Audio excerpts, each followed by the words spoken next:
Alright, good evening everybody.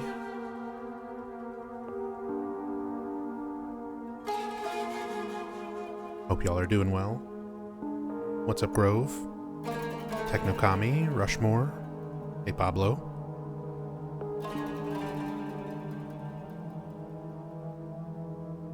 Hope everyone's having a good one.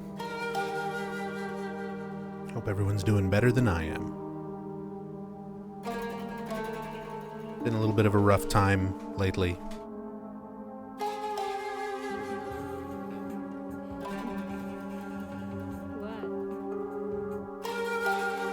Hey, Tassadul. Olin Nat, thank you so much for the 11 months.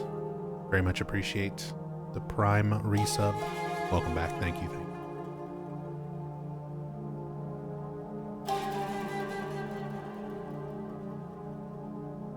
Hope you're doing better than me. I don't know. Been a bit rough. Dealing with some illness, dealing with some depression, the mental bullshit. 'Tis the season.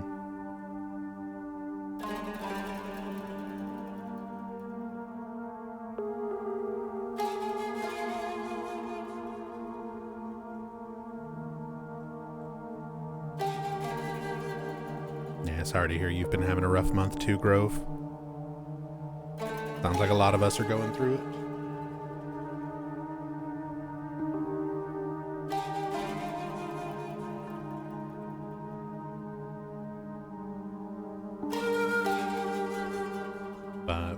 Just gonna play some Silent Hill F, look at stuff in the cam hack,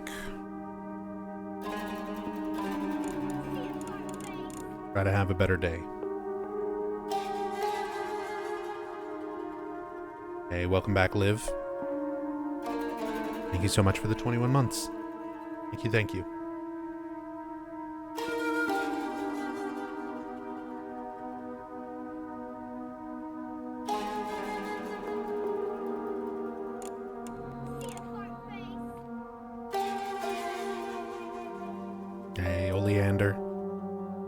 Welcome back. Thank you for the 7 months and the tier 2. Good to see you. Thank you.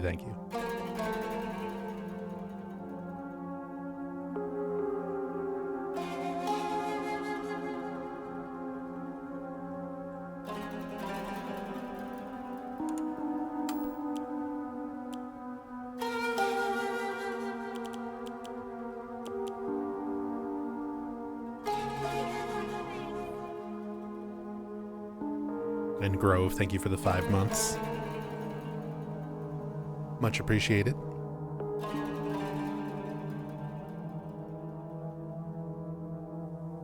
Thank you so much, guys.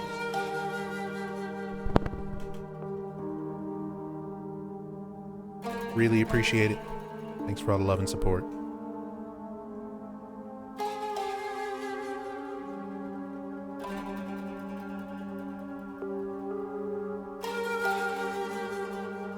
Lost the old account streak. It's all good. It happens.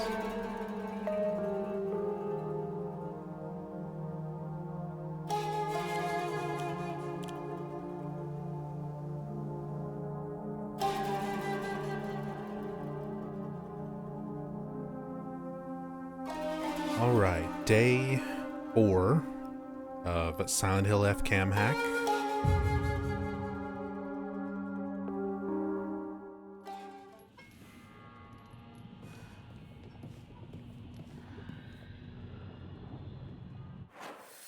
Oh god. I haven't played in a few days.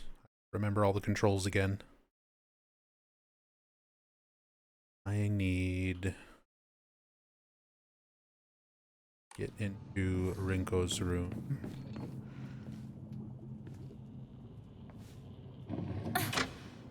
Pretty sure that's the only one I haven't done yet.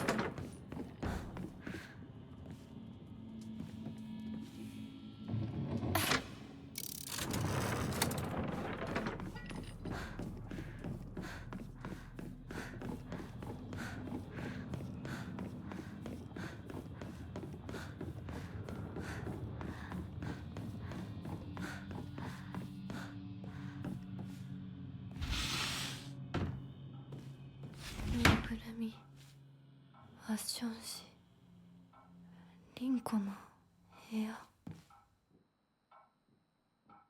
There actually is some stuff I wanted to look at in Rinko's room specifically. First of all, this music monthly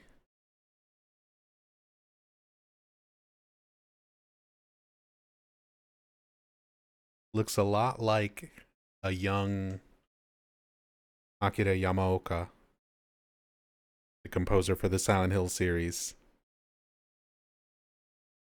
Very similar features.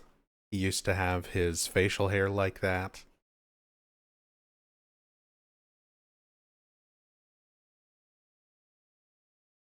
Looks a lot like a young Yamaoka to me. Can get much closer look.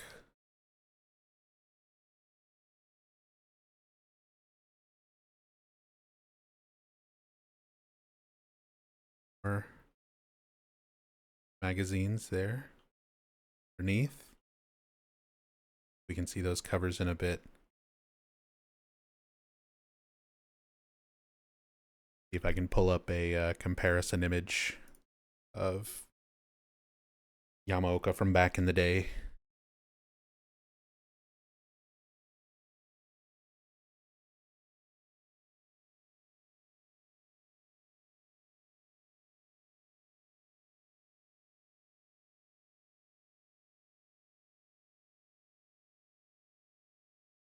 Especially when he had that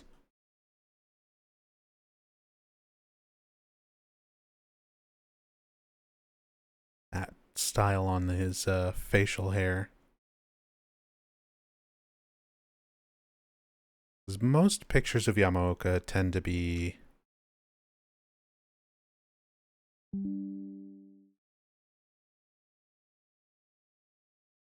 when he's older, at least these days.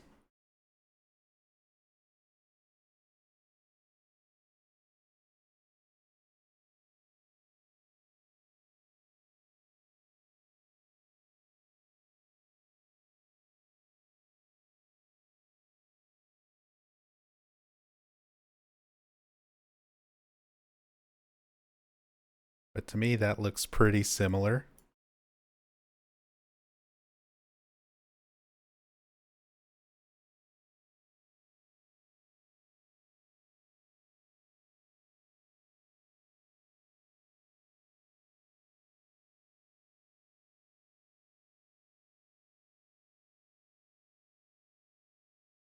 Other than the hair in that photo. See if I can find one.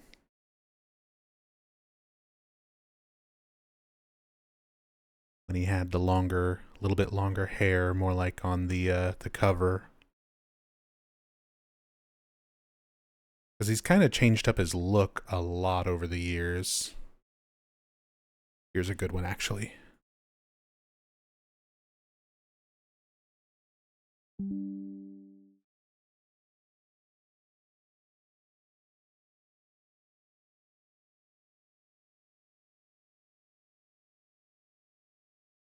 You can see he's got that same little chin patch, little triangular chin patch of hair. And like kind of the shorter bangs hanging down in the front.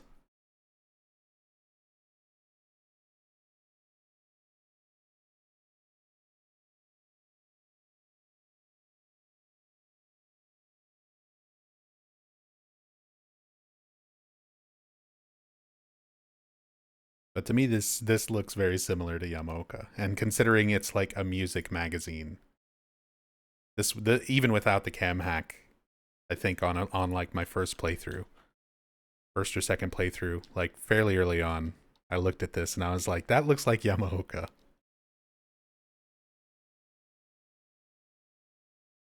It feels like it could be an Easter egg, yeah. Considering we also saw pictures of Al Yang in the school, and we have like Okamoto Fisheries, like a reference to Matoyo Okamoto. There's definitely little developer Easter eggs uh, sprinkled throughout the game. And this one feels like a Yamaoka Easter egg.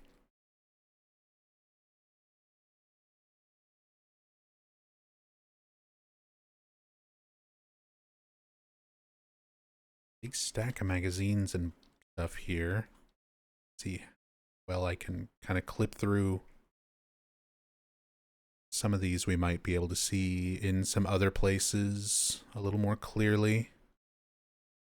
We've got the Fox wedding storybook. We saw that in another location already.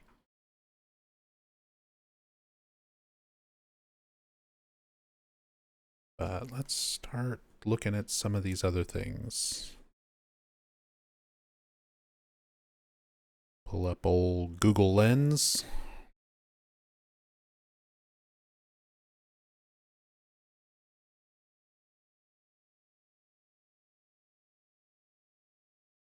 Goddess of the Fountain.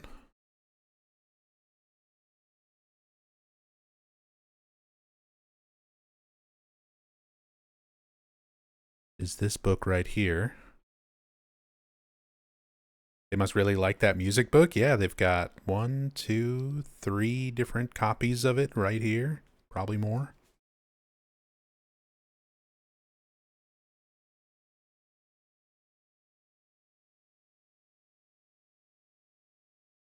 Music Monthly.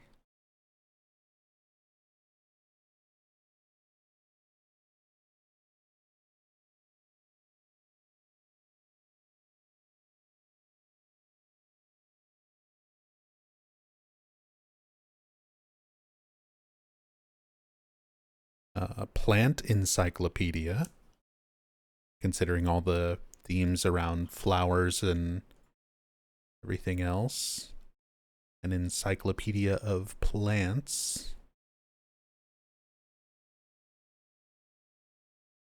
Somewhat makes sense. 18 magazine. Another like women's youth magazine kind of. We know Rinko is more, considers herself more like proper. He's into the more girly stuff, sort of what's, unlike Hinako, who kind of goes against all that. Rinko really leans into it.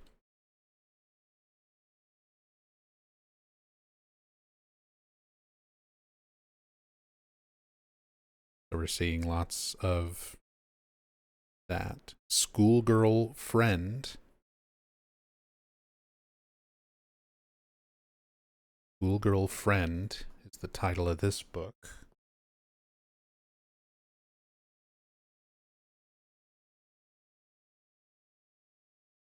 Rinko and Hinako are literally schoolgirls who are friends, or at least somewhat come off that way. Were friends at one point. Might possibly still be friends. A lot of the stuff with Rinko could be very heavily exaggerated by Hinako's perception.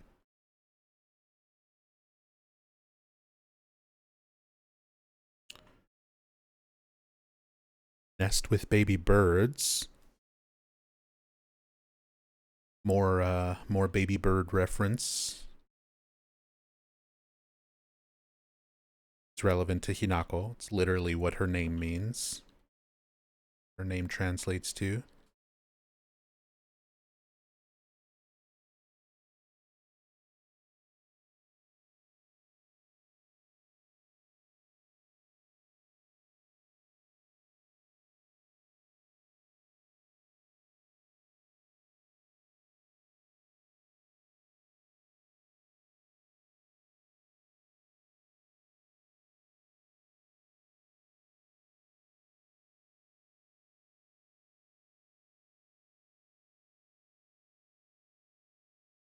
Too bad it's so dark. One of the things I wish these cam hacks kind of had included is a light source, a way to like see things a little bit brighter. Ebisugaoka Local Studies.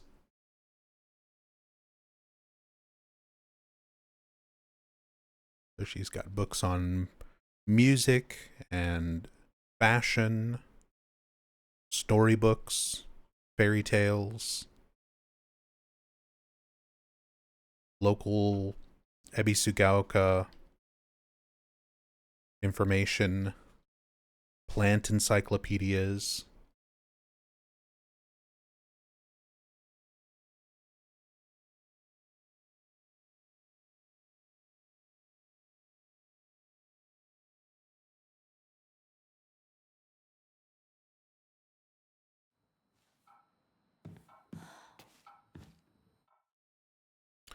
And of course, all of her dolls. She's got some of the little wooden, more traditional Kokeshi dolls. And then these little bit more modern type. Very similar to what we see in the Oi Omoi creatures. It's just like a bunch of these dolls kind of mashed together.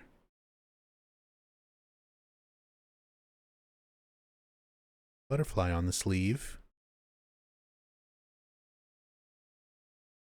Cool just seeing all the little details on these objects you don't get to look too closely at.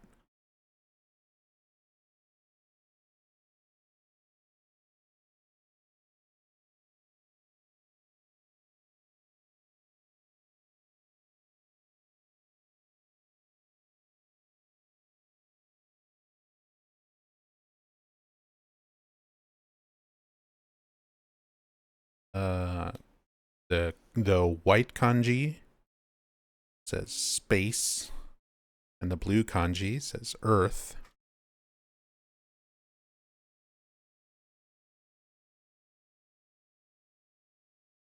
There's Japan, highlighted on the banner. Another Japanese flag. Fuji. Little banner with Fuji, which is especially interesting because the developers originally wanted to set this game in Shizuoka before coming up with the fictionalized Ebisugaoka based on the real town of Gero, specifically the neighborhood of Kanayama. But before they kind of settled on that, they originally wanted to set this game in Shizuoka, and one of the reasons that they stated for not putting it in Shizuoka is because it would have been too close in proximity to Mount Fuji, where you would always sort of see it in the background. And they didn't want it to be that familiar to Japanese players. They wanted it to seem sort of less recognizable. So they put it in a fictionalized town.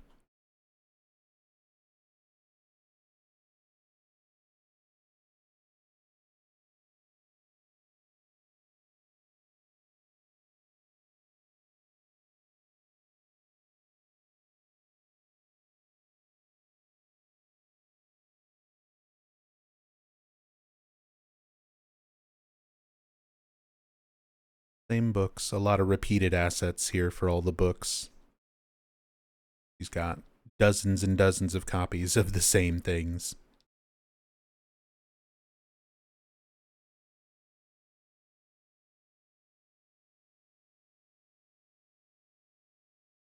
More of these little wooden Kokeshi dolls.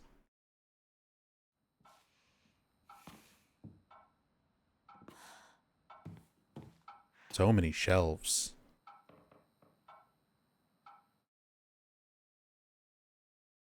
So many shelves and books and magazines, drawers.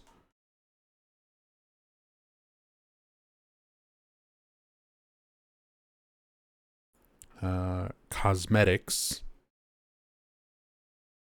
is this magazine, the October issue.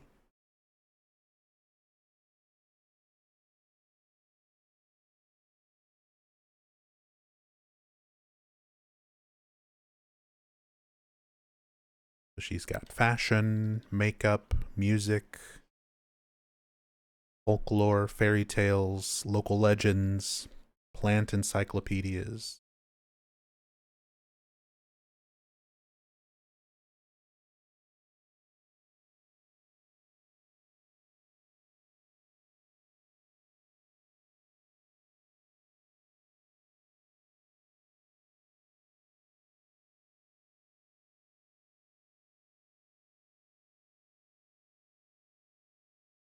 Trying to see if there's anything a little more unique that might stand out.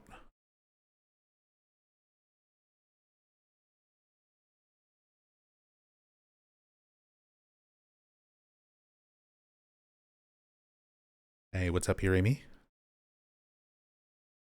Hope you're doing well, man.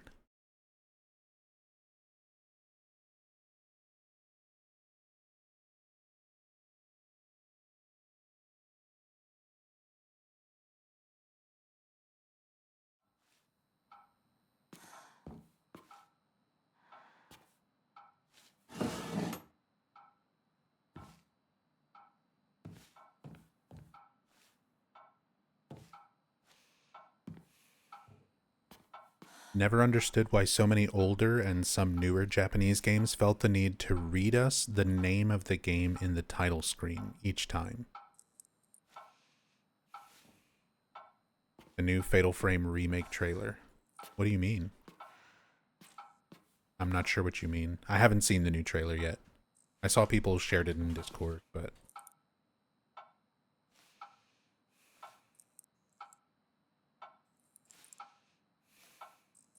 Oh, like Resident Evil, where it just says the title of the game on the title screen. Resident Evil. That voice actor is Ernest Baldwin, by the way, in the original Silent Hill 2, Born from a Wish. The Resident Evil voice guy. That's the same voice actor. That's Ward Sexton, who voices Ernest Baldwin.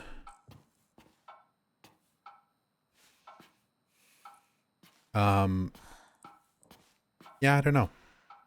I think it's a little bit of a holdover from arcade games,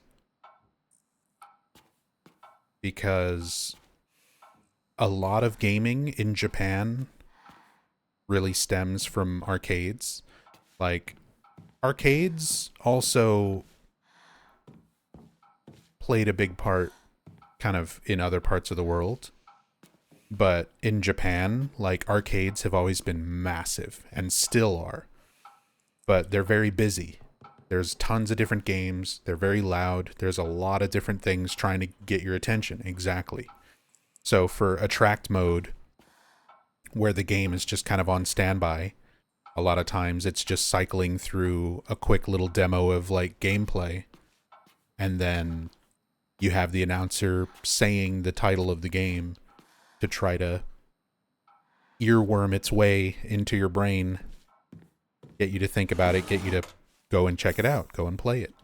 So I feel like that idea of kind of saying the title of the game is a little bit of a holdover from that arcade style attract screen.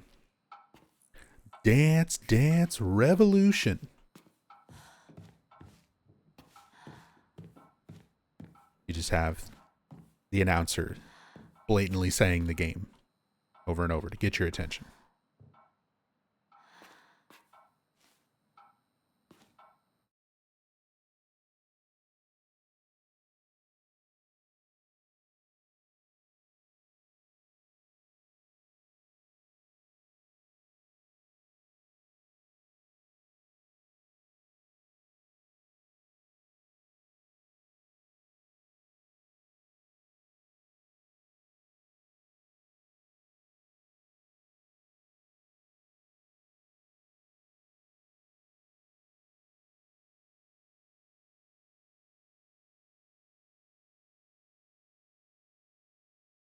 having specific sounds, a few tones you can hear and you know, oh, this is Street Fighter, etc. Yeah.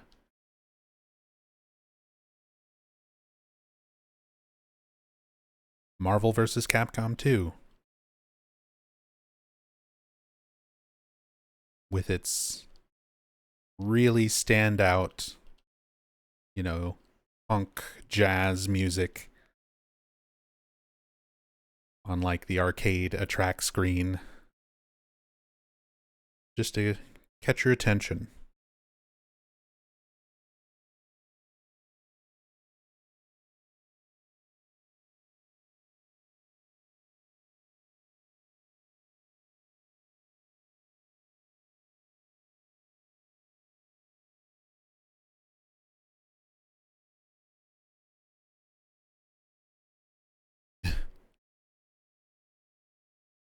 Women's Voice. Women's Voice is the translation on this book, I think. Google Lens gave me like 3 different translations depending on how close I hold my phone. And when I had it kind of further away, the first translation it gave me was woman and green onion. I'm like, I don't think that's correct. I don't know. Maybe this is the green onion.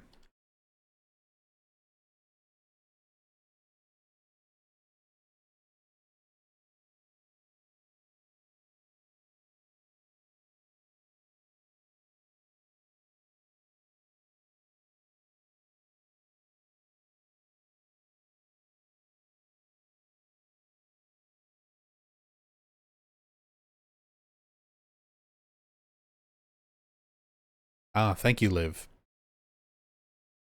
Lady's Daily Life. You know, repeating the kanji, like typing it out in chat, uh still doesn't help me. I can't read kanji.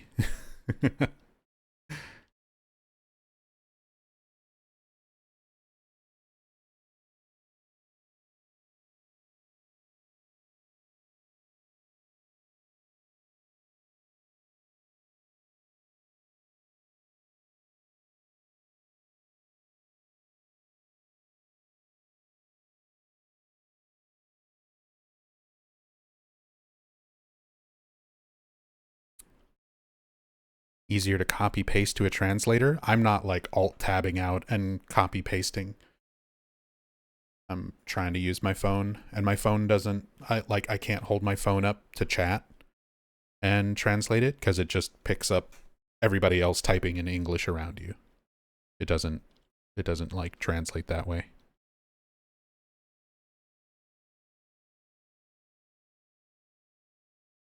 Like I appreciate you helping out with translations and stuff though. But if you're going to share it in chat, include Romaji and English.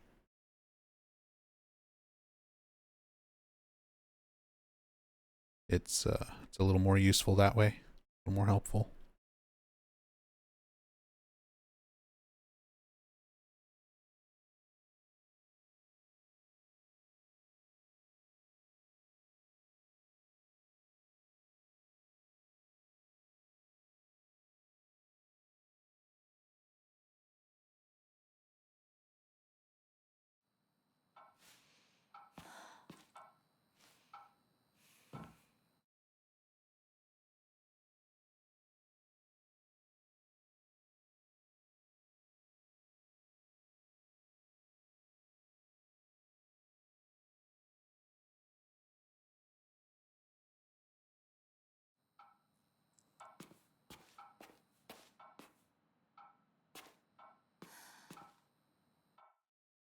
Got Rinko's school uniform, PE shirt.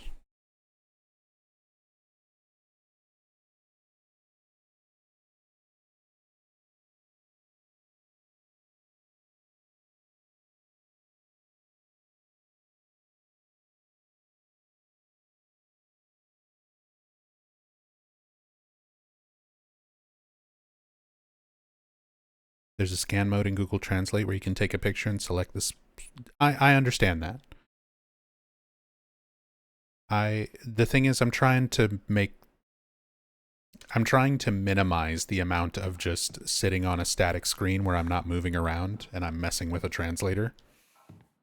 Because this is a playthrough after all.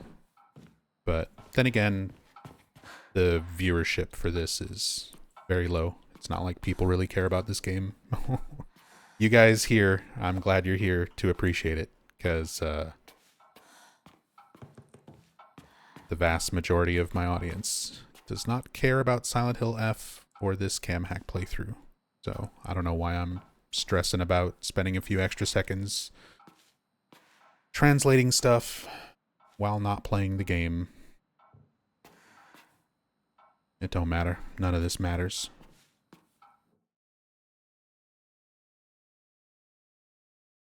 Sorry, I've been real bummed out lately. If you can't tell, I've been getting that seasonal depression. And there's just a lot of stuff that I'm having to really think about and consider. People are not super interested in Silent Hill F. There's a lot of the Silent Hill fan base that just doesn't consider this a Silent Hill game or doesn't consider it interesting enough to watch these videos or streams. So viewership has been way down. Sub counts and support and stuff has been way down. And then I start thinking about how long I've been doing all of this. And I'm like, man, after like 11 years of focusing and trying to put effort into videos and streams and stuff, and I have like 100 subscribers on Twitch.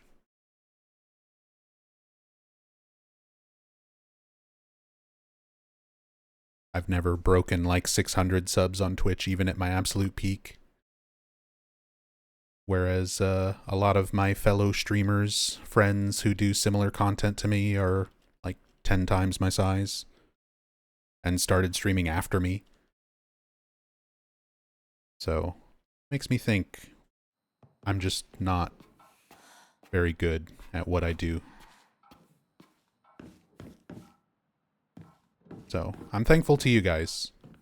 The small group of you that actually do watch and support and appreciate what I do. I'm very thankful for it.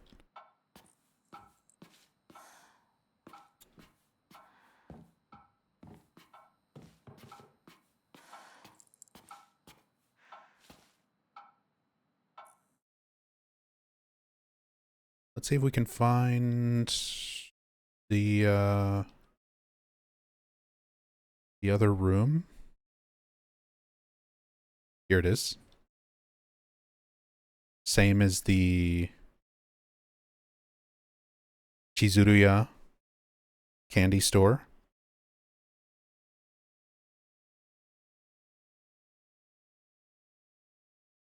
The room doesn't transform. It just teleports Hinako to this version of the room once you interact with that lamp.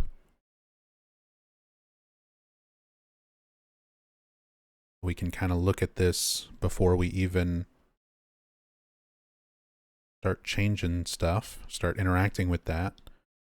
Although with her room, isn't there like... Whoa. There's a lot more versions of her room. Because there's a version of it where there's like writing all over the walls, and then the drawings of Shu, and the drawings of Hinako.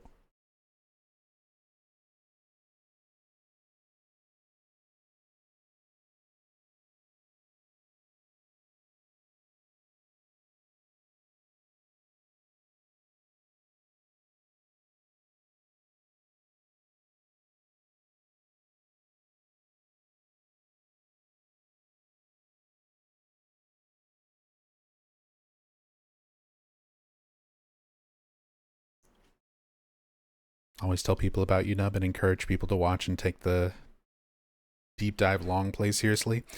Yeah, and I appreciate that. I really do appreciate anybody who enjoys what I do and tries to like share it with others, let people know I exist and what I do.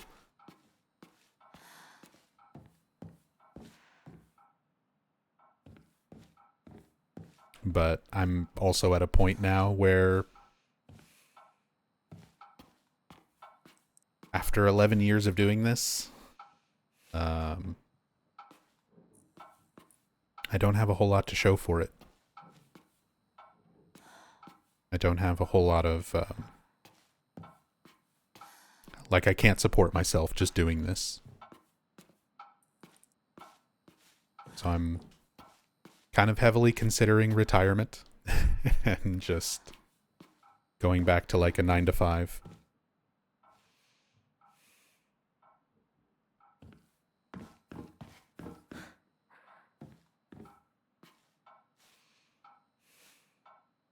Like, I'll always be an obsessive Silent Hill fan.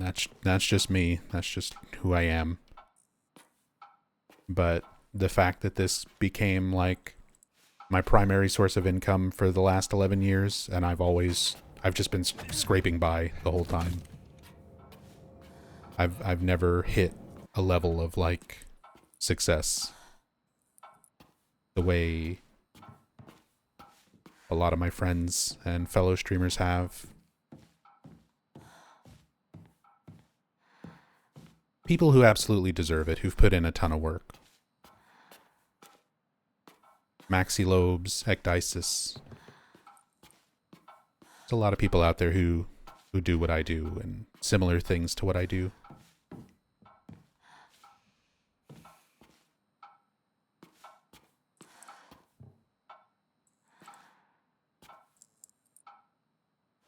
But like Maxi, I remember when Maxi very first started streaming. He started off as one of our viewers,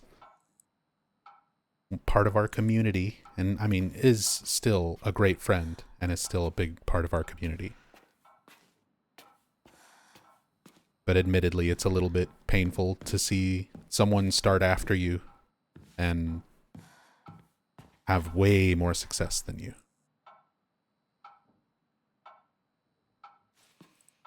Anyway, I'm sorry to get into all that. Gloomy Princess, thank you so much for the sub. As said, I appreciate you guys so much for the support. The fact that I've been able to do this for 11 years, like, even if it's been a struggle, still says a lot, you know? Because even finding that amount of success to, like, support yourself for that long, even if it's not, like, huge, is a very rare thing. So many people try Twitch and try YouTube, and trust me, I went through that. I started streaming on Twitch in 2011, and I don't think I ever broke 10 viewers until 2015.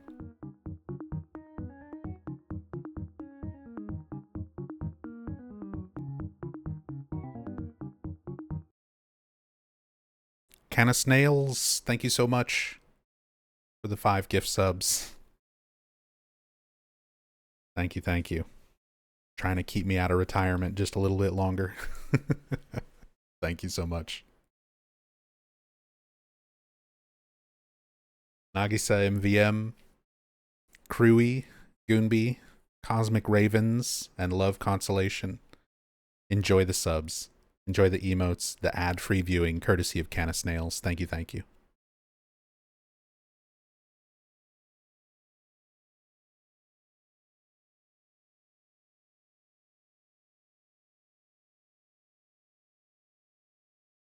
Hey, Goku. Here, why don't you take it? Thanks. Neckbromancer, thank you so much for Keep It Going Nerds.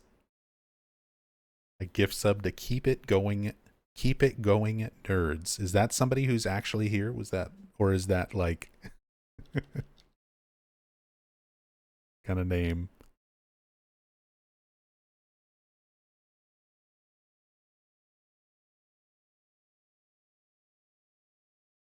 Our nice little group photo of our friends.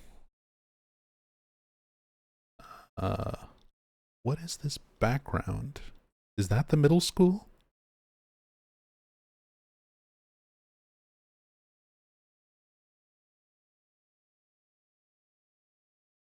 Looks a little bit like the middle school. Yeah, you can see the sign for the classroom behind Shu on the right.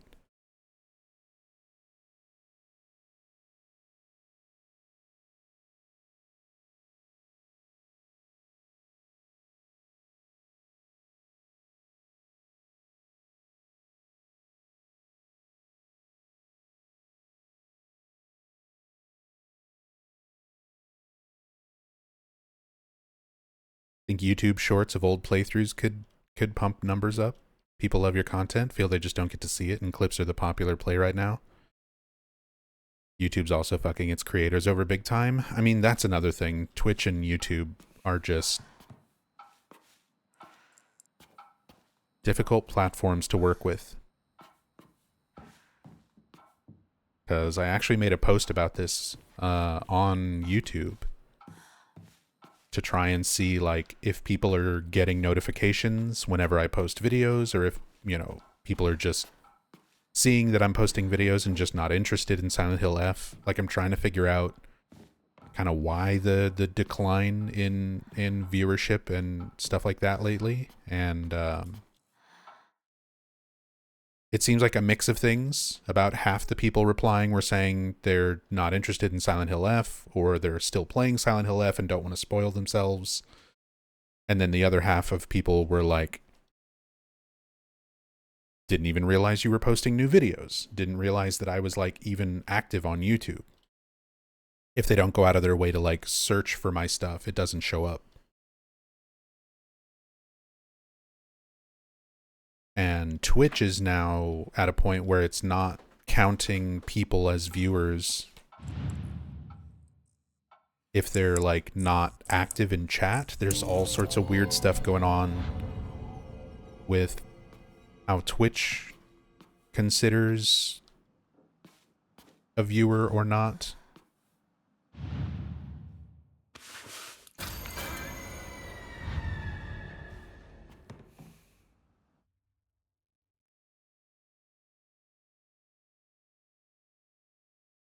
So I don't know. There's all sorts of weird stuff going on in terms of the platforms, but even that aside, like, after this many years of doing this, and still being sort of stagnant in terms of growth, it's somewhat demotivating.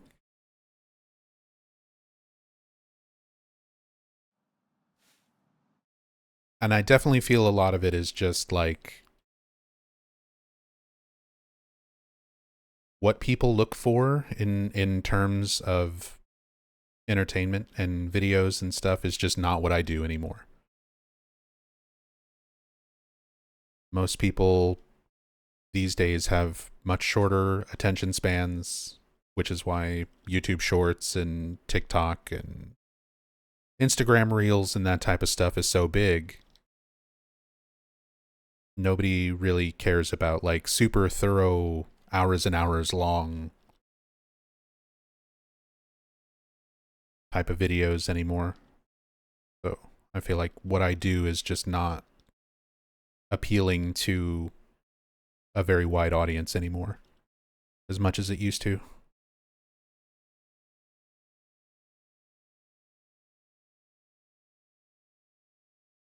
Wrinkle, wrinkle, wrinkle, written out in English. On our drawings of Shu. All of our obsessive drawings of Shu.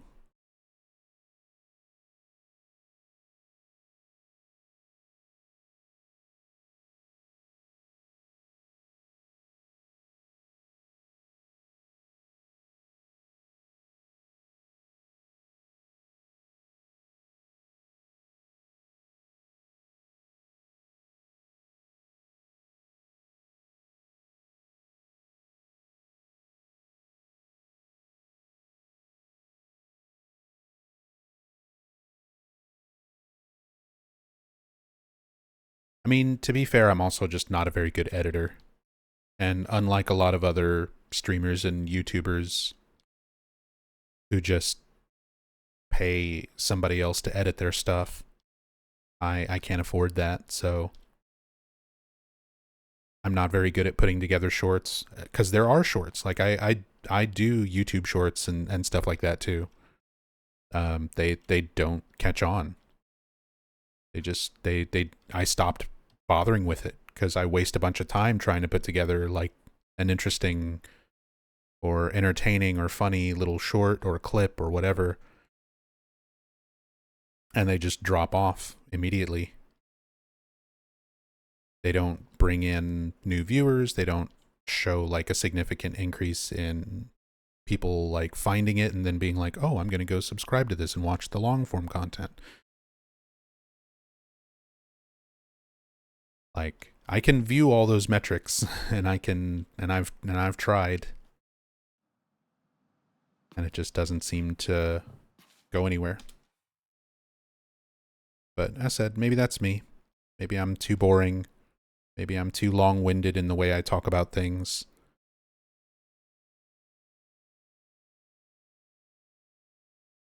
Sorry, I've just been struggling with that a lot lately. I've been struggling a lot with I'm not good enough. I feel like if I was better at what I do, I would be in a different place than where I am now.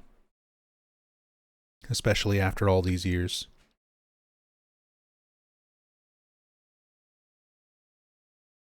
So that's why I'm kind of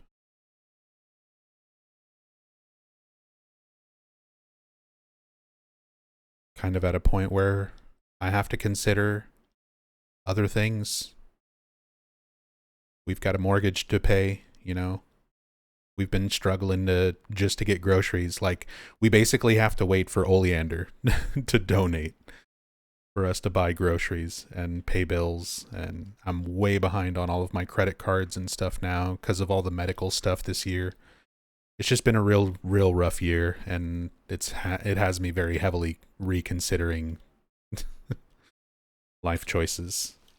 And it's hard to justify everything with Twitch and YouTube because I put so much time into streaming and editing and doing all of this. It's like more than a full-time job. And I could be working part-time at fucking McDonald's and making like 3 times what I make doing YouTube and Twitch. So it's difficult. It's a lot to struggle with.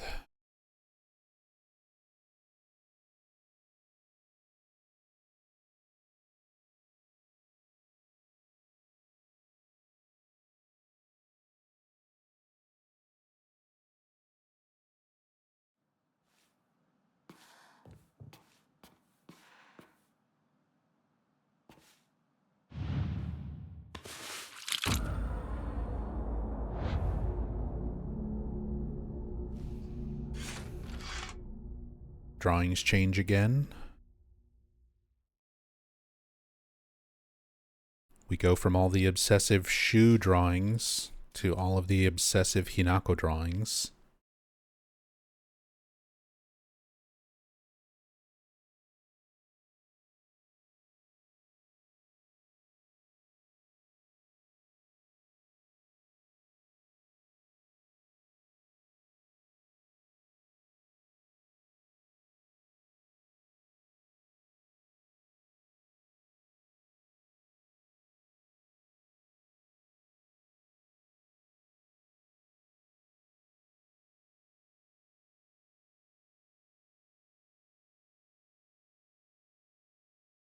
Hinako all scribbled out, drawn in sort of a way to make her look evil, monstrous.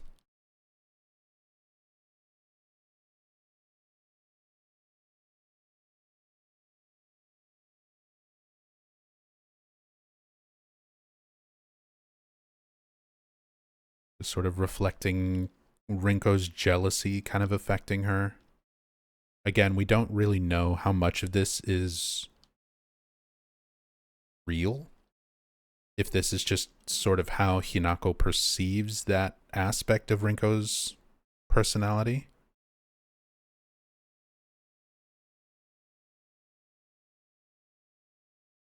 What's the bloody writing say? Die. Shine.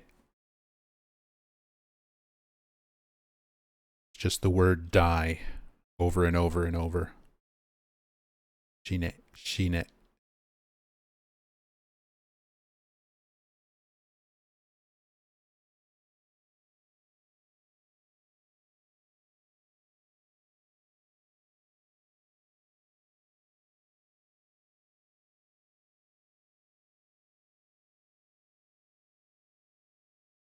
But I still feel like a lot of this is sort of exaggerated. Like, I think Rinko was jealous of Hinako, but I don't think to the point of this level of obsession where she, like, wanted her to die. I think that's Hinako trying to exaggerate it in her mind to justify, like, letting these people go from her life.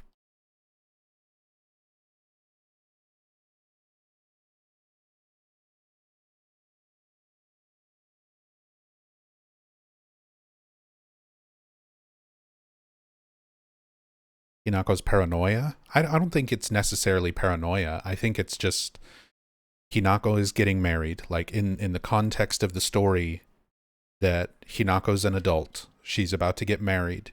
She feels like she has to give up her identity, her childhood, the aspects of her that she identifies with her personality and who she is. And part of that is being married into this new family, which they don't live in Ebisugaoka, so she's going to be away from her friends, away from her family.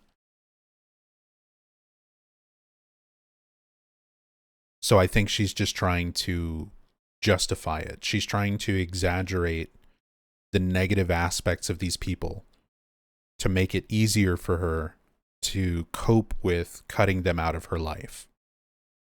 Like, yeah, we've been friends since childhood, but Rinko was jealous to the point of obsession where it's dangerous for her to still be in my life. So it's better for me to cut her out.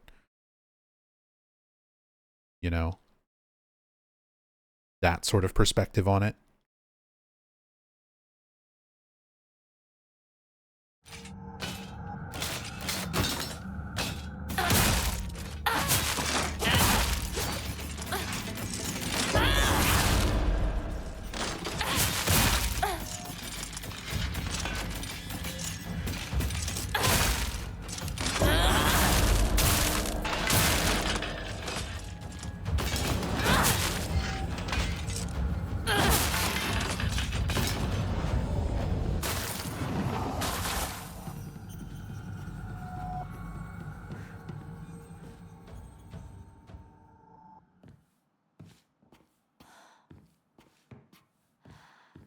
Hey, what's up? I need hugs. これで凛子とお別れできる。 Find anything cool yet?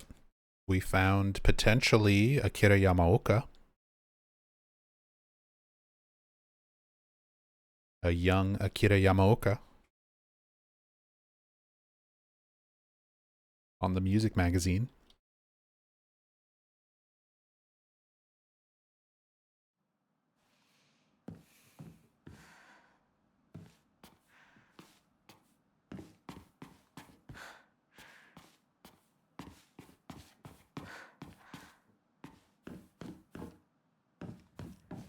Hey, Fishbones. Good luck with your writing.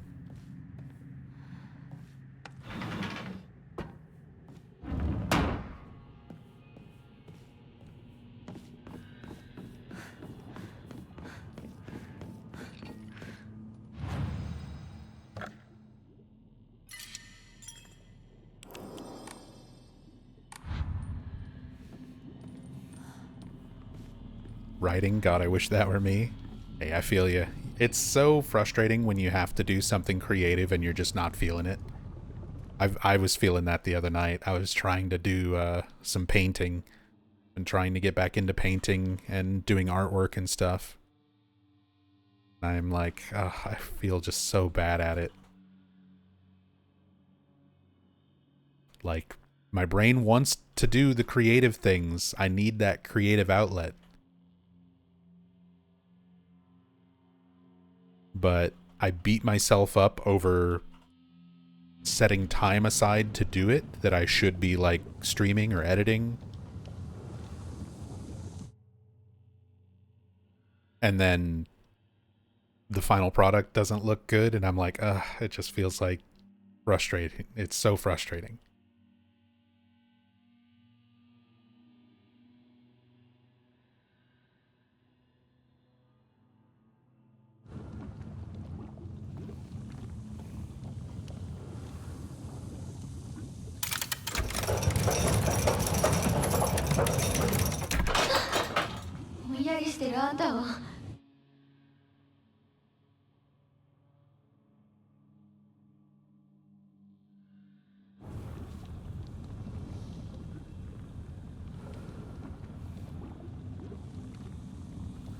Yeah, I think we get some new animations. I hate that using the cam hack kind of cuts off the dialogue.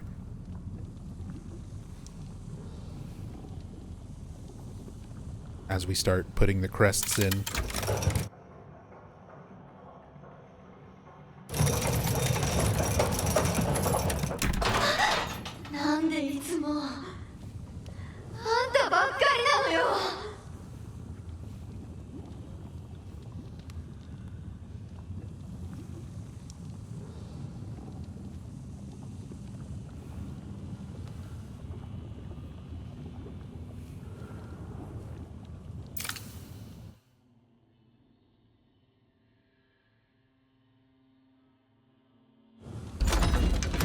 Right.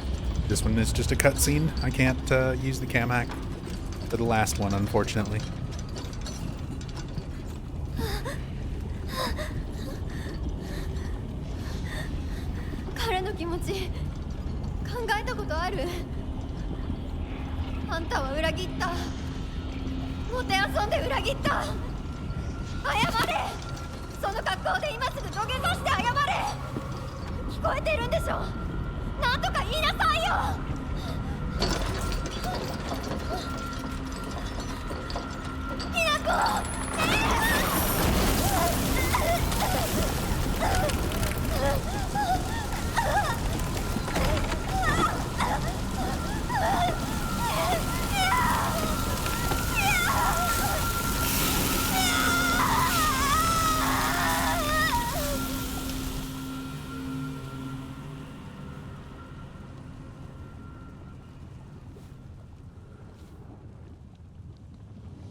Scale emblem key.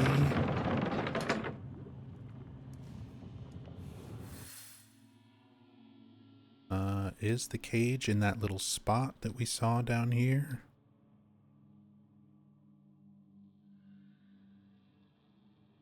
I was kind of curious if maybe that cage with Rinko goes in. No? No, it kind of changes all this. Might be a different variation of the room.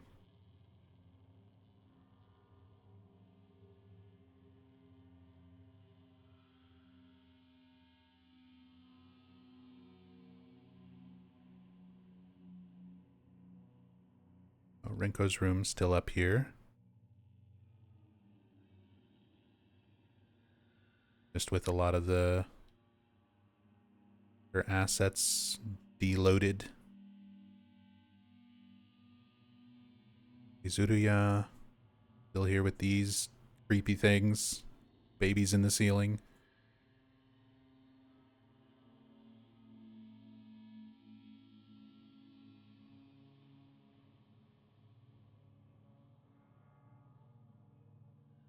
Classroom. Both versions of the classroom still there. Kind of shocked it's such a pleasant skybox. Yeah, considering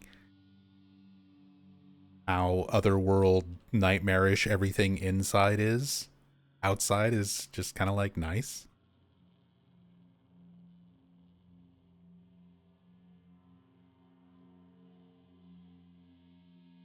Where the chain loops.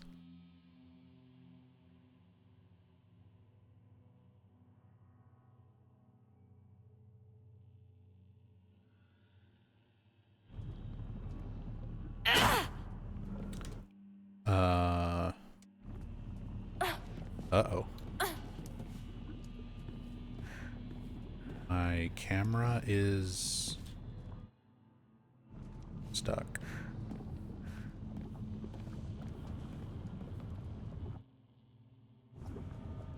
The camera's actually broken because I had the cam hack activated while that cutscene triggered.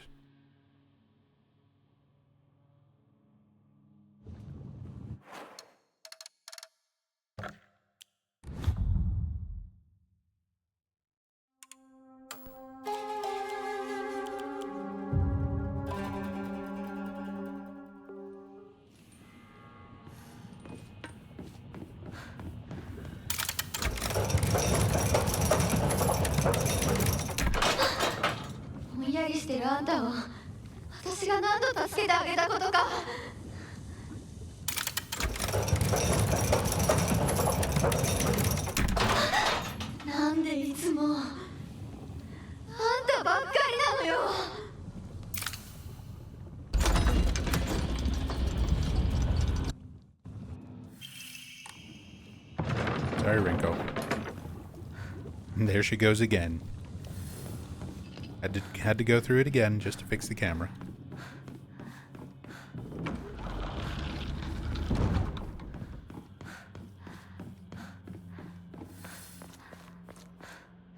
So half of Hinako wants to get married since she's getting rid of all that binds her. I mean, there is definitely part of her that still wants that. Like, she's not... A lot of people, I think, misinterpret it to where she's entirely against anything relating to, like, her role in society as a woman. Like, it's something that she doesn't want to be forced into. She doesn't want to be put into an arranged marriage. She doesn't want to get married outside of her own terms. She doesn't want to have to be a woman on somebody else's terms or standards. She wants the choice. Yeah, exactly. She wants the choice for herself.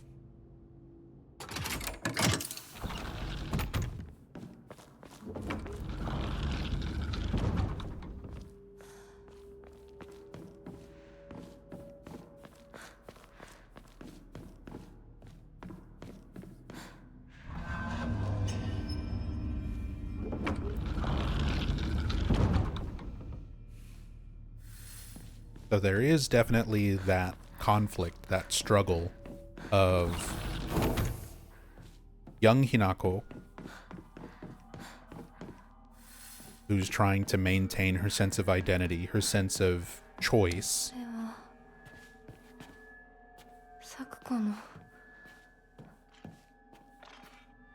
versus adult Hinako, which is represented by this version, the Fox Hinako,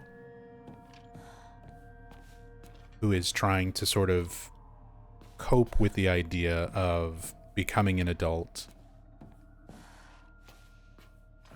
going through with the marriage, because part of her still wants that. You even get that a sense of that in the ending, the fourth ending, that Kotoyuki and Hinako potentially do have feelings for each other, but they would rather get married on their own terms, not through an arranged marriage.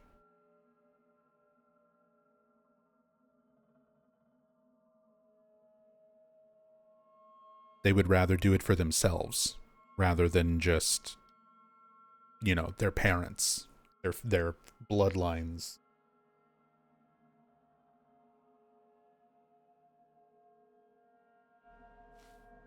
Or the sort of social stigma surrounding not going through with it, you know? She just wants to have it on her own terms. What do the rituals have to do with the marriage? Are these just traditions in their belief? They're not literal. Like, it's entirely metaphorical. Putting the brand on her back is like stamping her with the name of the new family.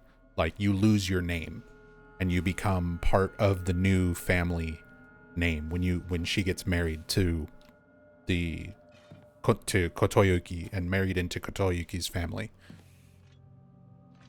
The mask is a representation of her giving up part of her identity because she needs to fit in with this fox family, you know, because the foxes and the crest, like all of that is representative of becoming part of Kotoyuki's family. So the rituals are not happening in a literal sense. They are entirely metaphorical for what Hinako is going through in her mind by going through with the wedding. She's giving up part of her own identity. She's being branded to like become part of this family. And it makes her into a person who she doesn't feel she actually is not her true identity.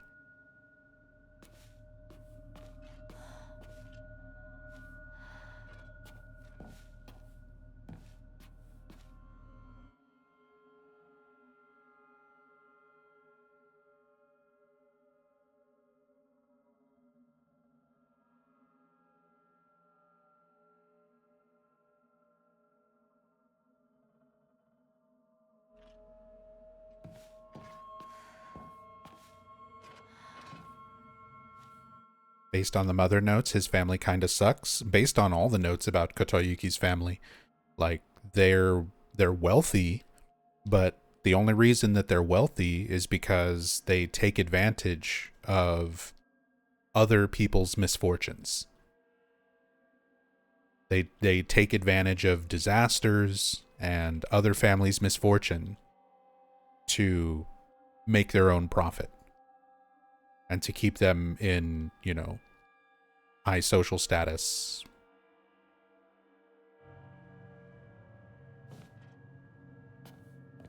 So like there's a lot of negative connotation towards Kotoyuki's family in general.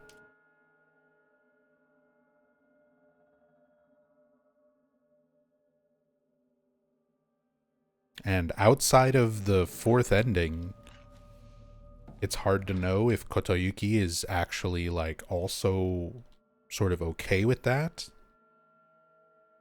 Or if he also, similar to Hinako, like kind of goes against what his family stands for.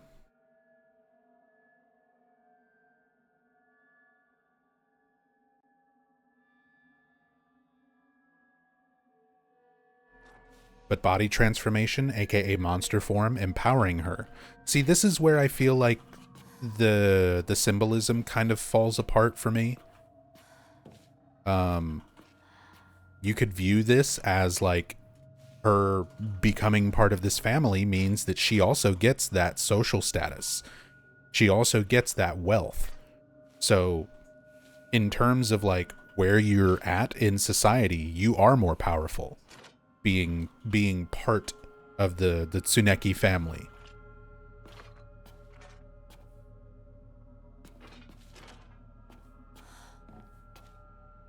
But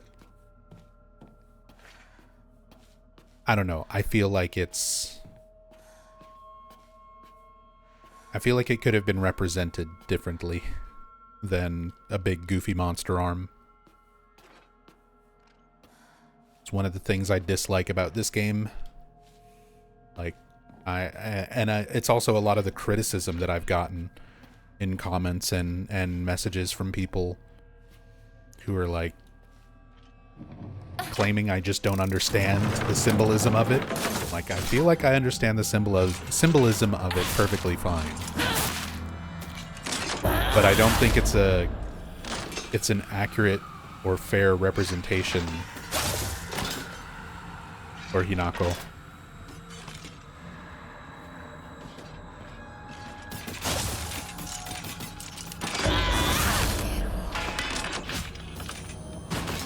you would think that there would be some element of strength or the opposite. The ideals, like holding on to your own personal ideals, trying to hold on to your own identity. You would think that there would be some element of strength in that. That's a much harder thing to do. That's a much more difficult thing to do. I feel like there should have been some either mechanic or story element to sort of bolster that idea that young Hinako, the Hinako that wants to keep and maintain that aspect of herself and her identity, would have some strength, would have some power. It's very strange to me that all of the strength and power comes from this Hinako. The one who's sort of accepting the marriage, accepting the transition into adulthood, cutting off.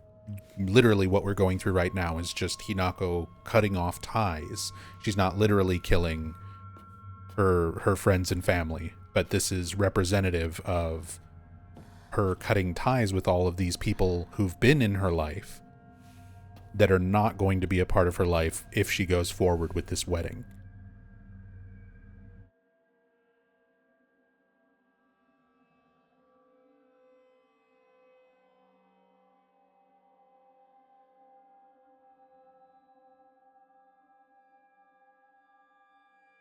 These are the same bunny pictures, by the way, from the middle school rabbit enclosure, little cages and stuff.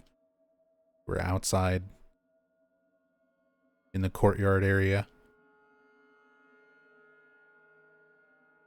Of course, Sakuko is represented in the journal and stuff as a rabbit. Everyone sort of has like an animal associated with them, and for Sakuko it's the rabbits. You can see even on the journal page down on the bottom right, little rabbits and things for Sakuko's entry. So we see a lot of that rabbit imagery and symbolism now that we're sort of in the area that's relevant to Sakuko.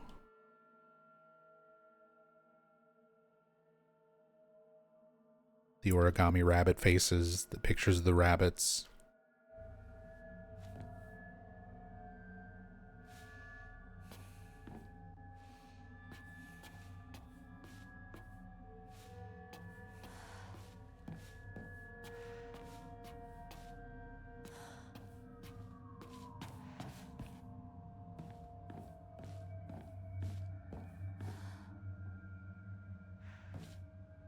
Damn, Terry. I'm glad y'all got out of that situation and you're in a better place in your lives now.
More AI generated track and field posters from the middle school.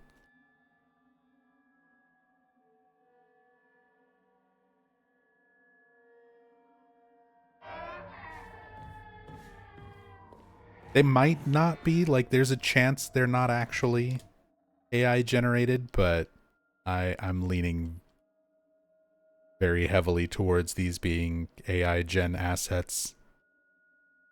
Like this one doesn't look quite as bad.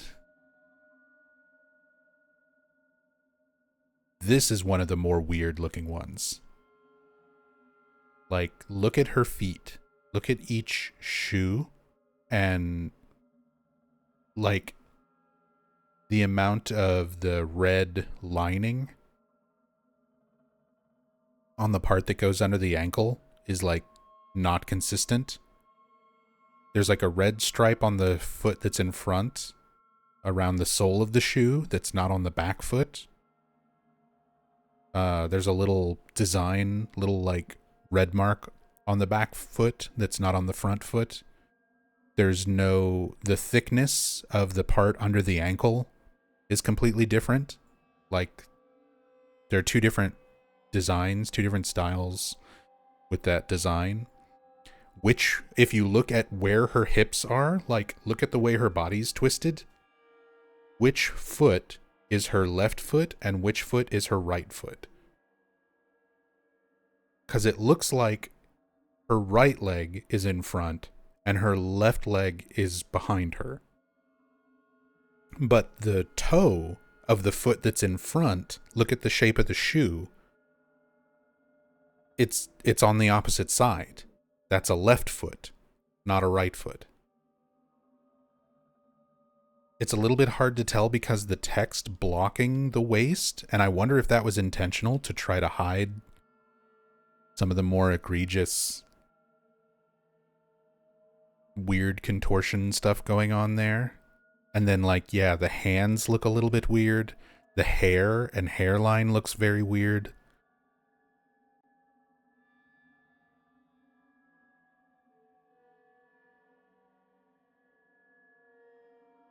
And it seems like such a lazy thing to AI generate. Like, there's public domain photos of Japanese school kids running track that you could just take and literally do a Photoshop filter over it to make it look like a drawing. Or just do a digital paint over it. Or just use a stock image, like a stock photo, without any sort of real alteration. But yeah, I think some of these posters are AI generated assets.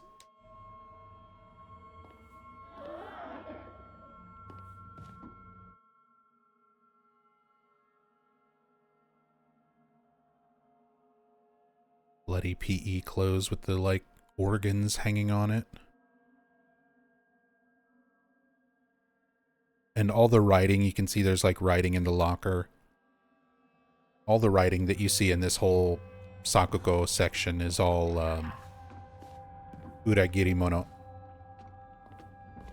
It's all traitor. All the Japanese word for traitor.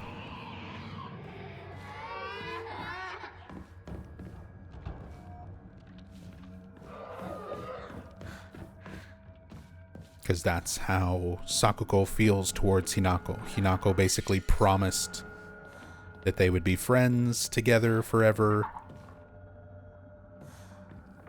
Told Sakuko that they would, you know, get boyfriends at the same time. That they wouldn't leave each other behind when it came to, like, becoming adults, becoming more mature.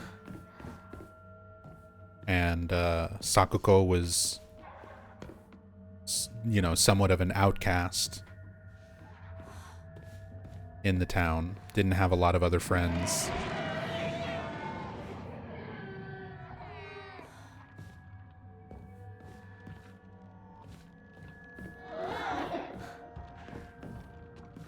So she feels very betrayed that Hinako is, like, getting married, moving on with her life without her.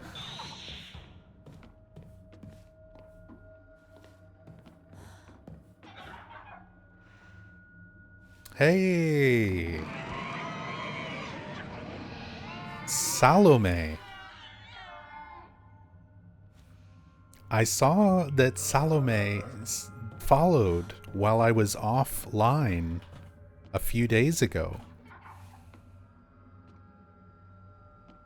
Yeah, shout outs. This is Salome Gunnarsdottir, the actress who portrays Mary and Maria in the Silent Hill 2 remake. For everybody here who is watching me, please go and follow Salome. She's been playing through the Silent Hill games. You've been really getting through these games too. You've already finished Silent Hill 2 Remake. I saw you finished Silent Hill 1, and now you're already on to Silent Hill 3. I was very excited when I saw that you followed. I was sharing it in our Discord community, like, Salome followed. How cool is that?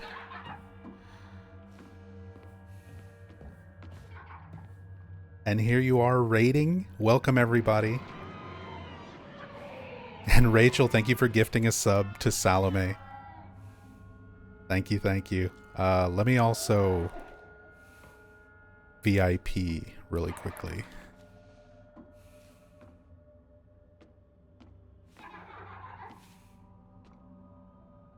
Salome something is a VIP of this channel.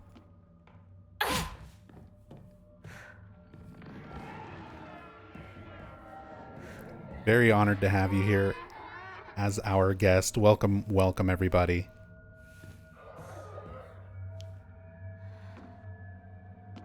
Yeah, we've had quite a few people, like recently we've also had Hiroko Usuda,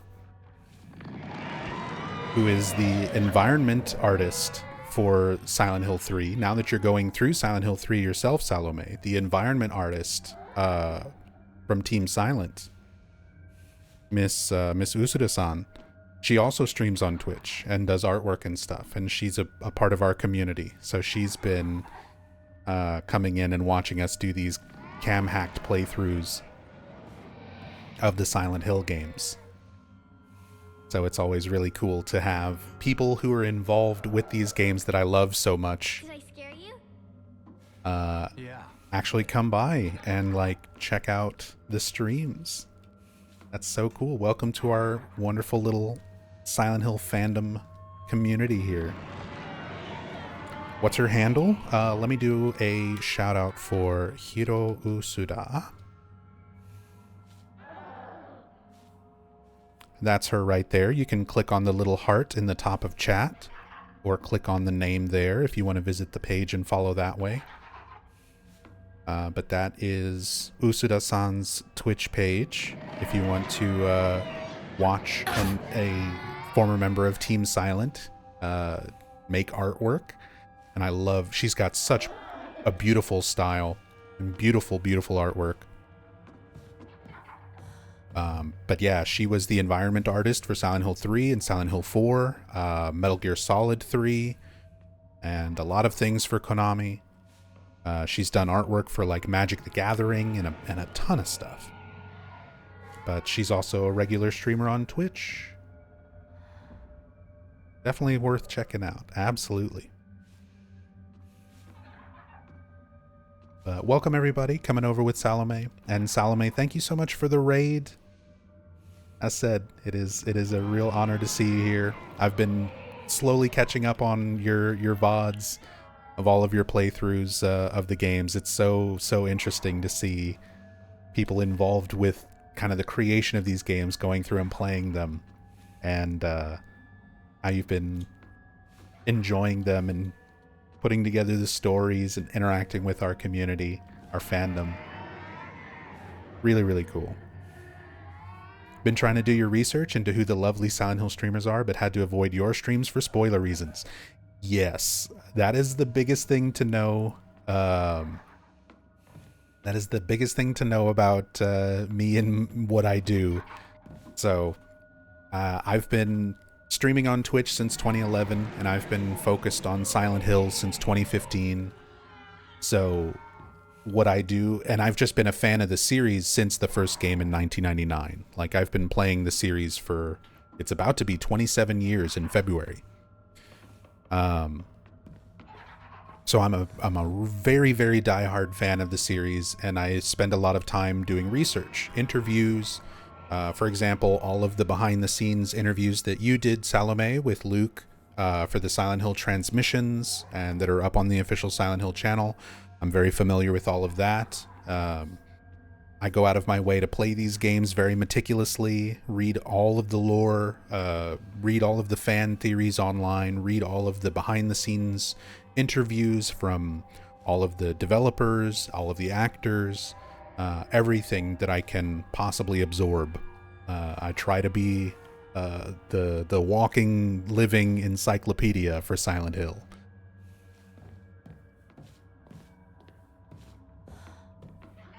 And yeah, I said it's a huge honor to have you here, the lore keeper.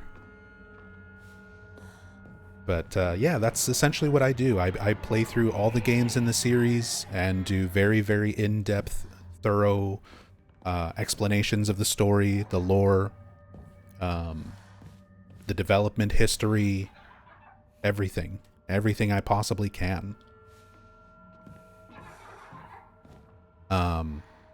And yeah, for those of you who have not played Silent Hill F yet, I'm trying not to progress any further right now, so you have your chance. I don't take it personally if you want to leave the stream, if you don't want this game spoiled for you, if you don't want spoilers for the series, because we kind of discuss everything about the series and everything about Silent Hill F. And yeah, seeing how you've been enjoying going through the series, I imagine you'll probably tackle Silent Hill F at some point as well yourself. So don't worry about, bowing out. Yeah, don't pay attention to the torn up bunny costume and arm.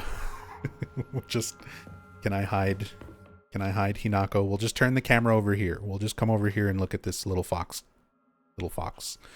Pretend you didn't see anything.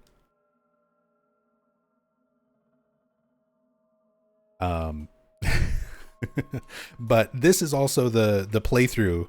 That was trippy. Yeah, so this is the playthrough. This is what we're in the middle of here, is a cam hacked playthrough. So I can separate the camera from the character and look at all the details in the environment up close. So we're going around looking at all of the posters, translating the Japanese, looking at all the little details in the character models, the creatures, the environments. We're breaking the camera out of bounds to look at the way that the game is put together so that we can see how the environments are built from like a development point of view. So we're covering absolutely everything that we possibly can using mods and cam hack tools. So if that's something that seems interesting to you and you're not too worried about Silent Hill F spoilers, welcome on in. And this is something, by the way, Salome, I've done this exact same playthrough on my Twitch channel, and it's archived on my YouTube channel as well. I've done this exact same cam hack playthrough of Silent Hill 2 Remake. So since you've already played through that, I've also done that for Silent Hill 3 once you finish Silent Hill 3. If you're curious to check out what I cover in these types of playthroughs, all the details, all the little interesting things that you can only see through kind of breaking the game and hacking the camera.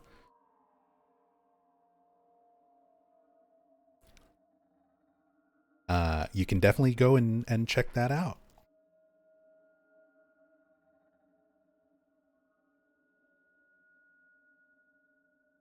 And likewise, like I said, I've still got to catch up on a lot of your VODs.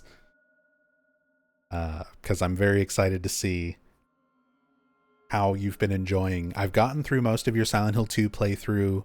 I still need to watch a lot of your Silent Hill 1 playthrough. And I'm very glad you're getting into Silent Hill 3 now. I love Silent Hill 3. But very cool to see you here. Thank you again so much for the raid. Welcome, everybody.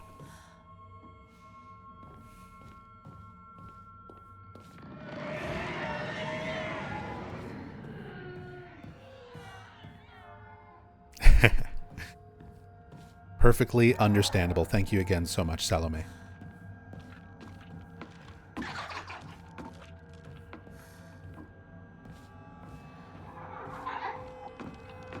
And yeah, anybody who came over with Salome, like I said, if you need to bow out, if you're worried about Silent Hill F spoilers, things like that. This is a very interesting game. I highly recommend playing it for yourself.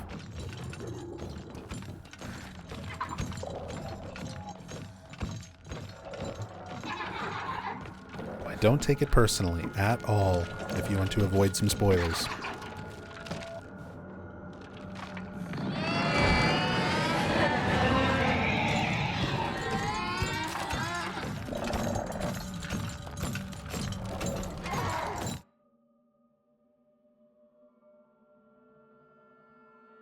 But for everyone else joining, welcome on in.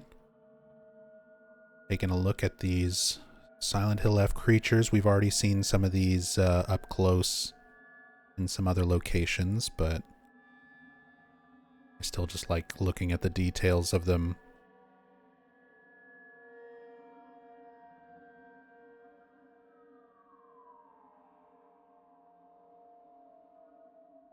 Also, I think...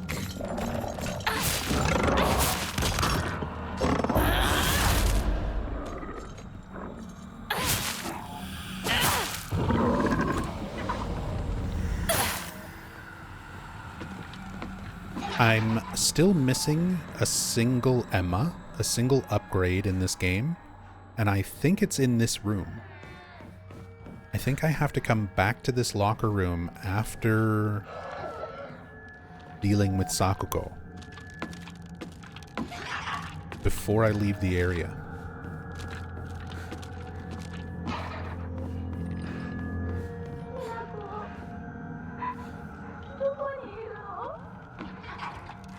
But welcome on in, everybody. Thank you all so much, all the new follows.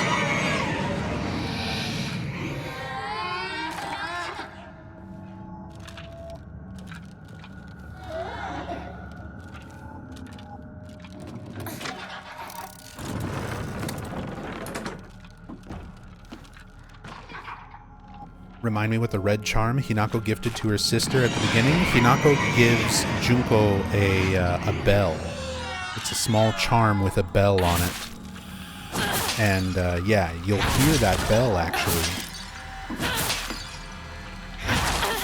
whenever Junko is implied to be around.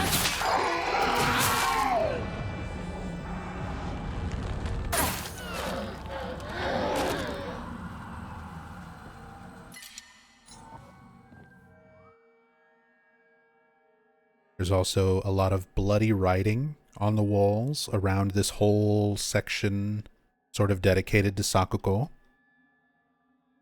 And all of this says uragiri mono, the Japanese word for traitor. The way Sakuko views Hinako as a traitor.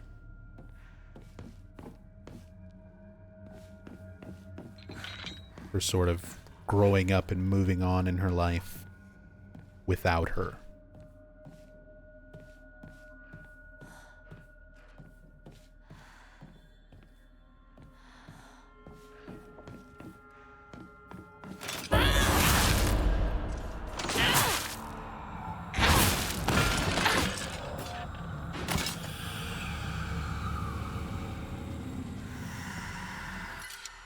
I had to come back to say thank you to Rachel for the gift sub.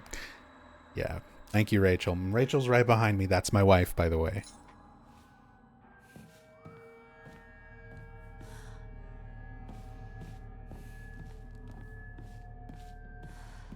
But yeah, thank you, Rachel, for hooking Salome up with the gift sub.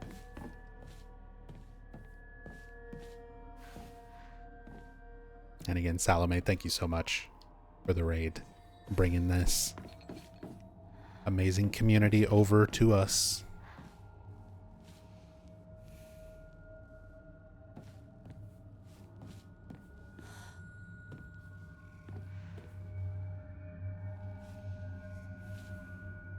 Yeah, just the word traitor over and over in blood. I think it's the only thing that's written trying to make sure I look at all of them just to see if there's anything different.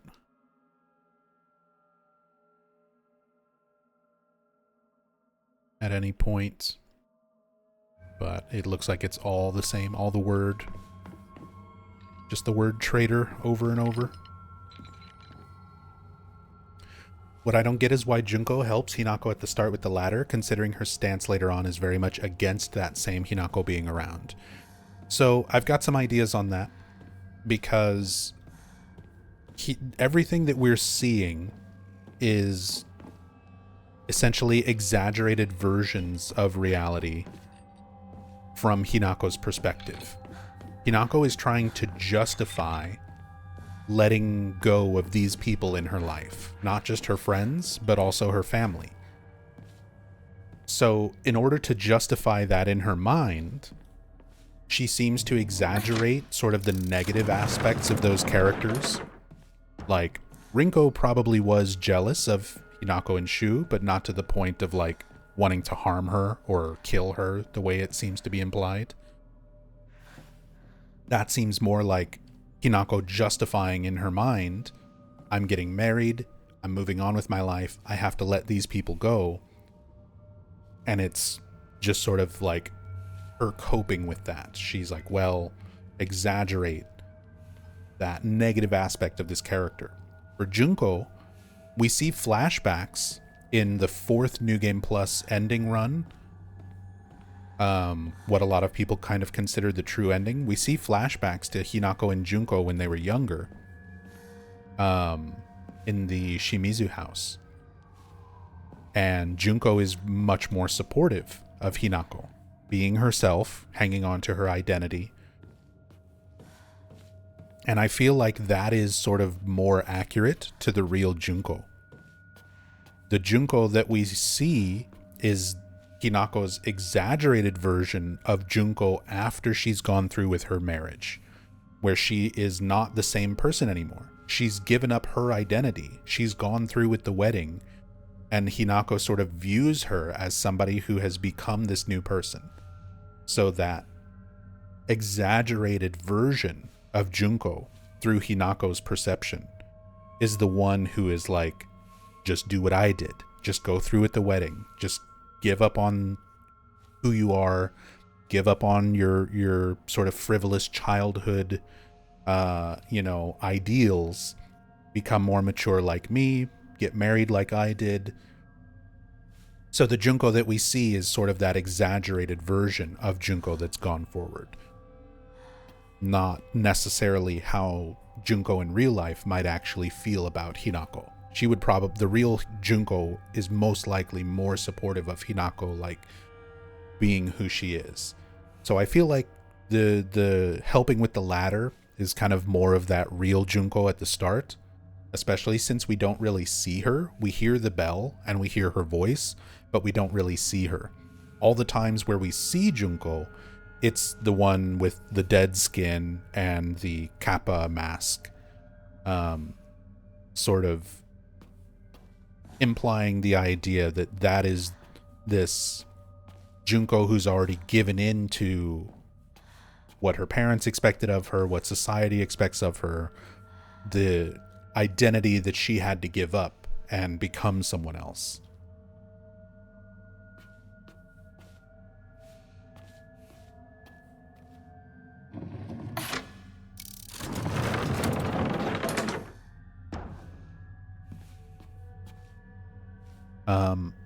Sorry, let me catch up on chat right here.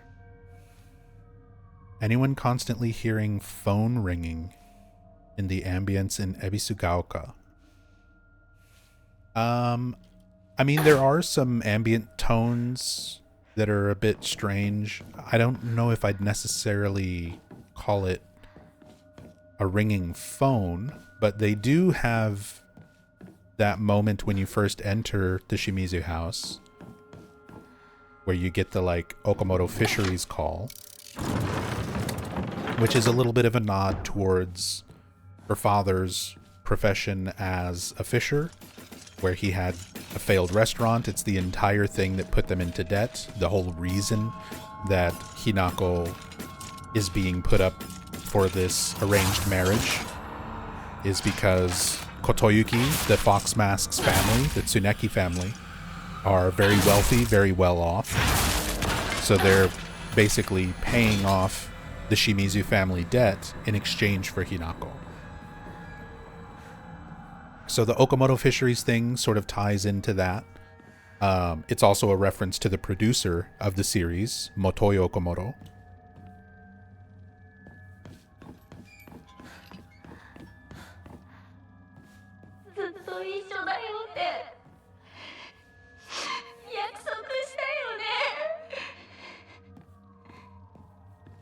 But yeah, Hinako having anxiety around the phone ringing or having sort of memories tied to that would be sort of manifesting into her version of reality, the way that she perceives reality, because essentially everything that you're seeing in this game is being projected from Hinako's mind. If you've ever played Silent Hill Shattered Memories, it's very, very similar to that game, where you almost never really see reality. Everything that you're experiencing and seeing is distorted through Hinako's mind. In Shattered Memories, it's Cheryl Mason who's seeing a therapist, and everything you're experiencing is all sort of happening in her mind. This game is very, very similar in that regard, where none of what you experience or see in the game is literal. It's all essentially metaphorical for things that are happening in reality. So things that Hinako is afraid of manifest in the form of the creatures, the way that she thinks her friends think about her, the way that she thinks Sakuko feels towards her is influencing the way we sort of perceive Sakuko right now. So there would be, potentially some phone ringing or sirens referencing the police or referencing the phone call from the fishery, references back to her father, things that invoke sort of bad memories, things that she doesn't like, things that she fears being projected into her version of reality.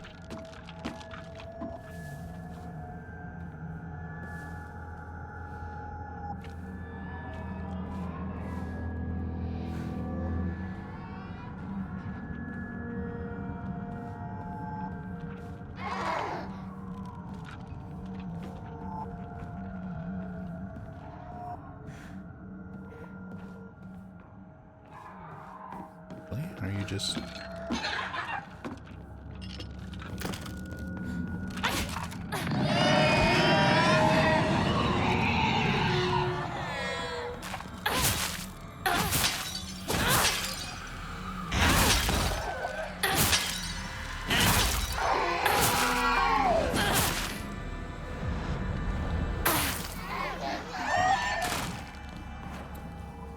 ahead and get some sanity back.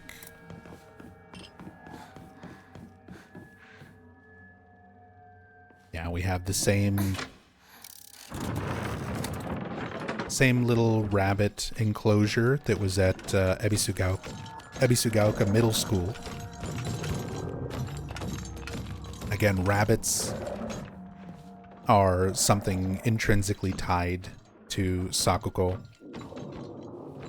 and the middle school is like an important part of Hinako's memory, where she met a lot of her friends, where they first sort of became good friends. Some of them were earlier, like we see her and Shu much younger than middle school in their flashbacks, but it's these important parts of Hinako's past sort of manifesting themselves into the environment.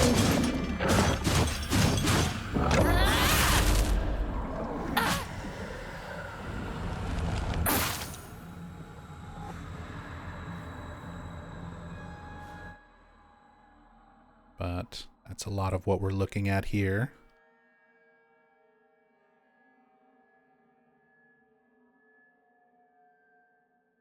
All of our bunnies. And we find notes about Sakuko taking care of the rabbits. She obviously has like an affinity for them. And this, by the way, the name of this rabbit is Urara-chan. That's what the writing says here. Urara-chan.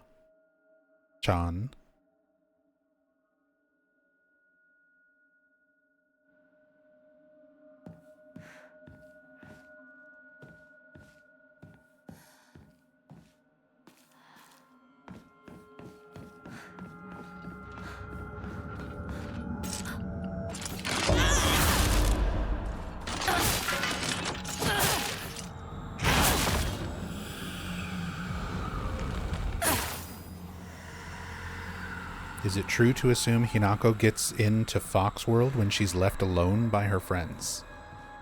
I think you're still looking at what's happening in the game much too literally, Barvik. She's not literally transporting into another world. Like, her friends are not necessarily there in reality. Like, this is all happening in her mind on or shortly before her wedding day. She's not actually walking around the town. Her and her friends are not actually students. They're all adults, which is another clue to everything that you're seeing not being real. They're all adults in their 20s. They're not students wearing school uniforms.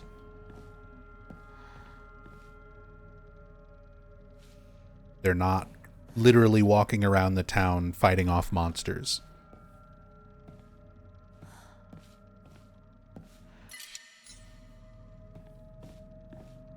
The vast majority of what's happening in the game is not a reflection of what's actually happening.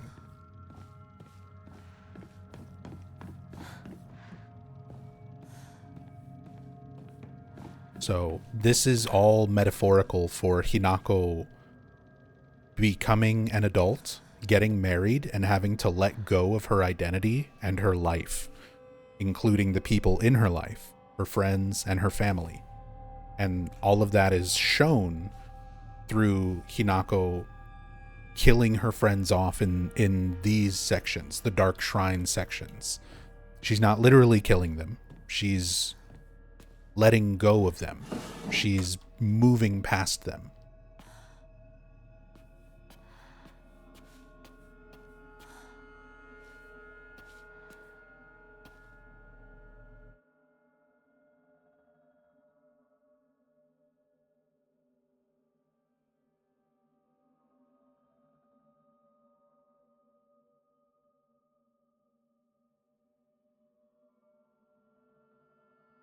I like how we have the same imagery here from the one of the first Dark Shrine puzzles, but everything is doubled up as well. The way Sakuko perceives wanting to be together with Hinako and feeling betrayed by her.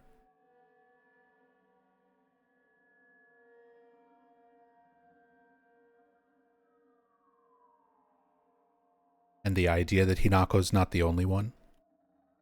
Like, Sakuko felt attached. And we also see Sakuko's like traditional Miko garbs, her clothing for working as a shrine maiden.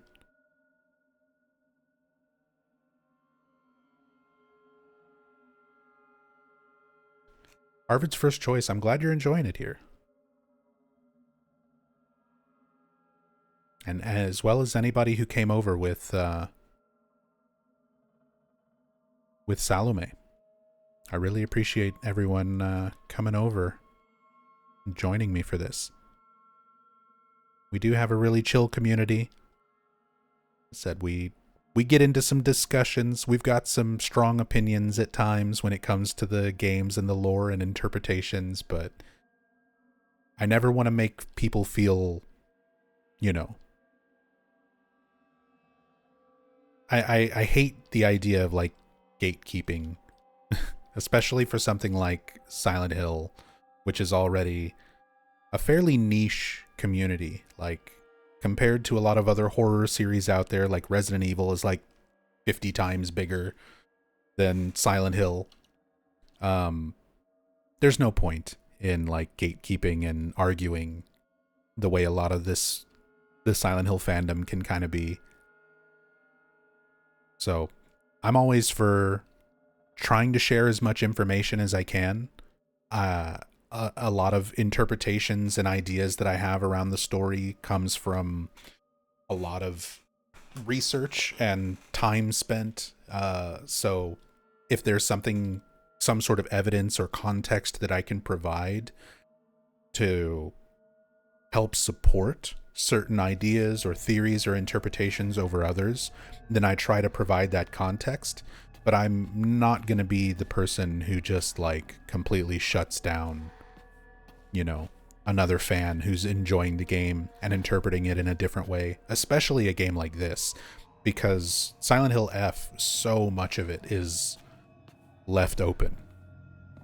In a lot of the original games, we have a lot more context, not just from the games themselves, for what's actually like happening over the course of the game, but also from the developers. We have a lot of commentary from the director of the original games, the different directors. We have commentary from other developers like Masahiro Ito, who was the lead artist for the first 3 games, who gives a lot of context and explanations for things in those. So my understanding of the games just comes from research, from playing the games a lot, from reading all of the notes and committing them to memory, and from reading all of the developer commentary. But like, yeah, with this game, there's not as much of that. There's not as much supplementary material to like confirm or deny aspects of the game. So there's a lot of open interpretation to like the vast majority of the story of this game. So it's fun to just theorize and discuss and share ideas.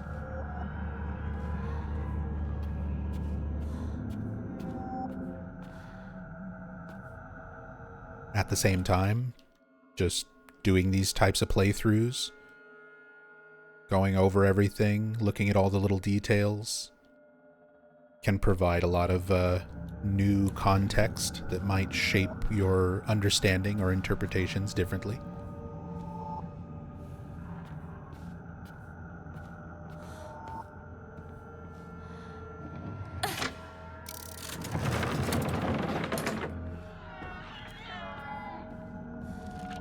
The more time I spend with your analysis of F, the more I'm liking the game. From an artistic standpoint, I love this game. Like, the visuals, the sound design, the story, and the way that it's presented, those are all aspects of this game that are really, really incredibly well done, in my opinion. Like, every bit on the same level as even some of the original games. My biggest issues with Silent Hill F are mostly gameplay related.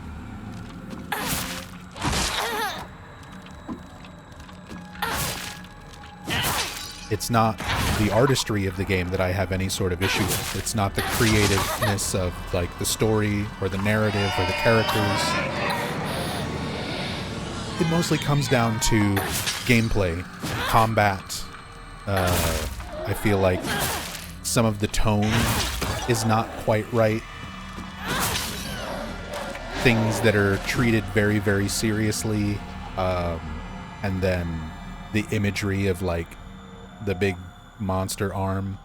Things like that I think could have been a little bit different and still been very impactful, but kind of fit into Silent Hill a little bit better.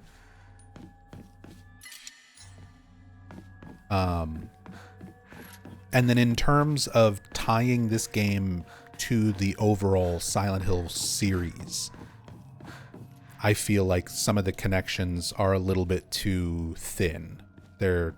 We have references to White Claudia, we have references to Aglophilus, and we've got a lot of interesting parallels between Ebisugaoka and Silent Hill. But there's not a particularly strong connection to established Silent Hill lore. So to me, this game has a little bit of trouble fitting in as a Silent Hill game because of that.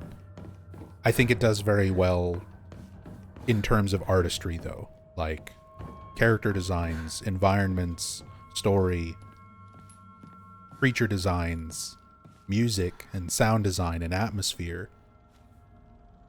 I think all of those aspects are very good. But some of the connections to the established series lore could have been a little bit stronger without even changing a whole lot. There could have been some stronger connections made. And some of the gameplay mechanics, because this is a very action-oriented game, there's a lot of emphasis on combat. So you would want that aspect of the game to sort of have more focus on its development. You would want the combat to feel very polished.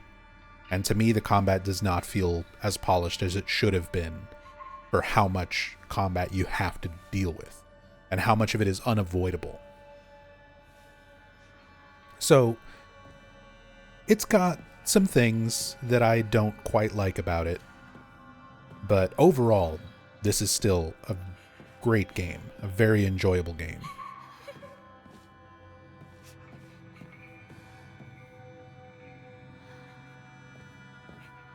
Especially if you just sort of view it as a psychological horror action game, not necessarily a Silent Hill game.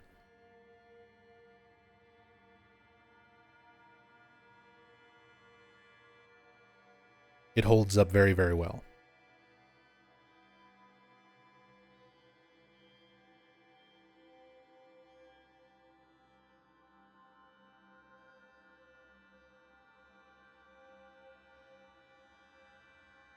Poor Sakuko in her cage, just like the rabbits. We see that repeated imagery of the rabbit cages just to act as a parallel to Sakuko feeling like a rabbit in a cage, sort of cut off from everyone else.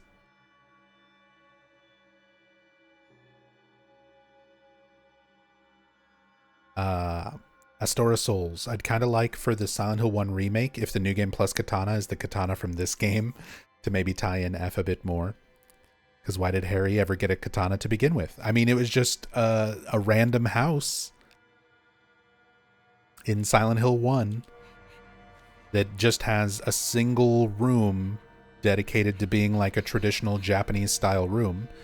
And I mean, for the time that game was made, obviously, it was done that way because the developers are Japanese. And they just wanted to include a fun little New Game Plus weapon, right? It wasn't meant to like make sense in context of a franchise, a series, because when Silent Hill 1 was made, it wasn't meant to be the first game in a series. It was created as a standalone game. It was successful, which is why sequels wound up being made. But Team Silent didn't make it with the intention of like connecting it that way. But that would be a fun way to like sort of bring things back full circle if we get the katana from this game as the katana in Silent Hill 1 remake. That would be a fun little nod.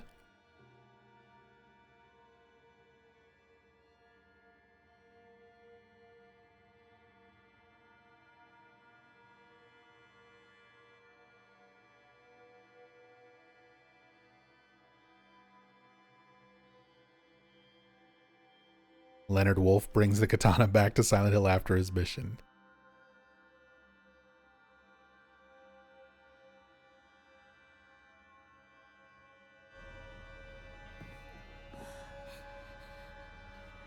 Yeah, that's one thing that I was talking about during a previous stream, as far as tying this game into established game lore. We find notes in this game about the missionary coming over from the west and bringing the White Claudia, which Shu's family recognizes the medicinal benefits of it, being, you know, doctors and botanists. So that's why they have it growing around the lake next to their house. So it gives an interesting way to tie things in. But one thing that I had sort of proposed as far as like making this game tie into the series a little bit stronger would have been to make the character, that missionary who brought the flower in the first place to Japan, be somebody like Leonard Wolf, Claudia Wolf's father.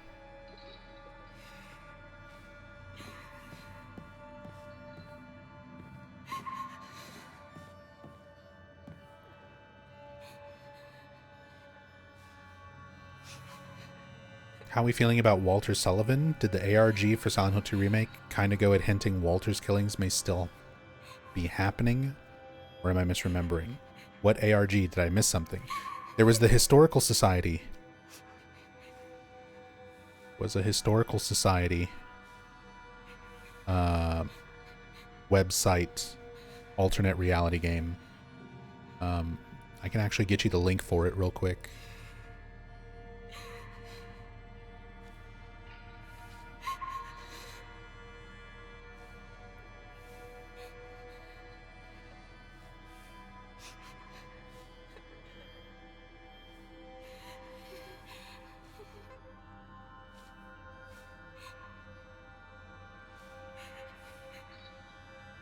There you go.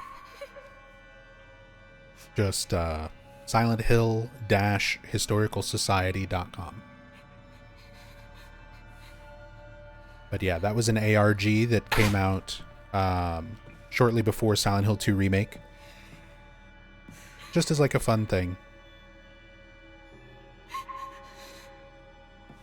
I wouldn't take anything that's in the ARG too seriously as far as like trying to put into context Walter Sullivan and his killings.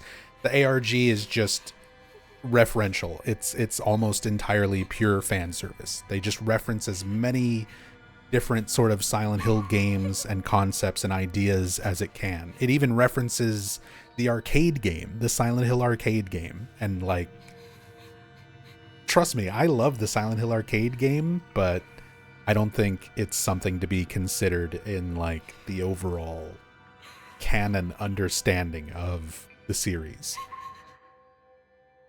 let alone the ARG. It's just fun fan service stuff.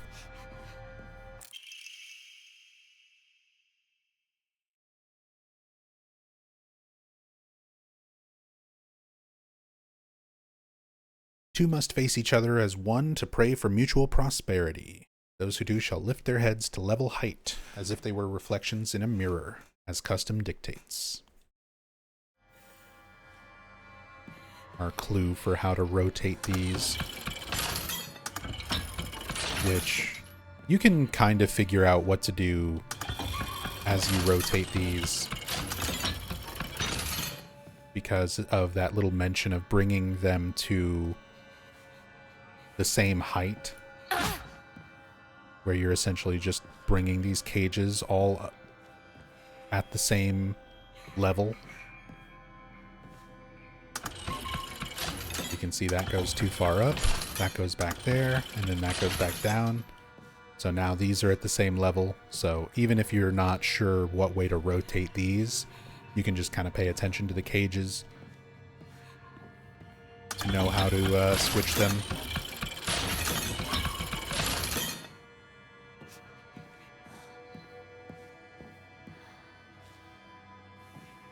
One more cage back there that just needs to be up. Once they're all at the same level, then they open up. Need Guy Seehee to play Frank Sunderland. I would love if they brought Guy Seehee back to play Frank Sunderland if they ever do a Silent Hill 4 remake. I don't think it'll ever happen. I think there's too much bad blood between Guy Seehee and Konami at this point that I don't think they would necessarily work together anymore. Not even necessarily on like Konami's end. I think Guy Seehee himself wouldn't want to work with Konami like that again, but I would love that. That would be such perfect casting. It's a shame things kind of fell out the way they did between Guy Seehee and Konami. But hey, you can't really place the blame on anyone, on any one side, because Konami did a lot of shitty things as a company. They did some not very good things, the way that their contracts were for their actors, and very little concern for their actors for subsequent re-releases and things. Konami kind of tried to shaft a lot of the people who worked with them and helped make their games a success. So Konami did some bad stuff, but Guy Seehee also had kind of a fundamental misunderstanding of the way residuals and royalties work for most voice actors. So he approached things in not the best way. And Guy Seehee also kind of went off the deep end. He's like a conspiracy theorist who thinks people were catching COVID from 6G phone connections and stuff like that.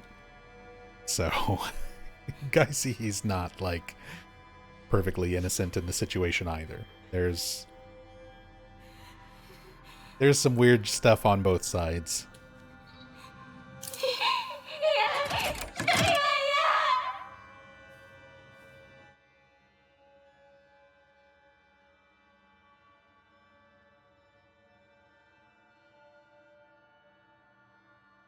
It was the 6G nub. Black Indie Dev, you say you're just kidding. You put JK lol. I legitimately have comments on my Silent Hill 2 Iceberg video where people are like, why is the Guy Seehee section in there? He was right. I'm like, are you kidding me? He tried to say AIDS wasn't real. He tried to say COVID was spreading through fucking internet connections. Like, people are like, why did you put that in the iceberg? That's the truth. That's not a conspiracy theory. Please. Please.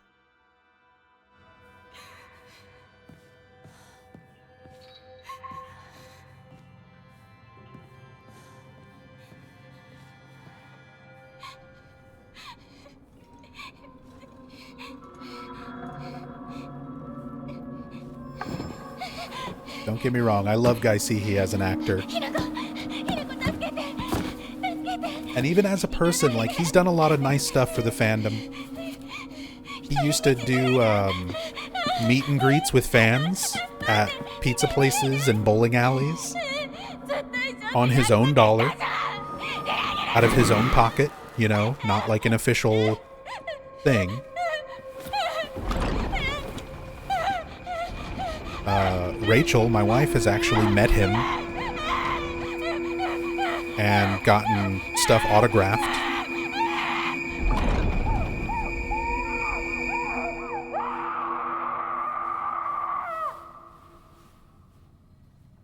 Sorry, Sakuko.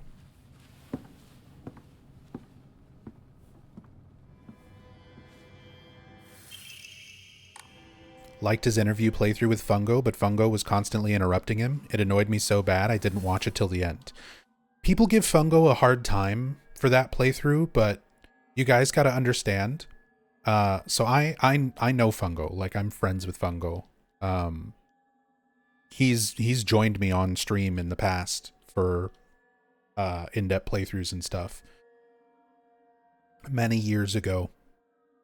And when Fungo was talking to Guy Sihi about doing that playthrough, Guy Sihi only had a few hours. Like, he only had a very limited amount of time for them to do that playthrough. And I think it was like, he said he had like 2 hours, like maybe 2 to 2.5 hours max to get through all of Silent Hill 2 and try to talk about everything. There wasn't enough time. Fungo was doing his best to try to keep things moving so that he could actually finish the game and talk about Guy Sihi with as many of the major plot points as he could. And sometimes Guy Sihi would kind of go long on his explanations and descriptions of things, and it was just something that they should have split it up.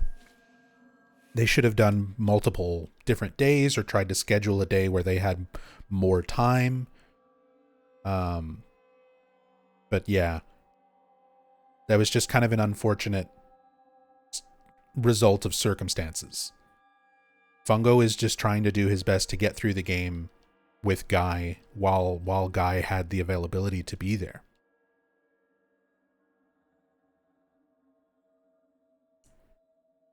And considering how rushed it had to be, there was still a lot of great discussion, a lot of great insight from Guy Sihi. So I still love that playthrough. I think there's so many cool things to learn from it. Even if it had to be kind of rushed. Okay, so apparently there's a door. Oh, is that this door? Oh, it wasn't the Emma, it was an Omamori. This is one of the Omamori I was missing.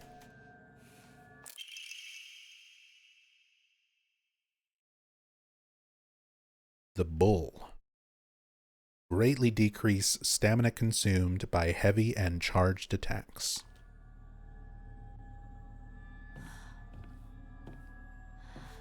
Because I'm still missing a couple of Omamori, and I need one more Emma.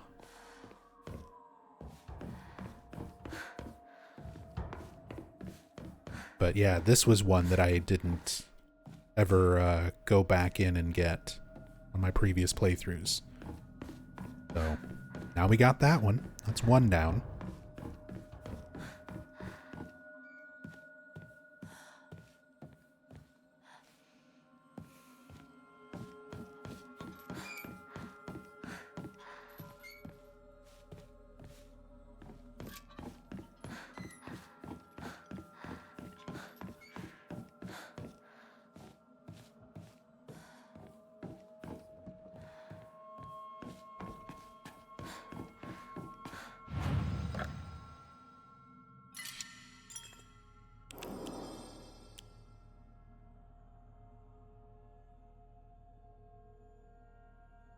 What price should someone pick this game up at?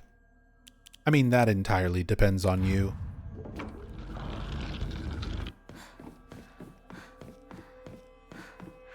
I would say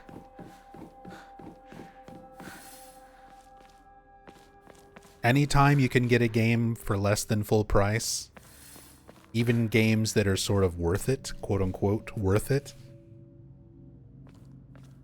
try to get it at a discount.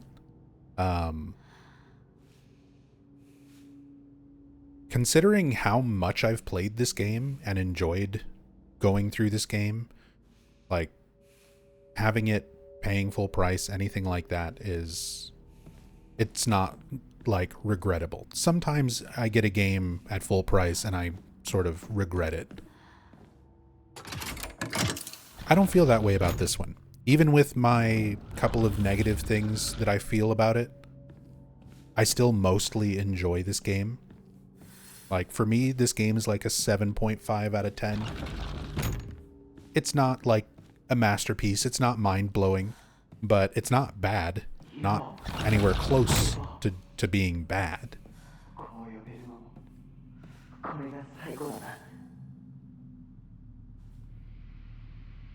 But yeah. If you do want to get this game at a discount,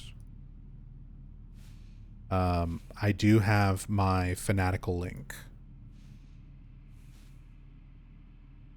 It's, dare I say, good.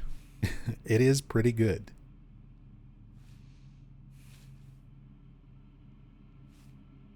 But yeah, I'm partnered with Fanatical. So if you plan on playing on Steam, you can use my link right there in chat to get a Steam key for a discounted rate. So if you get it through that, the standard edition is $51 and the digital version is $59, rather than paying $70 or $80. So you can use my link and get yourself a Steam key for a discount.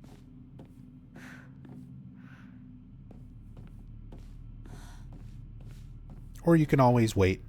The game will probably be on an even bigger discount by the time you get to like summer sales next year, if you're willing to wait that long. The main thing that loses me is the wolf arm. Yeah, the fox arm, I agree. I'm not a fan of the tone shift from the fog world of the game to the dark shrine of the game, and the focus on the action fox arm combat type stuff. I'm not a fan of that either. I understand what it's supposed to represent thematically, but I think there's better ways they could have conveyed that aspect of the character. Like that they tried something weird. I like that they were trying new things. I don't think all of the things they tried necessarily landed, but experimenting and doing something new is the only way that the series is going to evolve. And I would much rather see this series evolve than try to just do Silent Hill 2 over and over again, you know? I would much rather see the series evolve and grow into something different while still holding on to what makes Silent Hill Silent Hill. Because that's also a big thing that we've been discussing over these last few streams, where I think what a lot of people enjoy about this game has more to do with enjoying psychological horror in general rather than Silent Hill specifically.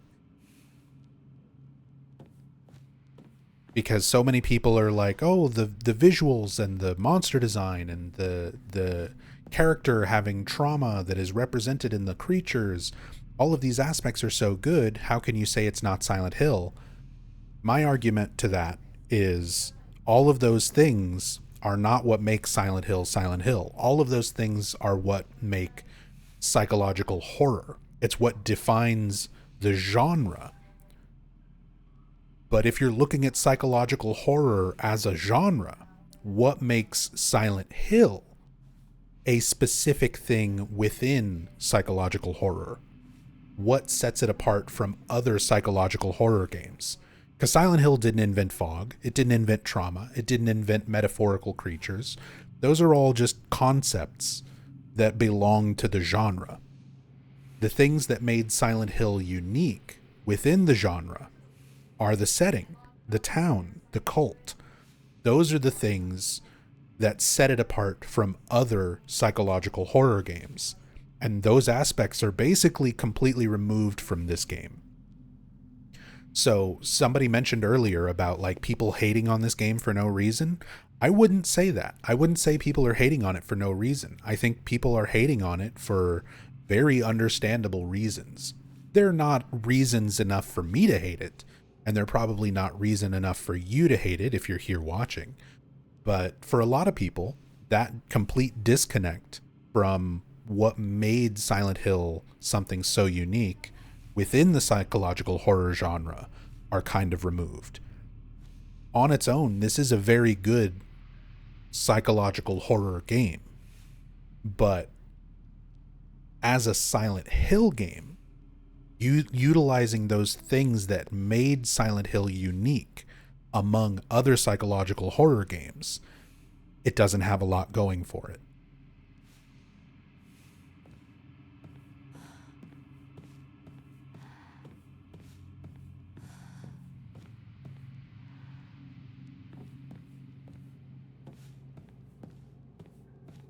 But I do wish people were a little bit more open-minded towards it, because there are so many really good concepts and ideas and themes and moments in this game that a lot of people completely miss out on just because, like, it's set in Japan. And a lot of people just hate it for that. Just because it's set in Japan. Like, it's also harder for a lot of people who don't have an understanding of Japanese language and culture to connect with this game. It's easier to connect with the original games if you are an English-speaking American, because that's what those games were made for. Team Silent was tailor custom crafting an experience that was designed for a Western audience. It was made by Japanese developers, but they were trying to make Western style horror, which is what made those original Silent Hill games so unique. It was a lot of Western horror ideas sort of through a Japanese lens, an outside perspective.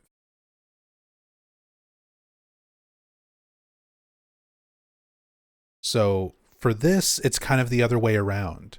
We've got a lot of the fan base that only understands the American setting now, and moving it to Japan sort of violates a lot of their understanding of the series and takes away an aspect of the games that they really enjoyed, something that was familiar to them. Because, yeah, if you don't understand a lot of the language, if you don't understand a lot of the Japanese culture, there's a lot of the aspects of this game that just are not going to connect with you. So it's understandable why this game is so divisive.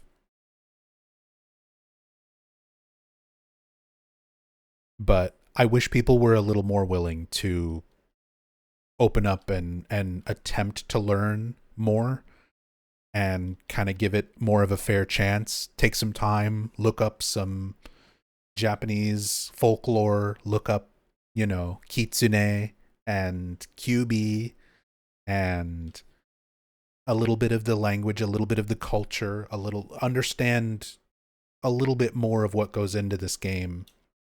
And I think you have a much greater appreciation for it. But not everybody wants that. Some people don't want homework with their video games. They just want to turn their brain off and play a nice spooky game. And for a lot of people who don't want to put in that extra effort to like have that level of understanding, the game's going to fall flat for you. And that's fine. Like, it's not made for everybody. It's not going to hit for everyone.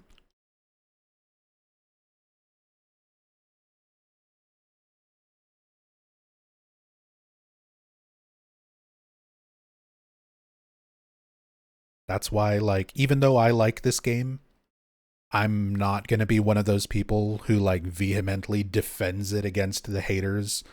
I completely understand where a lot of the hate comes from. I get it. Even if I don't agree with it, I understand it.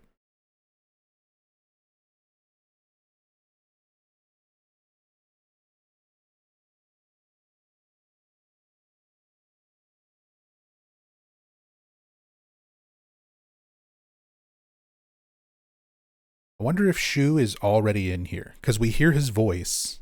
Oh, well, that answers that question. Nothing is rendered in here yet. Except for some candles.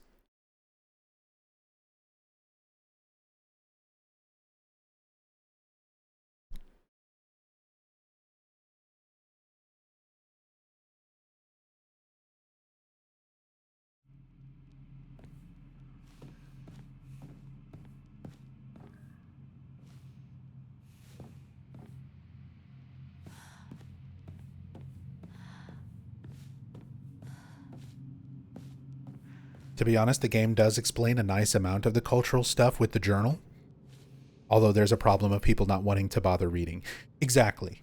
Exactly. That goes back into what I was saying about people not wanting homework to go along with their game. They just want to play the game and enjoy it.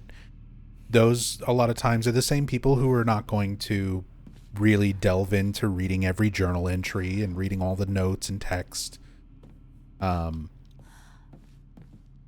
So I get that. I get that. Not everybody wants that experience when they're just trying to play a game.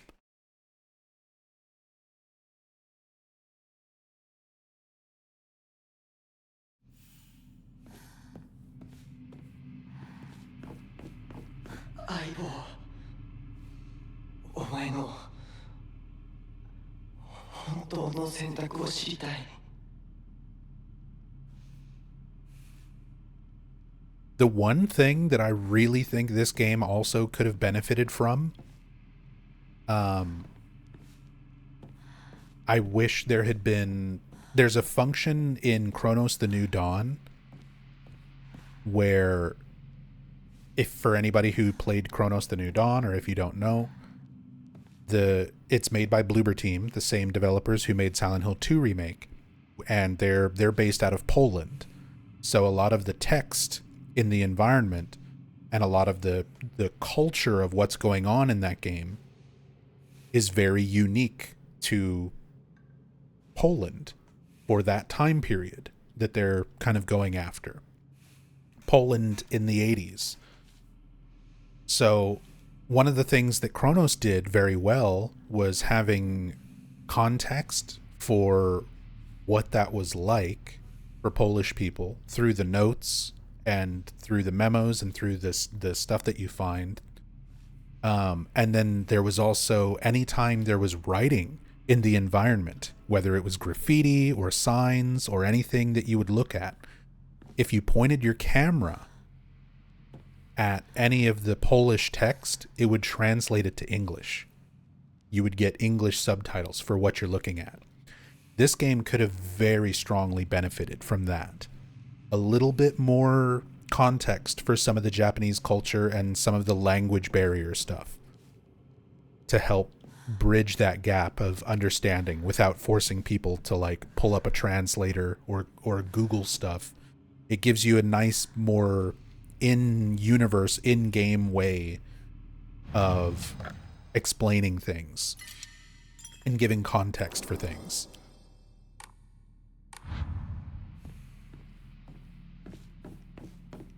So I think this game could have really benefited from something like that.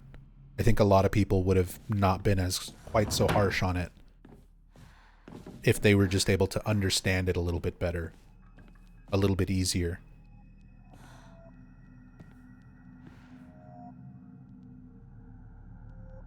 No, in the Notebook too, Hinako mentions about the Obon Festival lantern being something older women in unlucky years put outside their homes. I like then if you interact with the lantern, Hinako says something like, "It's a bit early for this." I took that as Hinako referencing how she's still young and not having to worry about her older years and being alone, tying the theme to marriage. Yeah, exactly. But that's a perfect example where if you don't really understand Japanese culture, if you don't know what the Obon Festival is, you know, if you don't know what the meaning behind a lot of those things actually is, it can be hard to make that connection, because there are so many thematic elements that are kind of lost in translation. Just like that.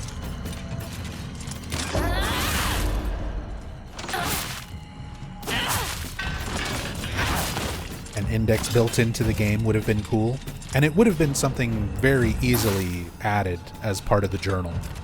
The journal already does such a good job with a lot of that contextualizing, but yeah, some type of index, as well as something to kind of help translate some more of the aspects of the game. I think if the journal had been fleshed out a little bit more, it wouldn't have solved the problem completely, because again, you're always going to have people who don't bother reading that kind of stuff, but for a lot of people who are willing to at least look at in-game materials, like the journal, it would give a little bit better context for a lot of what's going on and what the symbolism behind things that are more uniquely kind of Japanese.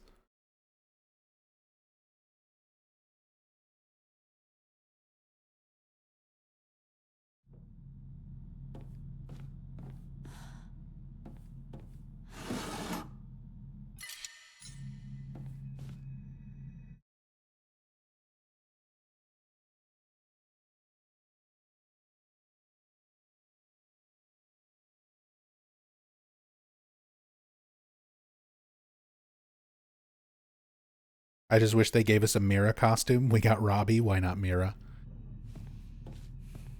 Even Robbie is kind of a strange choice, considering how they tie the rabbit imagery to Sakuko. I feel like it's a little bit inappropriate for Hinako. Like, it doesn't quite work.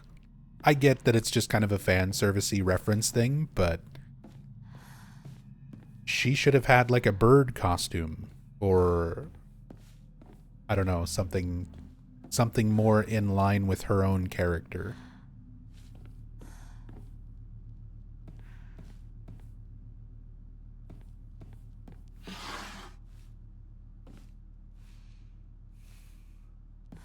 A Mira costume would have been fun too. Especially since we do see Mira in the UFO ending. So that would still fit in that sort of fan servicey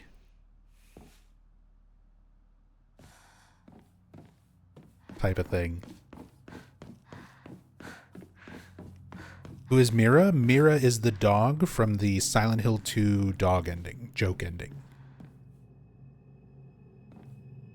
The Shiba Inu.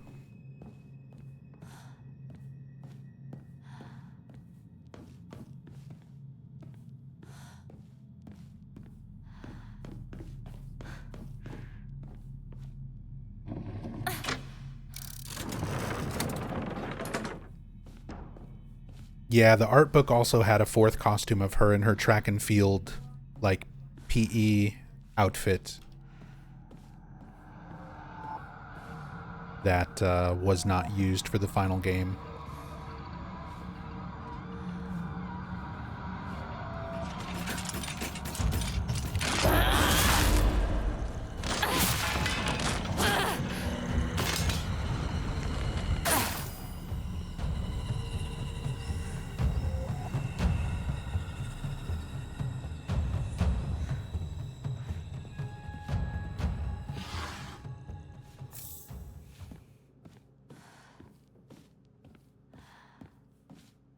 This music cue was used in Silent Hill 4? Not exactly, but a very similar one. It's not the exact same sample. I know the one you're talking about too, Terry. That's just like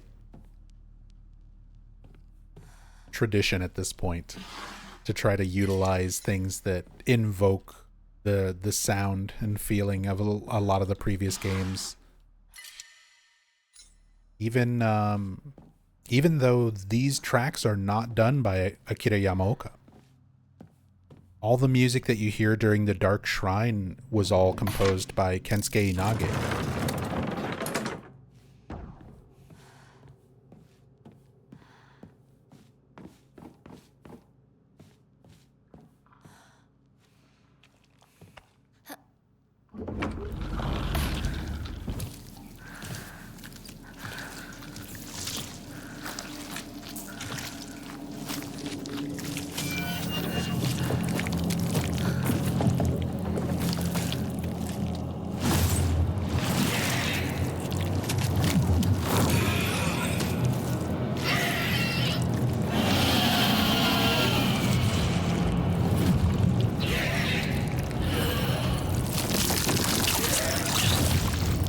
Pregnancy monster, yep.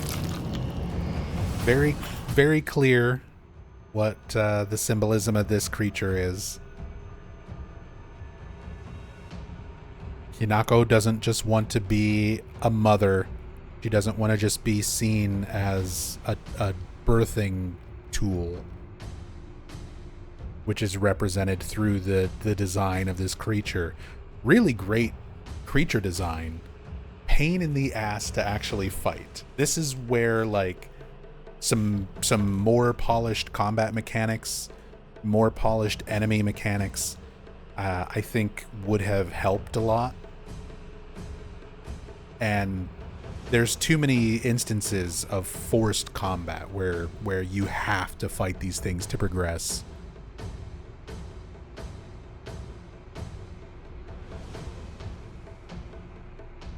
But it definitely coincides with the fear of like becoming a mother, becoming sort of just a brood mother. And there's another aspect to it as well. The mother is not supporting herself. She is on the back of the father. You ever notice this underside of it?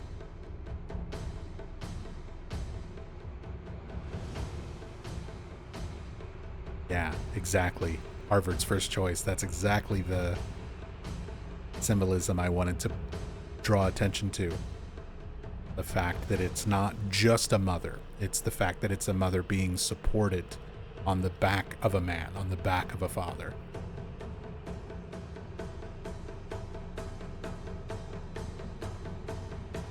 Yeah, very similar to the Siam in Homecoming. A lot of similar imagery.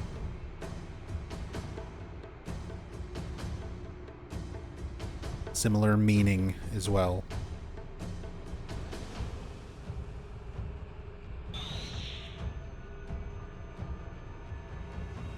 Al, thank you for the raid. Welcome, welcome.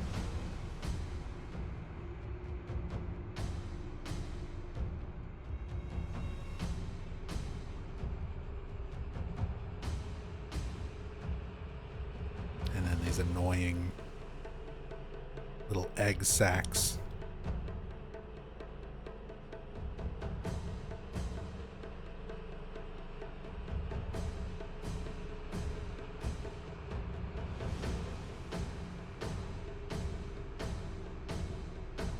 Yeah, the eggs have weird little limbs.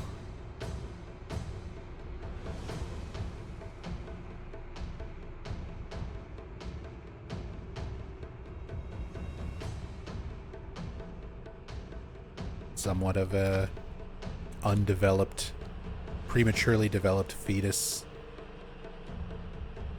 Kind of inherently into its design.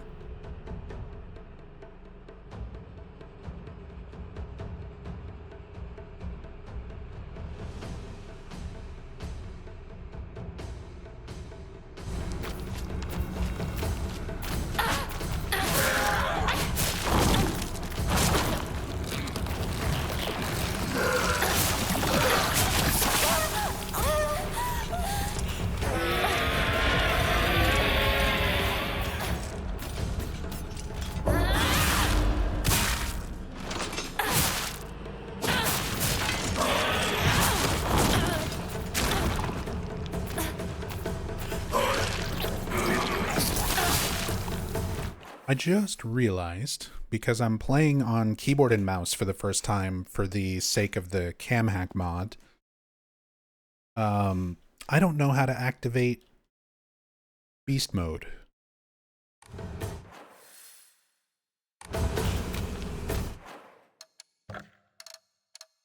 I don't know what the controls are. Because on a controller, it's just both of the analog sticks. But, I'm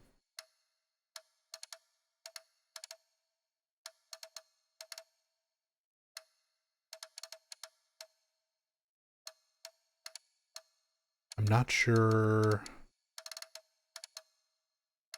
T for special action? Ah, that's it. That's a weird button. This game's default keybinds are very strange to me.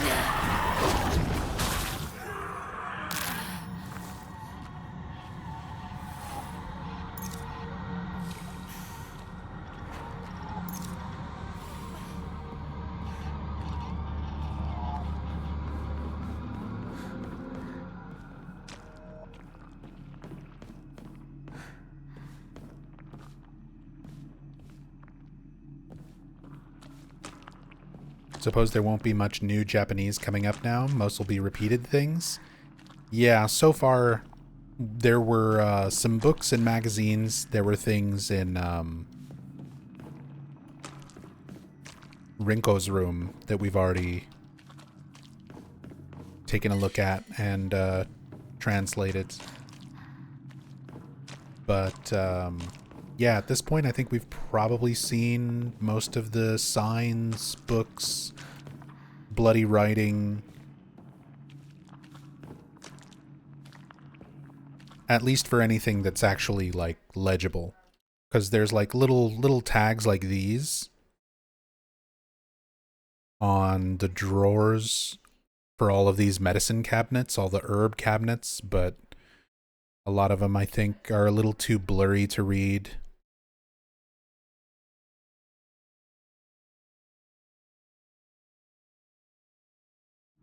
Yeah, the vine boom sound effect. There's a lot of stock sound effects used in this game. There's a vine boom sound effect that's very recognizable. There is the pottery break sound that I recognize from the Kurleneskar from Star Trek The Next Generation.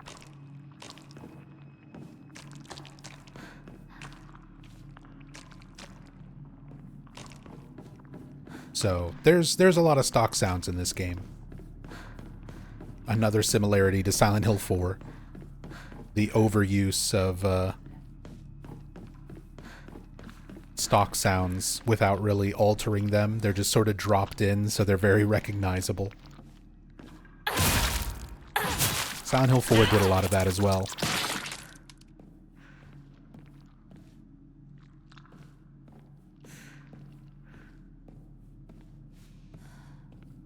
Was Silent Hill 4's burp a stock sound? Absolutely. Of course it was. And I've heard it in other things. I've heard it in cartoons and other things, other media. Same thing for like the monkey noises that the gum heads in Silent Hill 4. There's a lot of old cartoons and TV shows, like it's in Power Rangers. The gumhead monkey noises are in Power Rangers.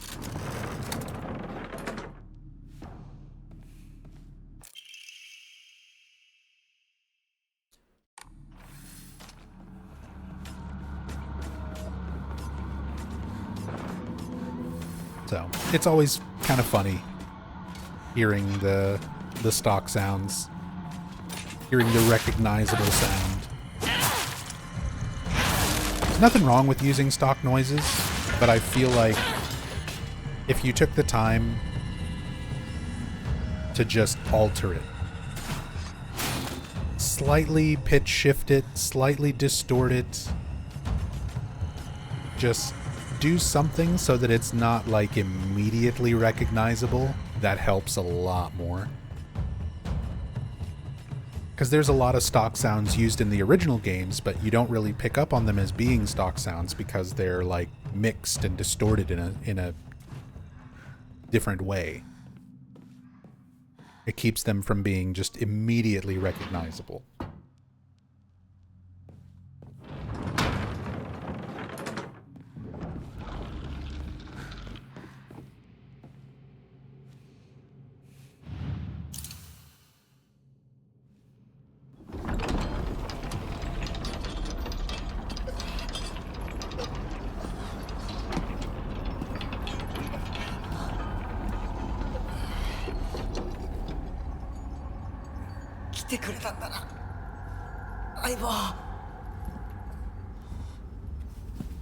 俺はお前に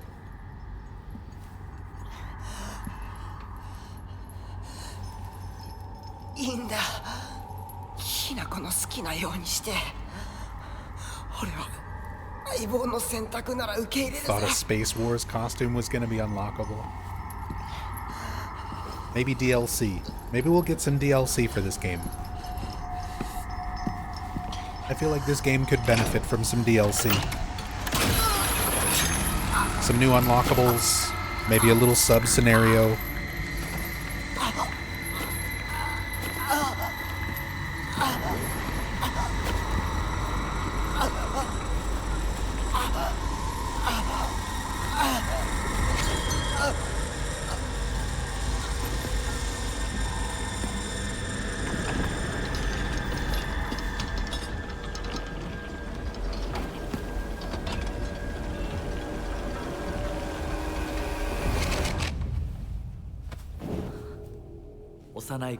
The Silent Hill F sub-scenario where you play as Kotoyuki.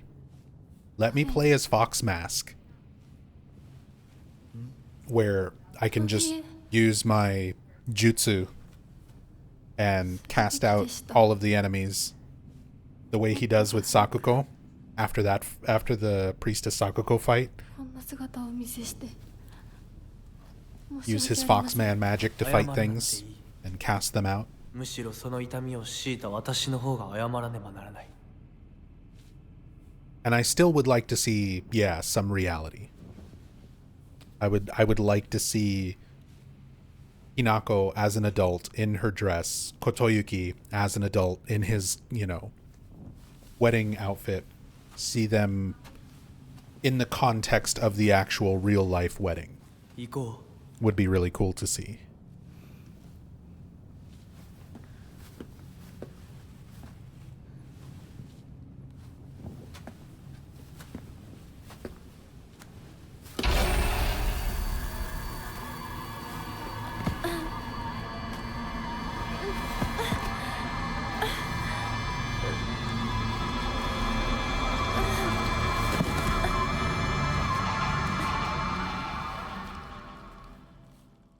Love that the mask is pink. Yeah. I'm glad that they changed little details like that with the bunny costume. They also give her the blood smear on her mouth to be like the Robbie mascot in Silent Hill 3. シュウ、リンコ。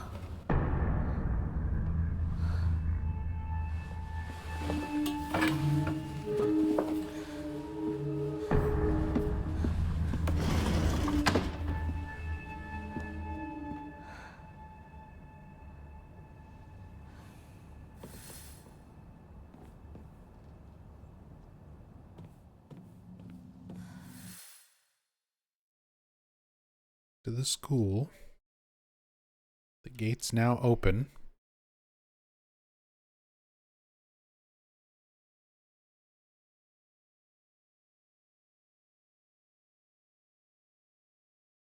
A lot of this rendered in too.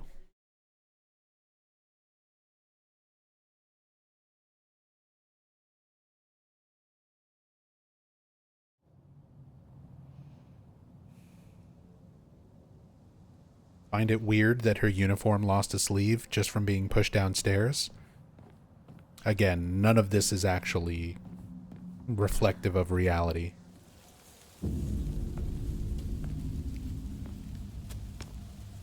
She's not actually a teenager wearing a uniform, wearing a school uniform. シュウ、 Her friends are not actually here. She's not actually being pushed down the stairs. None of that is actually happening.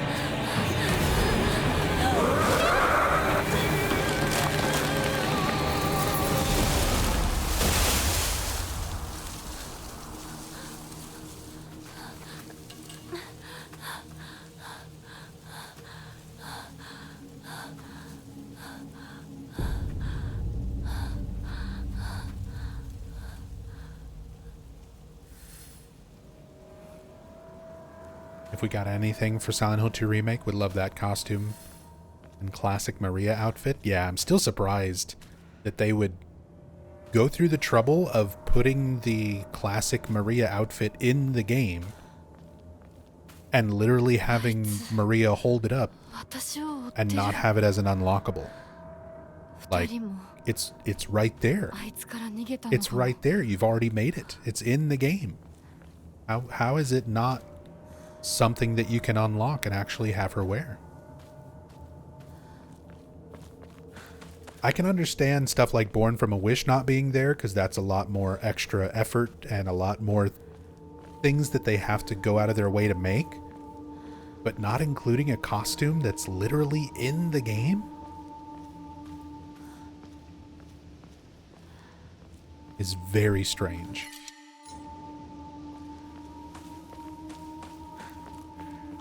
It seems like such a waste to just have it as that little Easter egg moment. やむを得ず私を置いてったんだ You know, even if Born from a Wish doesn't happen for Silent Hill 2 Remake,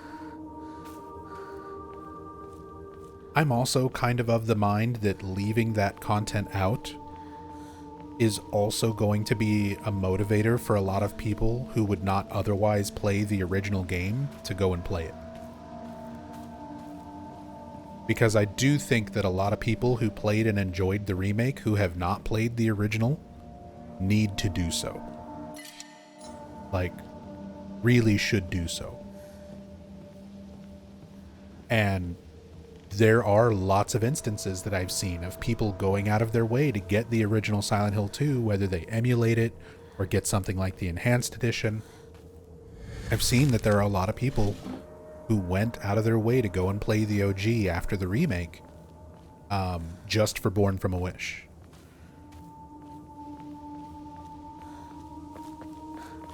So even if it doesn't happen for Silent Hill 2 Remake, I don't think that's the worst thing in the world.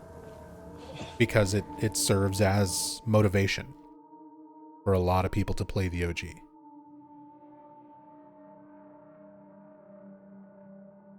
Hey, I wanted to get a look at this guy.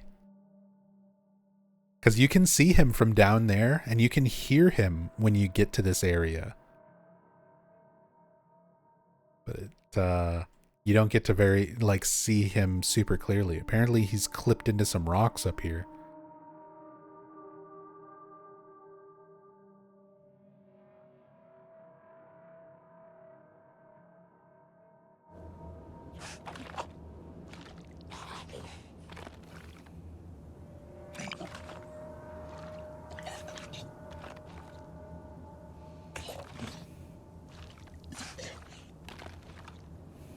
It's clear for me they didn't want to double down on a sexualized female character, unfortunately. I disagree. I think Maria as a sexualized character is entirely part of her character. And Bloober's aware of that. It is an aspect of Maria. She's supposed to be a sexualized version of Mary, an idealized version of Mary. And Bloober's well aware of that. I don't think that's the reason. There's too much else that Bloober was aware of in terms of the characterizations that they wouldn't overlook that or misunderstand it.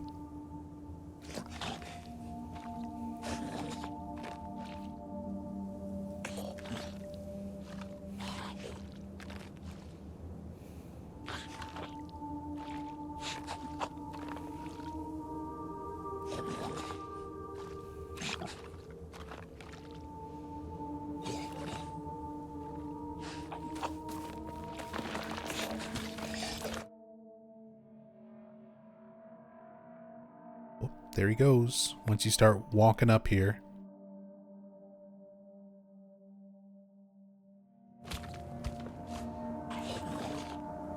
Whoa.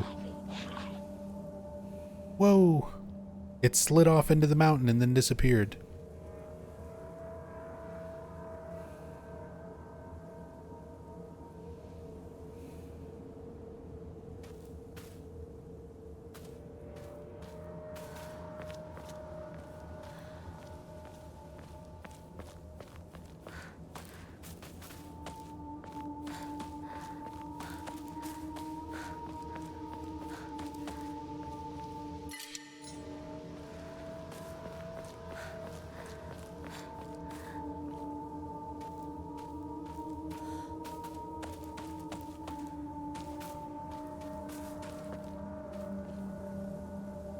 The outfit was more nostalgia for that time period as well. I mean, it's Christina Aguilera's 1999 Teen Choice Awards. But regardless of where the outfit came from, like, for fans, it was something that was iconic to the character. And again, it just seems like such a waste to go through the bother and trouble of creating the outfit in game, like making it an Easter egg at all. Like, if the intention was to just completely forget about that aspect of Maria's design and character, the fan service Easter egg of having it in the closet wouldn't have been there at all. There would have just been no reference to it.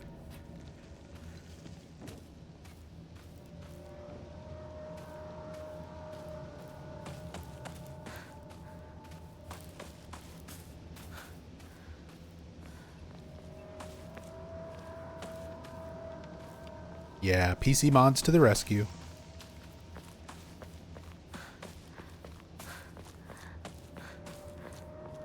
Because there are mods for the Silent Hill 2 remake for James's original jacket design with all the patches and stuff on it. There's mods to add Maria's original outfit. There's mods for this game. Modders have made her track and field outfit from the art book and modded that into the game, so you're always going to have the PC version with mods.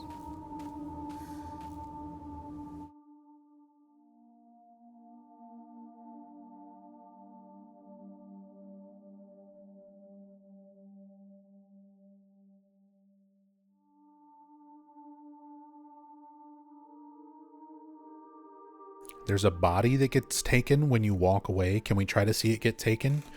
Only happens when you aren't looking. If it only happens when you aren't looking, it might be based on your camera perspective. And we've already seen other instances where even if I separate the camera and free cam, the game is still tracking where the camera is and what the camera's looking at. Like the scarecrow, the disappearing and reappearing scarecrow around the town once you start getting to the rice fields. Even with the cam hack, we can't see the scarecrow like appear and disappear because the game is still tracking that the camera's looking at it.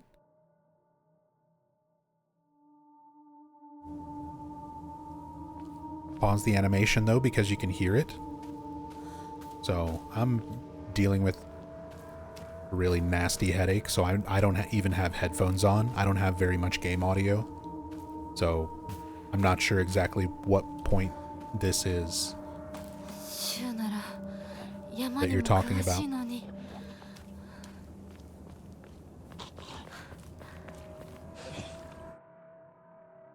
can hear creature sounds. This guy.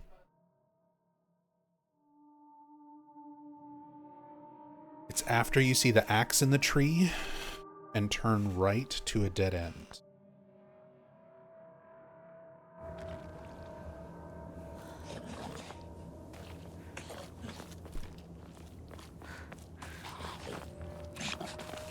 I will try.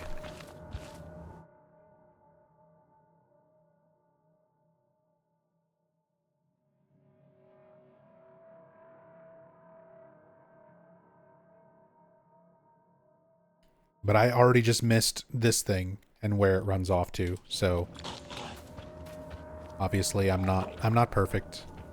Doing my best, but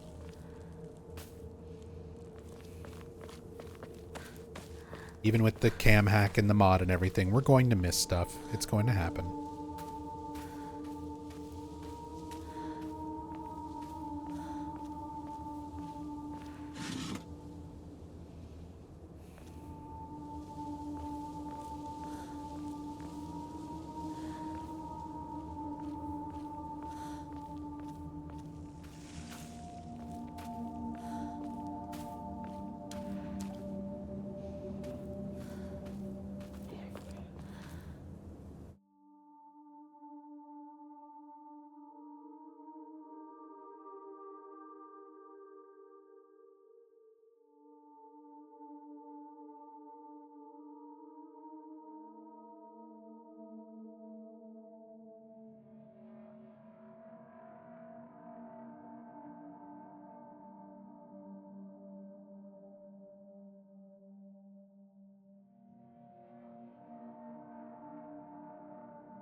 Translator?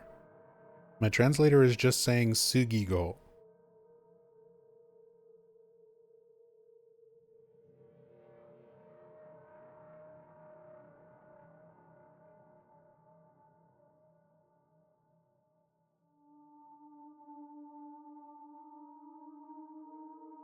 Cedar Town?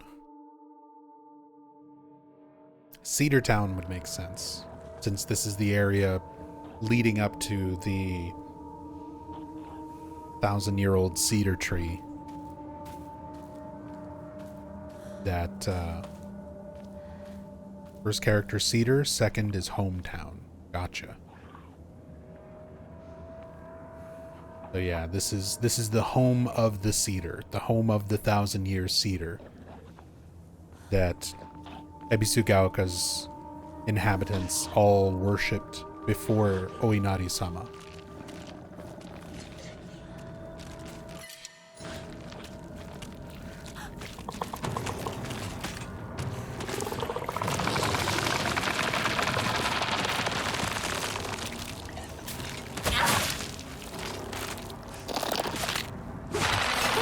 I tried to dodge. I was too slow.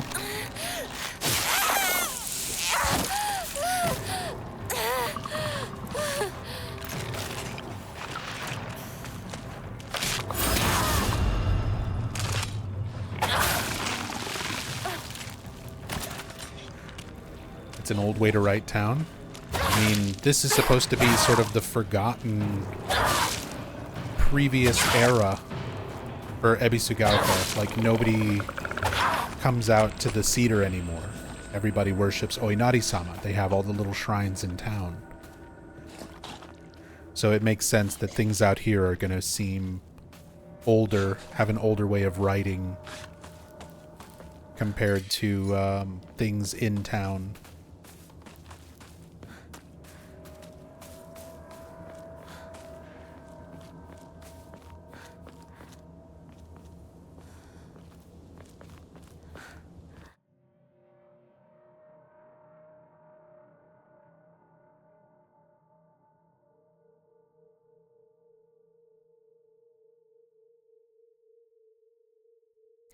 I mean, okay, I'm just seeing some of the discussion around Salome's streams and people and stuff. Like, you gotta understand, and Salome, she's a professional actress. She's probably had to deal with much worse criticism that a bunch of video game nerds are throwing her way.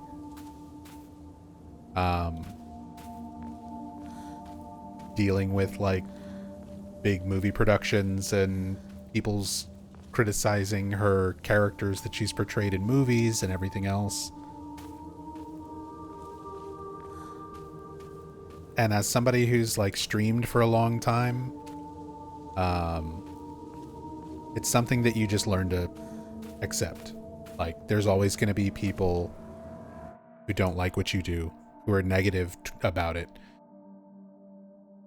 whether it's in chat or in YouTube comments. She's an adult. She knows better than to put too much mental energy into worrying about that kind of stuff.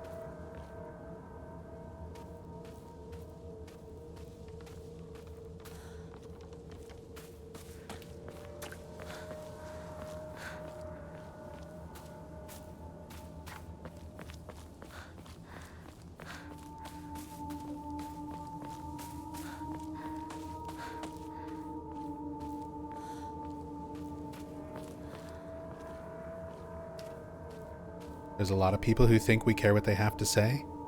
Welcome to the internet. Where have you been?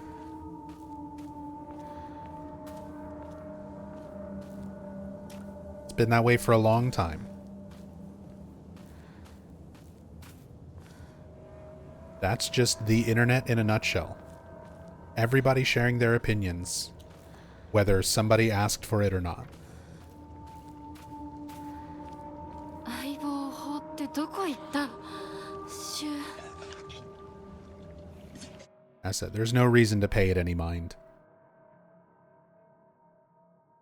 If you're old enough, if you've been around the internet, if you're in any sort of, especially if you're in a profession where you have to put yourself out to public opinion, if you're an actor or an actress, a voice actor, motion capture, a streamer, a YouTuber, anything where you're putting yourself out there for criticism, you're going to have to deal with negative criticism.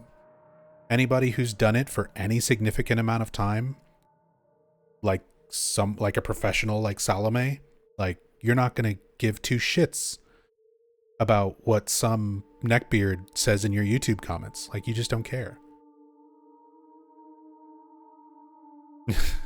You know?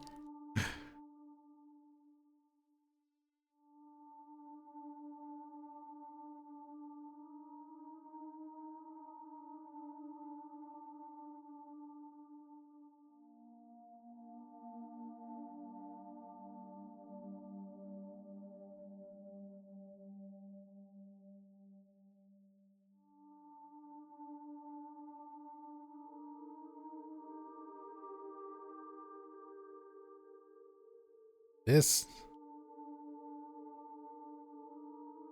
You literally pissed off the Sonic voice actor? You said Steve Urkel was the best Sonic and he read it on social media and got mad? Oh my god, you mean Ben Schwartz? Are you talking about Ben?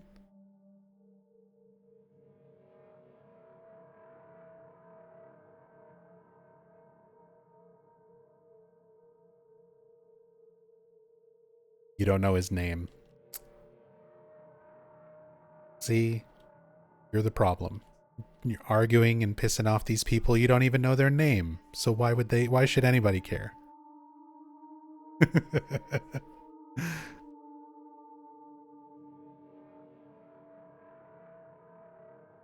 Picking fights with actors you don't even know.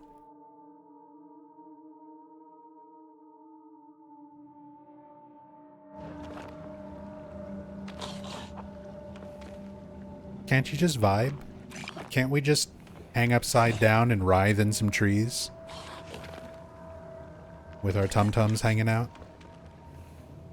Should be more like this guy.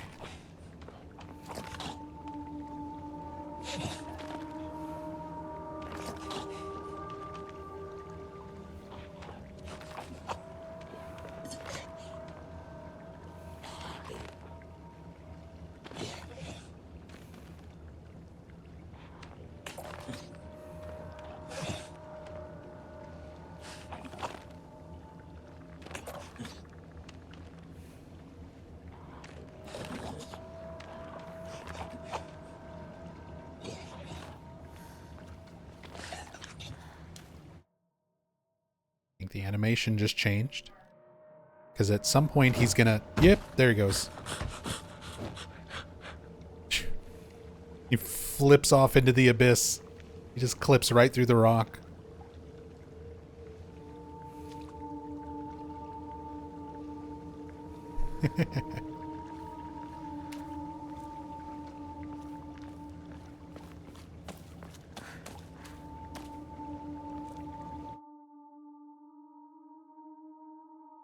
Go underwater.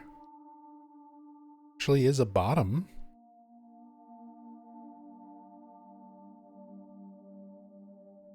You missed the area I mentioned, went past the axe a while back. I told you we were gonna miss stuff. I warned you, man.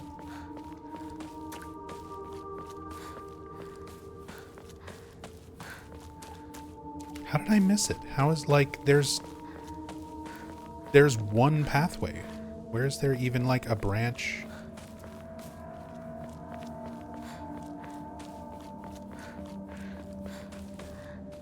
Where's there even somewhere else to go? Are you sure?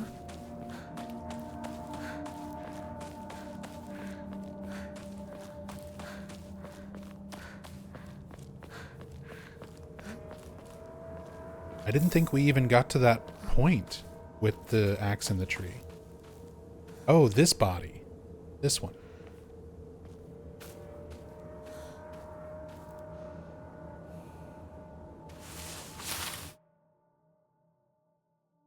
No. As soon as you hear the sound effect, it's just gone.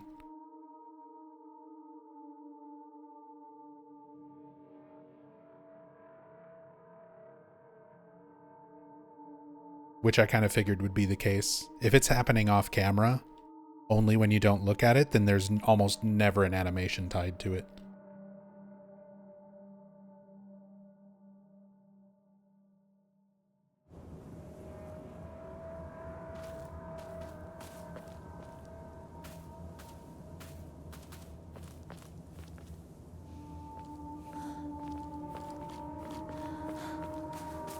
Yeah, exactly. That's just extra time and effort for something that the player's not going to see. I mean, that's kind of the whole point of a cam hack, because sometimes there are elements. Sometimes there are things that are... Oh yeah, there's the axe.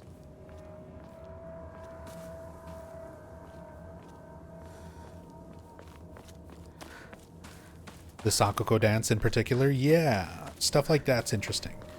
But it's still something that the player is meant to see. The cam hack just shows how they achieve the visual effect. Because there's other points in this game where you'll see like a shadow move, and they use like a dummy model and a light source just to create the shadow, rather than having the actual character model or something there.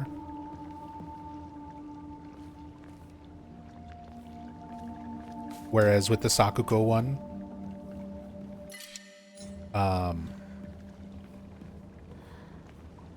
they actually just use the character model to create the silhouette. One of those things where there's a lot of different methods to achieve the same effect.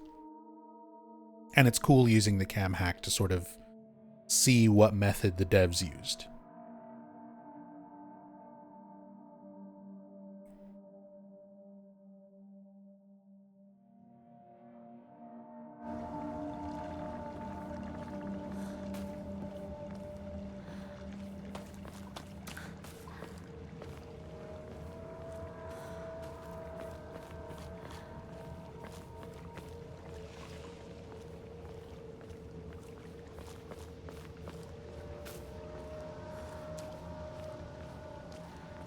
Lots of smoke and mirrors to do things. It's rarely proper behind the scenes, but the times where things do function the way that you expect them to is also surprising.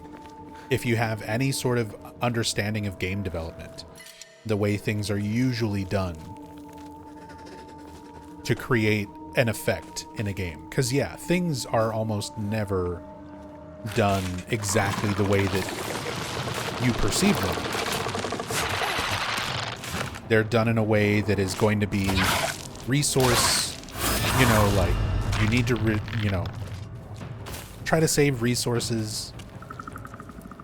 Try not to have too many things eating up like limited memory for the game. Because you have to keep optimization and things like that in check as well.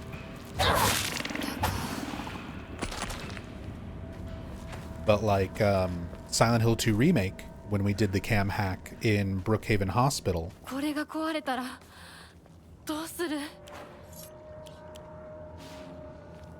the elevator works. Like the elevator actually functions. And that's one of the most common things. Did I just teleport out into the water? No. Sorry, my camera kind of flicked around there. But yeah, elevators in video games almost never work the way you would think they do, where they physically move and move the character model. It's almost always easier to do an elevator where you're just teleporting the character to a new location and using the inside of the elevator to mask changing the environment around you.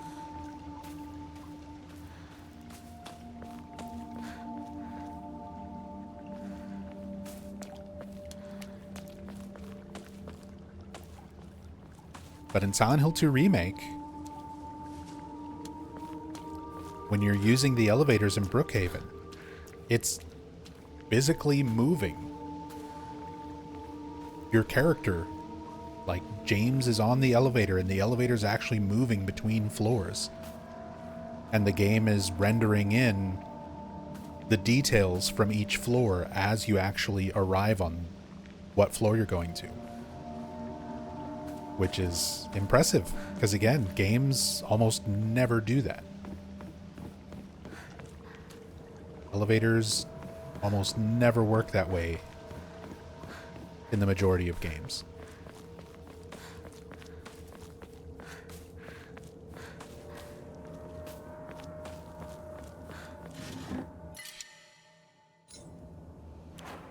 Pull up on toolkits, so let me repair stuff.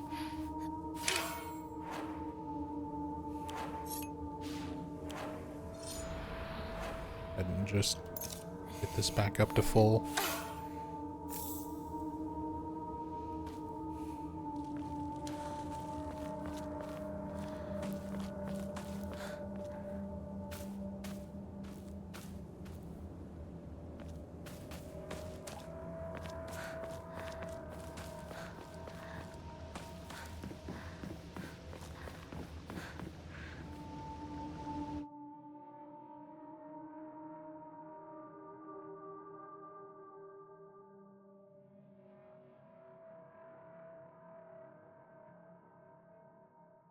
I really like this section of the game. Just visually, I really like the woods and the side of the mountain here.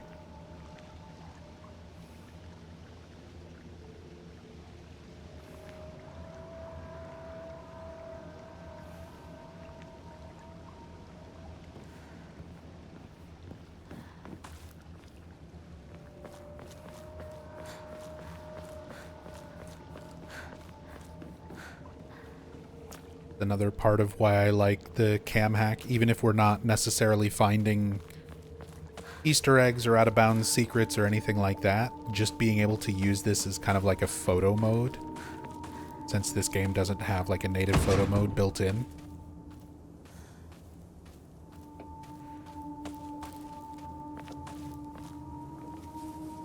There's a lot of just really nice looking environments and scenery.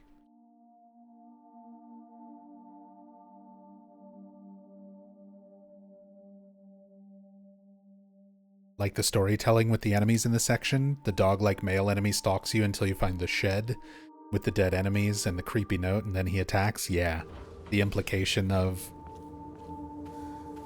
men targeting women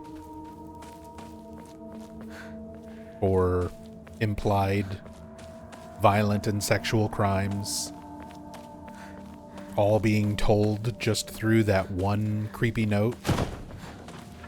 And the presence of this thing like stalking you, the different moments where you can hear it. I think that was another moment right there. I heard it jump away.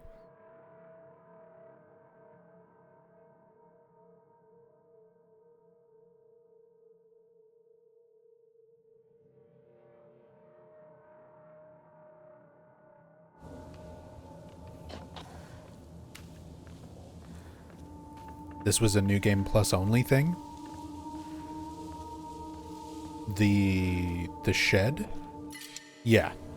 The shed with the dead bodies is New Game Plus only. On New Game, that shed is closed up with no way in. You still have the enemy like stalking you, but you can't go into the actual shed with the note.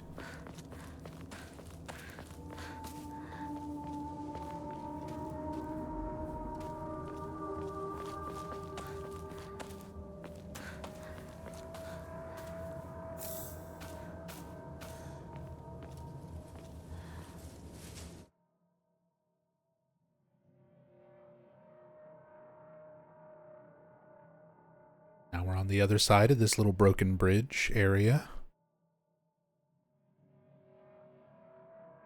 See more of the details of the stone bridge actually collapsed here.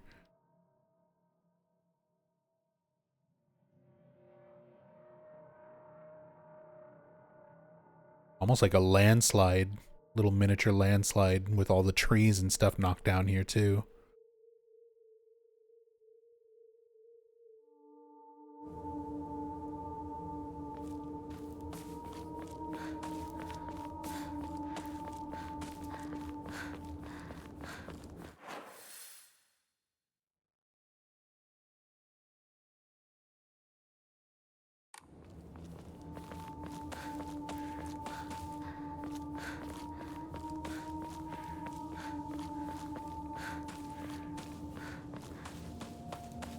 A little Inari shrine.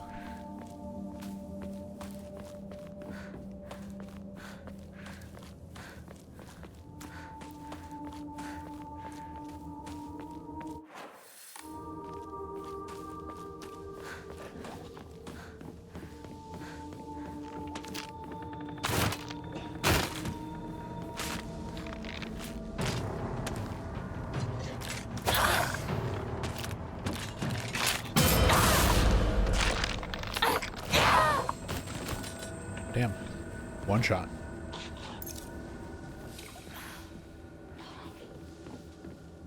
I know. I'm trying not to just complain about wall hits.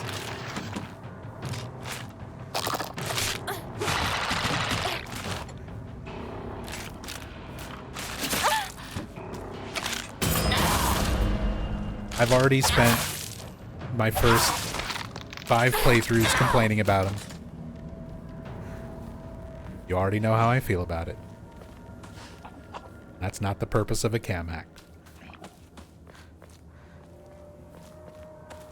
Try not to get too hung up on those things.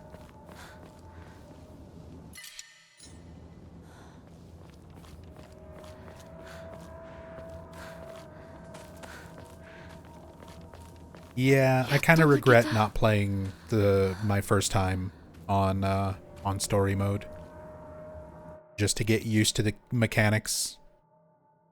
And the game seems like it was designed that way. It was designed around and balanced around not going into hard mode until you've already got some stat upgrades and some omamori.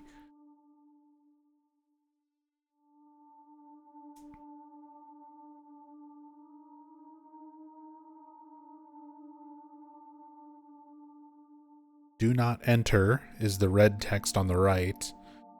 Not sure about the text on the left. Yeah, entry prohibited. Left text is too smudgy.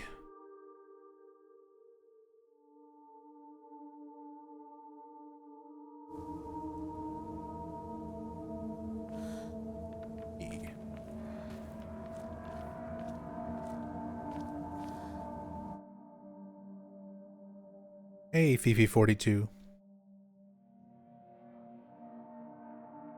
Thank you. That on it legitimately that means a lot to hear. Especially today. Recently I've been kind of dealing with the reality that I've been dedicating the last 11 years of my life to streaming and making videos around Silent Hill and struggling to get by. To the point where I'm kind of considering retiring soon. And you guys have really helped. It helps a lot knowing how many people enjoy what I do.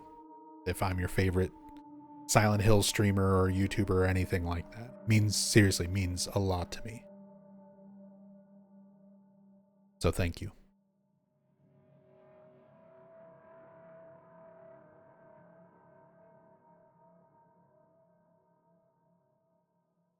Yeah, Ebisugaoka.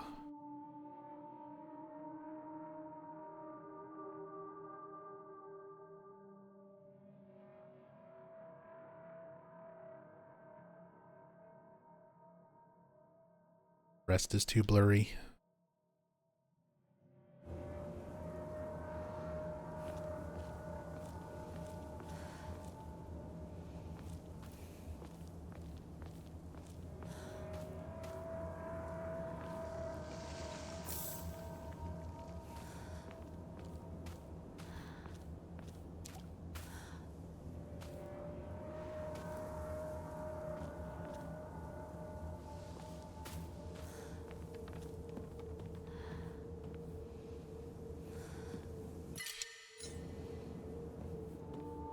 Ezio, welcome back. Thank you so much. Appreciate the resub. The kind words.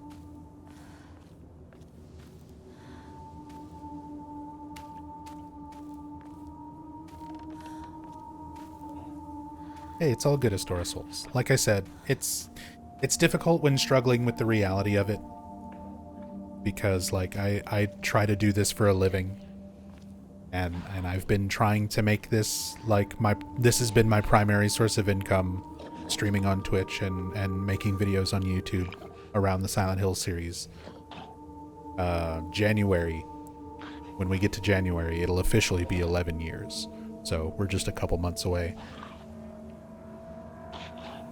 And, you know, I don't have a very big subscriber count. I don't have a very big follower count.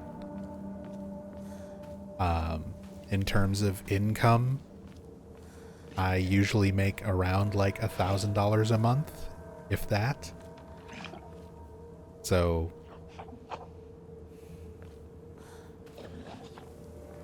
it's a struggle.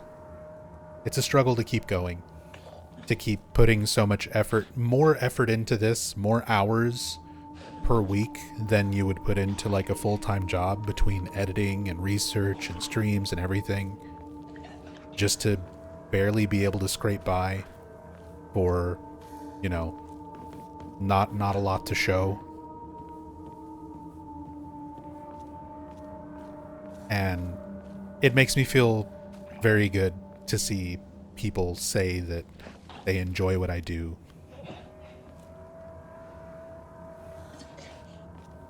Makes it feel like it's worth it. Even if I'm not the biggest, you know, Silent Hill creator or the best out there.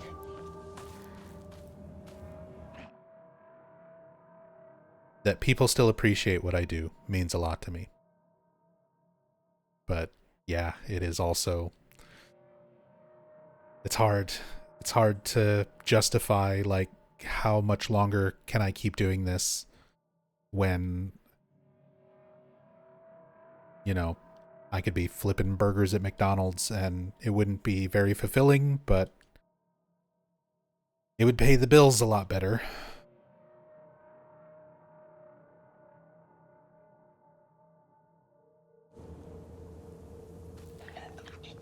And it's even more frustrating when I see the channels out there that really are bigger in terms of, like, especially on YouTube.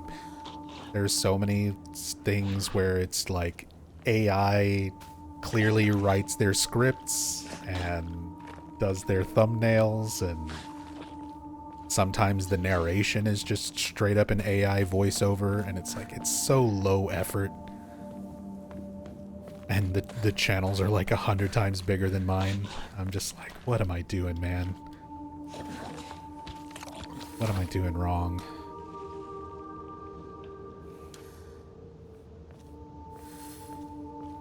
So, I've been struggling with that a lot lately, just to be open and honest about it.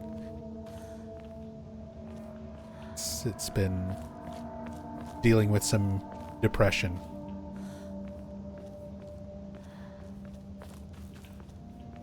But all you guys being here, people like Salome coming in and raiding and being aware of who I am, like people who are involved with these games knowing who I am and finding me and bringing their communities here. People just coming by and saying that they enjoy what I do. You gotta understand that. Here, why don't you take it? That means the world to me. It means everything to me. Just, it makes it feel like it's worth it, you know?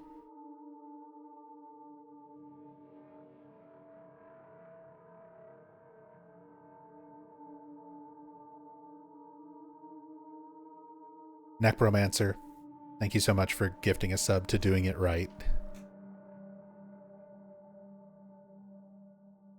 And Iriajith, thank you so much for that brand new sub. Thank you so much for the love and support. Thank you guys. Thank you, thank you.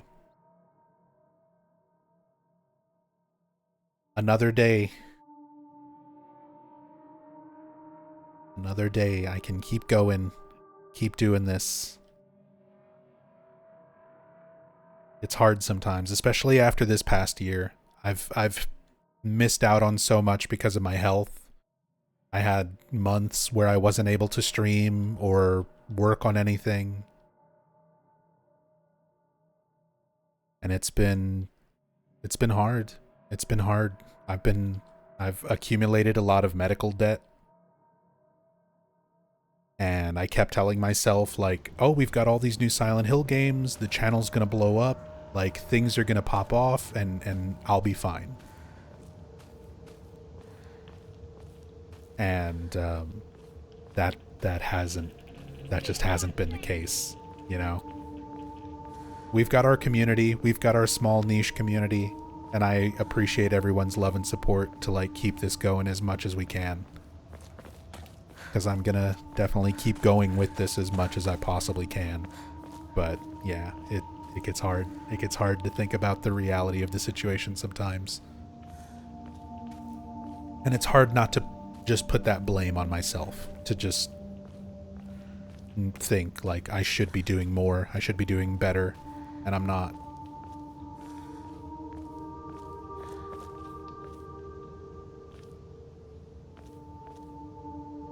Random Ivy, thank you for the resub. To a real one. My only regret is that I didn't find your channel sooner. And I don't know how that happened, but I love this place. Thank you, Random Ivy. Anastora Souls, thank you for the bits and the big Mira. Big dog. Thank you, big dog.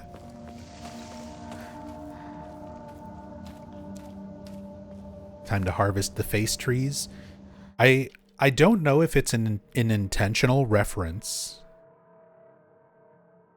but this potentially is a very obscure Silent Hill reference. How many of you are familiar with Silent Hill Orphan? It was a series of mobile Silent Hill games for cell phones way back in the day.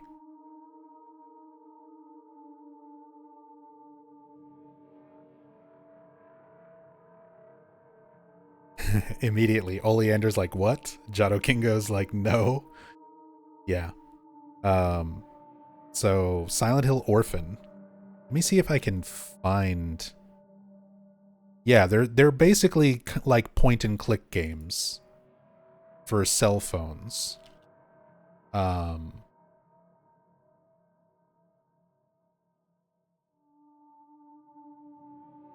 But when I say cell phones, I mean like Silent Hill Orphan came out in 2007.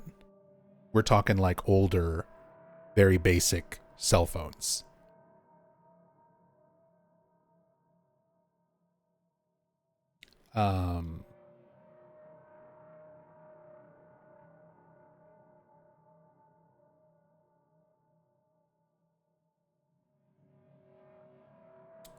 Oh my god, yes. We actually have a screen grab of it.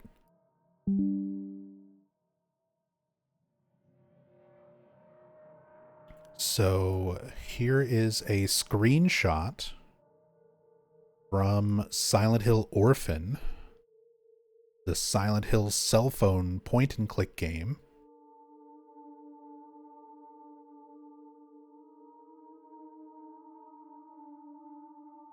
From 2007. A frightening tree with fruits that wear the faces of children. It's a tree with faces in it.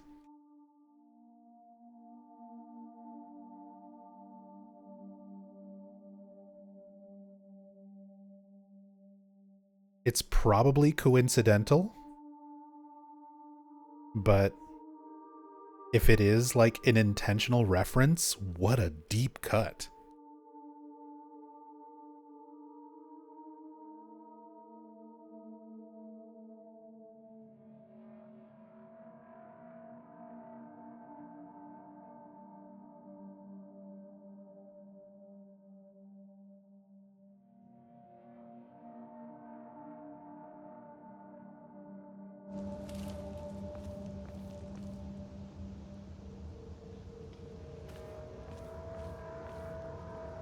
Just a very interesting comparison. First time I saw that, I was like, is that a Silent Hill Orphan reference of all things?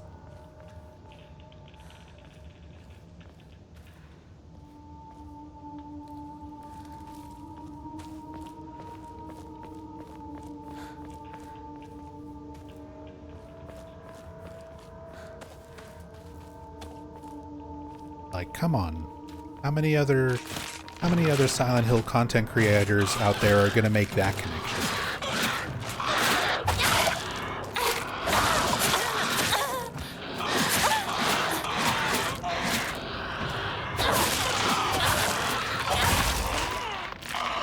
I don't see Ragnaroks or Gaming Muse talking about the Silent Hill Orphan references in Silent Hill F.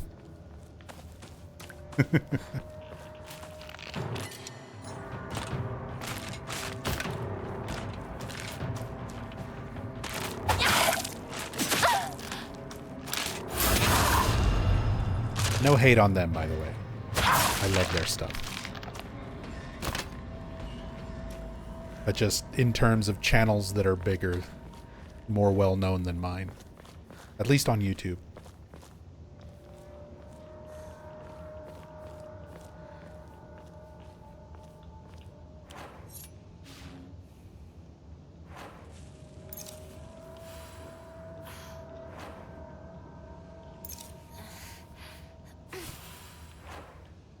I don't know why I'm being stingy with supplies.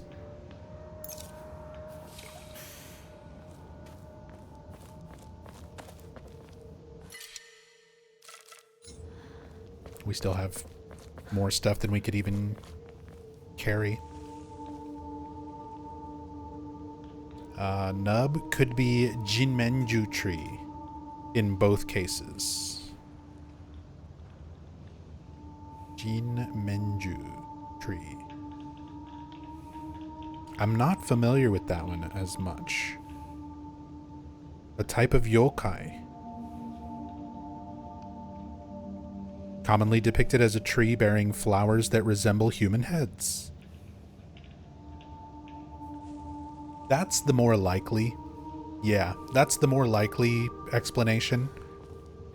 Is that both games were just drawing on pre-existing Japanese folklore. That definitely makes much more sense. Rather than one being a reference to the other. Shu, Rinko. But thank you for that, Jado Kingu. I appreciate the insight on that.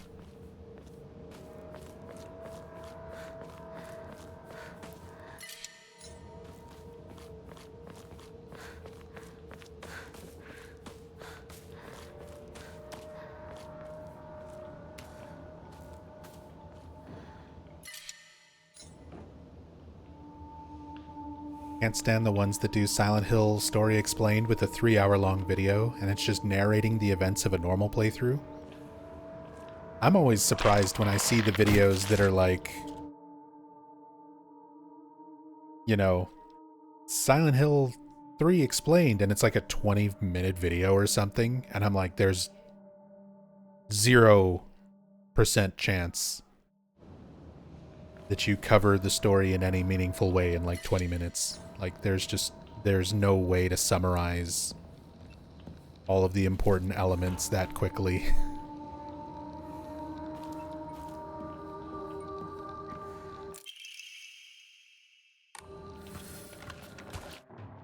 Picking up the key spawns this guy in.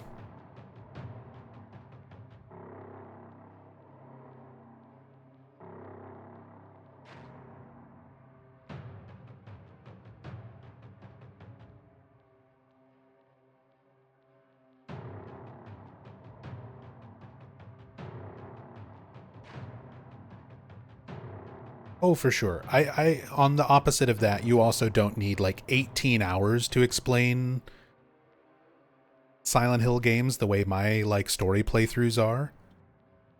A lot of that could definitely be summarized and cut down, but anything that's like less than an hour or two, I'm like, that's not going to be a very worthwhile summary of events. You're only going to be tackling some real surface level stuff with a video of that length.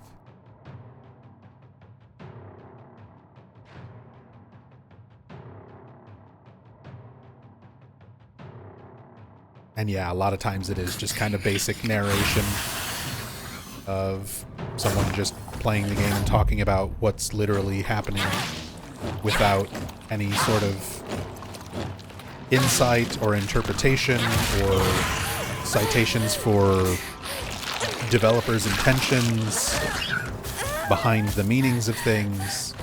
Like, so many of those elements are important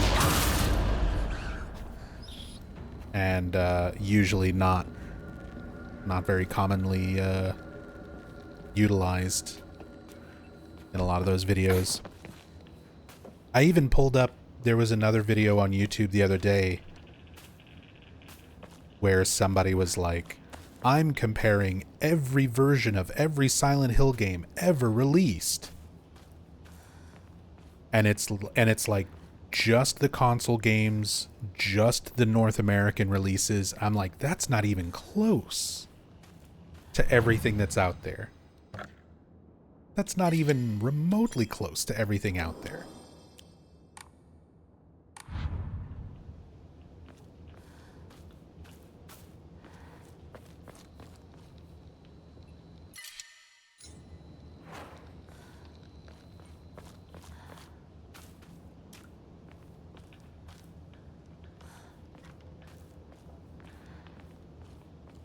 But again, these are channels that are bigger than mine. They're more successful than me, so being thorough and accurate as possible,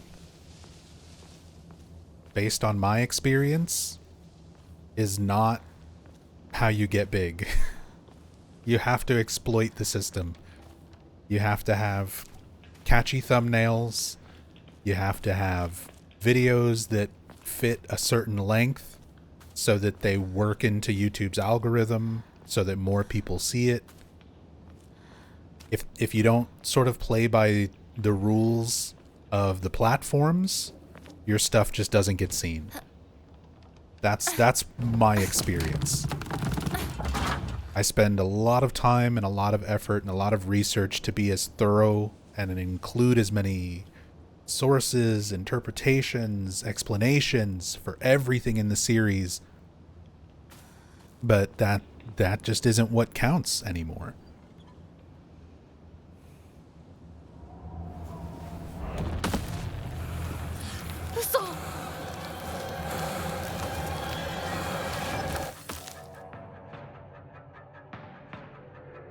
Not in terms of finding success on Twitch or YouTube. And on Twitch, it's more about, like, you gotta... Twitch, it's different from YouTube. YouTube, you gotta play to the algorithm. Things have to fit into a certain time slot. Things have to have a certain appeal from the thumbnail.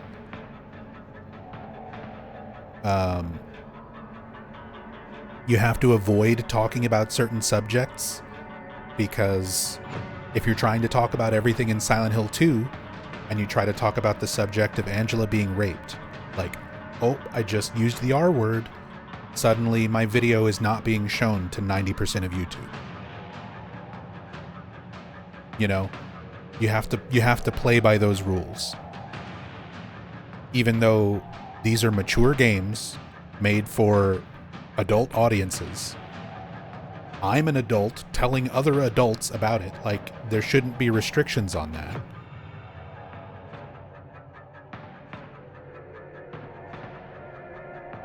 But that's just the way the platform works. And on Twitch, if you're on Twitch and you don't have a super over-the-top personality or a pretty face and a webcam, you're not going to get very far either.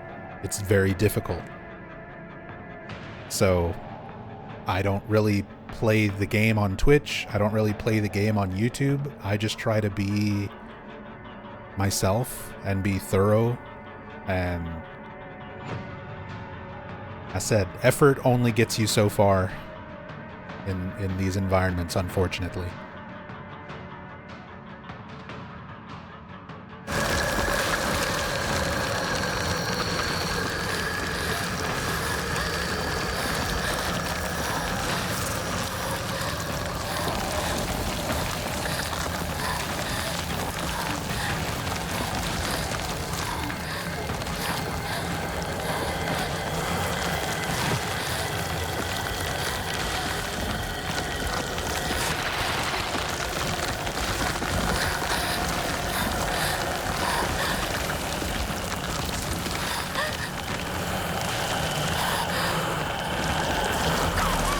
Oh, I'm actually dead.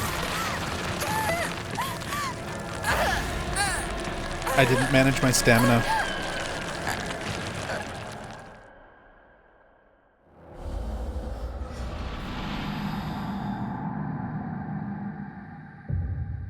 Did you ever consider making an avatar and doing VTube style? It's not a skill that I have, and it's very expensive. Have you ever looked at how much it costs to commission an original VTuber avatar? It's the same reason I can't afford an editor to, like, condense down my videos into more, like, digestible chunks.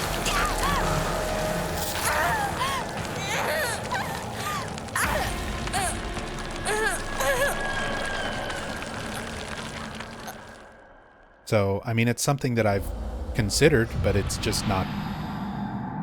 It's not feasible for me.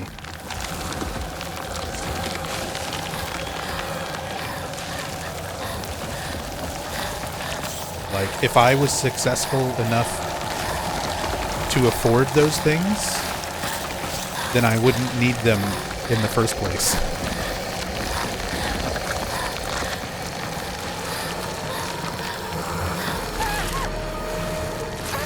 I'm sorry.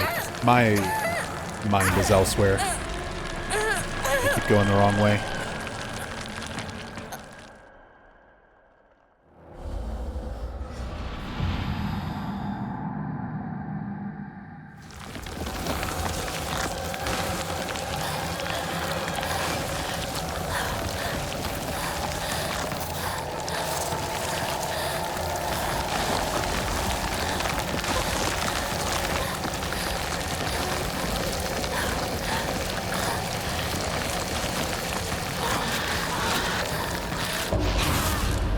Hinako.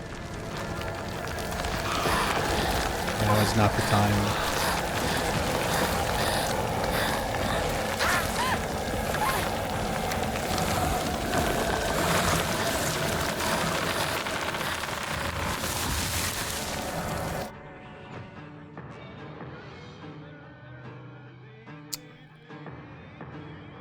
Too much going on.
Sorry, I wanted to see...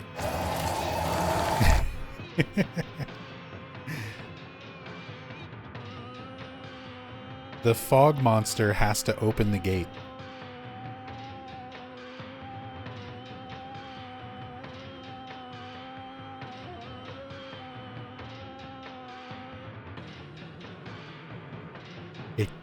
it's made of fog, but it can't just pass through the chain link fence. It has to open the gate to chase us. It's so funny.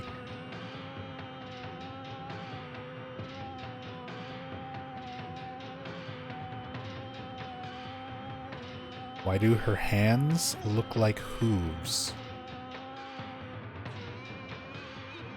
I think you're seeing the sleeve. Like, the wide part is the sleeve, and then there's like a more normal... It's not really a normal hand, because it's like a big monster fox arm. Because this is the Shiromuku, the bride Hinako. But yeah, if you're just looking at the large sleeves, it's kind of like a big hoof.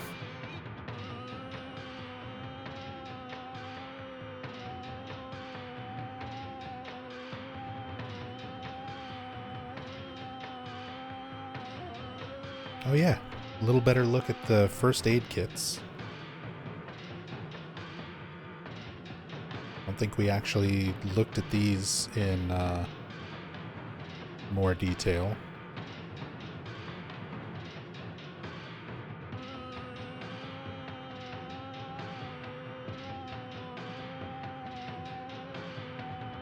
Emergency medicine.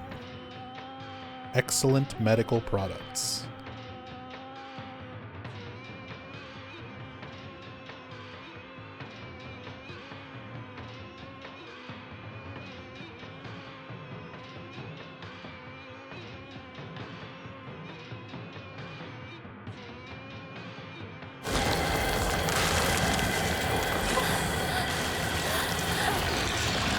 I hit the wrong button.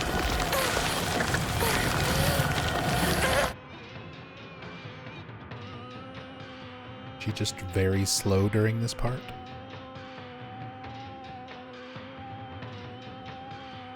Ugh.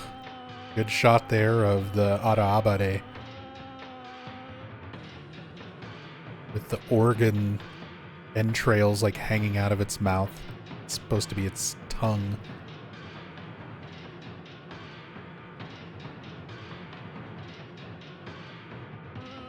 Big Chungus.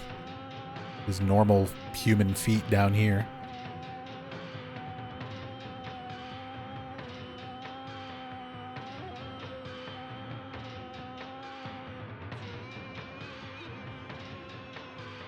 Yeah, Astora Souls. That's a consistent bug. And it's definitely a bug. It's not, like, intentional. We used the cam hack to see, and it is just Shu's model from the previous scene, the cutscene before the Scarecrow puzzle starts. Shu stops in that location, and then you go through the puzzle, and then you get to the scene of going into Rinko's house. And they just didn't remove Shu's previous model from that point that he was at. So that's why you can see one off in the fog on the other side of the field, and then the Shu that's next to you, next to Rinko's house. But it doesn't seem like it's intentional. It seems like they just forgot to remove his model from that point.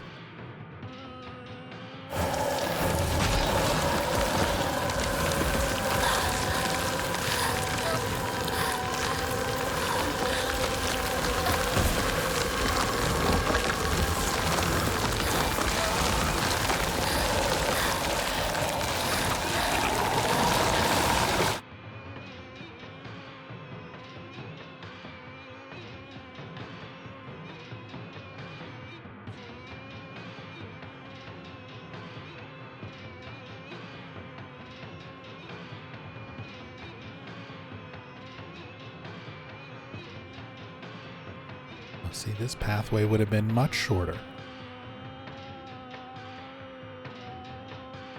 That's why they have it all closed off.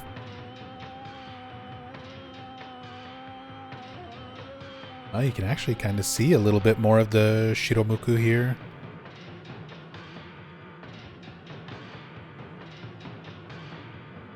Absolute Yamaoka banger. Oh yeah, I love this. This is a very like Silent Hill 1 sounding Yamaoka track too. That real heavy industrial drum. It just sounds like metal clanking in the background.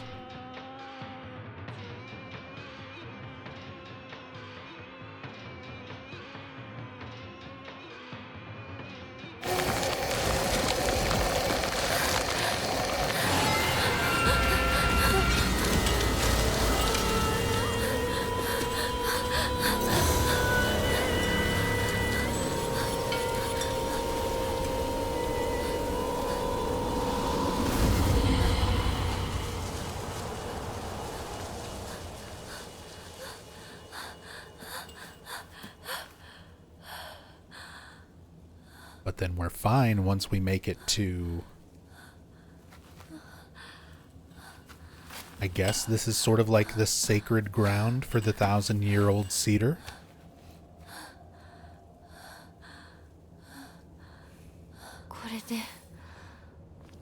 Like it's not able to pursue any further.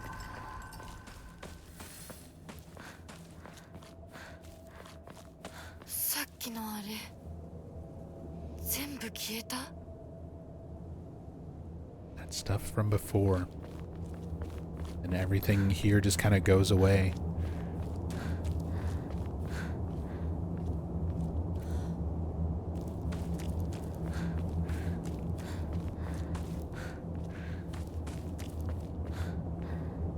But it is all blocked off.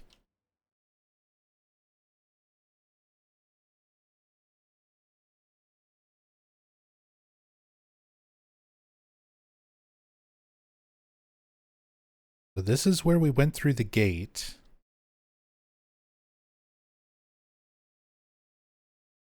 And now we're right here. Imagine if we could have just crawled under these little barricades. Avoid running all the way around.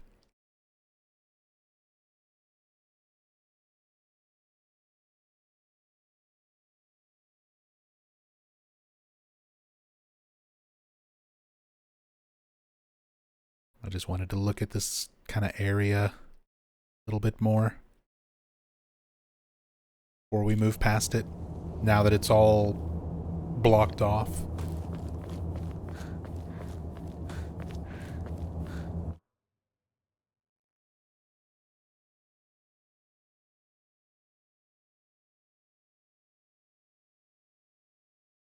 Because I'm always curious how environments change after you've kind of been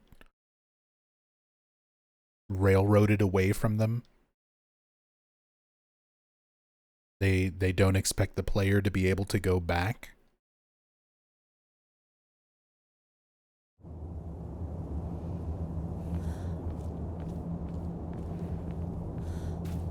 Climb the school gate fence? Nah, totally impossible. Yeah, we have to go and find the key for this fence next to the school. This 4-foot tall fence. There's no way for us to possibly climb over it.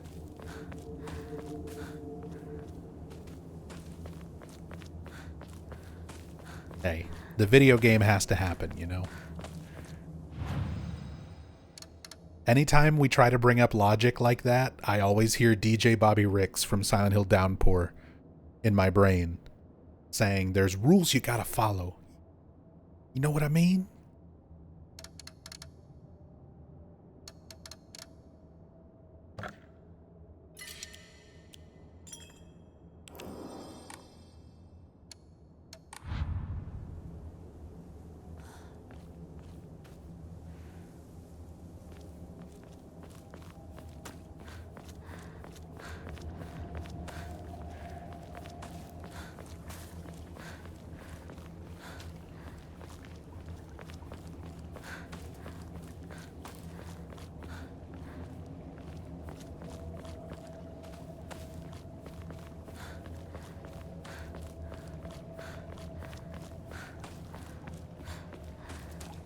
Need to dissect whatever the hell's going on with Ricks. It's driving me up the wall. Yeah, there's more... You get more context for DJ Bobby Ricks and his past. And his relation with the town. Sort of what he did to be there. and how long he's been there. You kind of get more context in the Anne story comic book.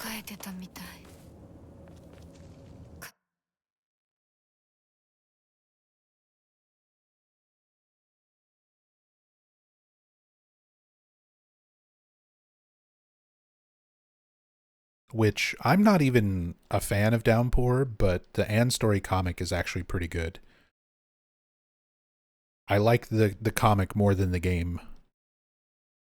And there's a lot of things that are in the comic that really should have been in the game. Would have made the context of Downpour as an experience a lot better.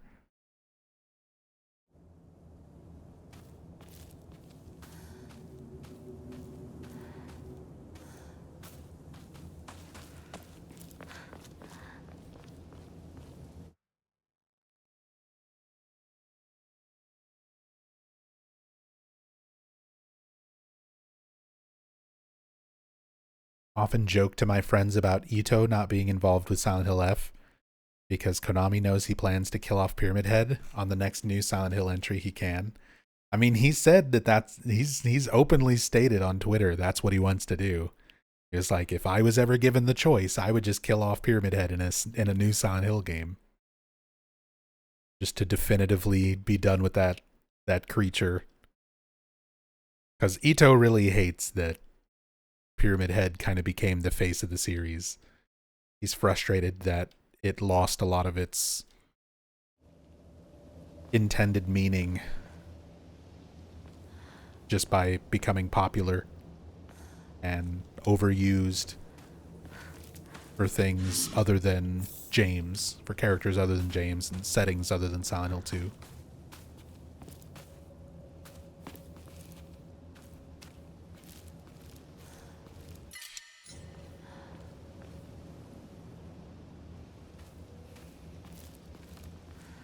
Many years after movie and Homecoming? I don't know. Hold on. Because when was his I fucking hate Pyramid Head tweet?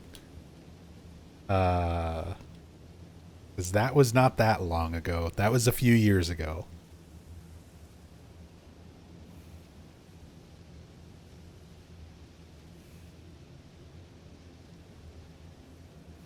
That was only 2022.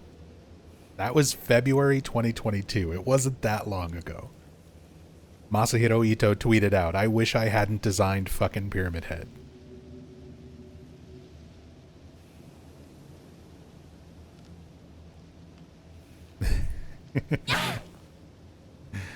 He's probably not as public about that feeling now, because he's actually been contracted with Konami. He worked on the remake with Bloober Team. He's probably working with them again for Silent Hill 1 remake. So, like, he's not a direct employee of Konami, but he's getting paid because of Konami again. So he's probably got to be more conservative about what he tweets, what he says in those regarding those kind of things. I don't think he necessarily feels better about it, but he's accepted, like, it's a paycheck. He's got to suck it up so he can collect his check. Let's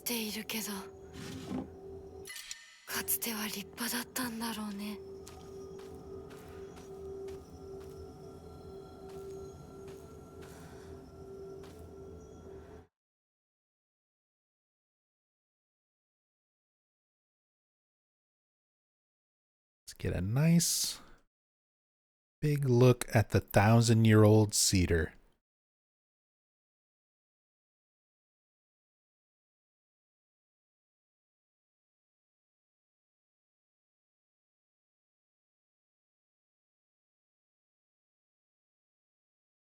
I love seeing the, like, burned split where the lightning struck it.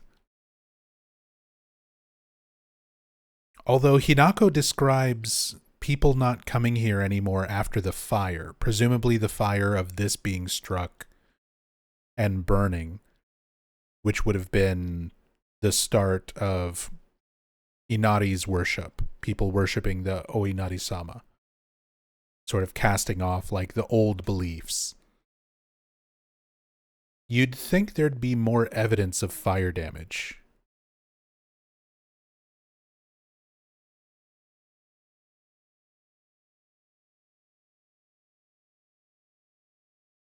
Like, we have a few other little missing trees and stuff here, but it would have been a nice environmental detail to kind of have more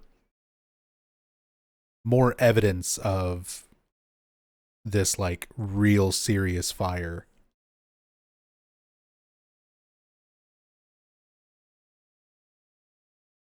At the very least, like, directly around the tree, even if not all the way to, like, the temple and stuff.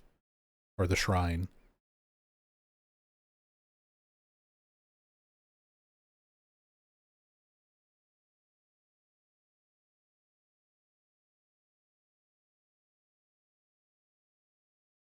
Of our little Jizo statues. With their broken heads.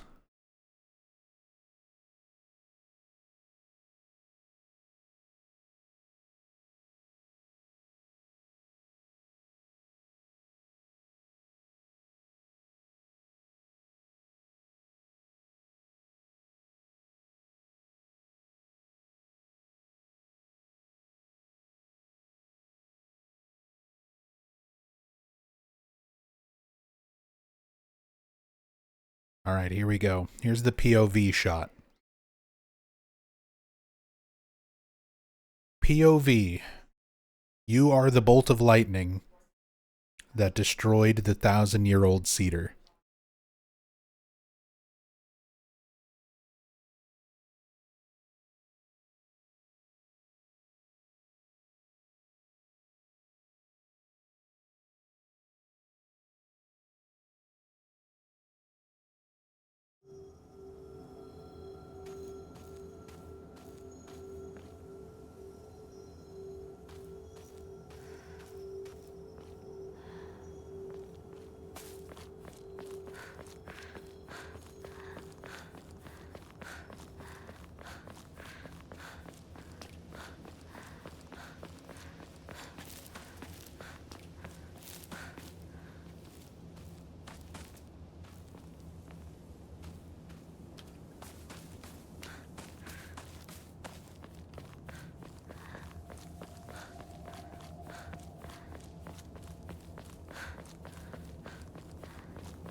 I'm always surprised how much more is rendered outside of where you can explore.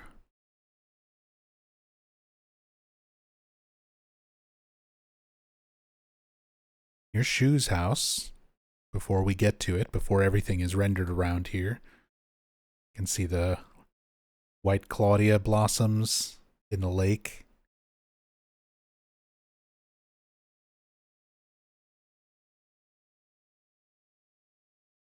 Wonder if Shu's house has anything inside of it? Most of the time, the houses don't have anything rendered inside.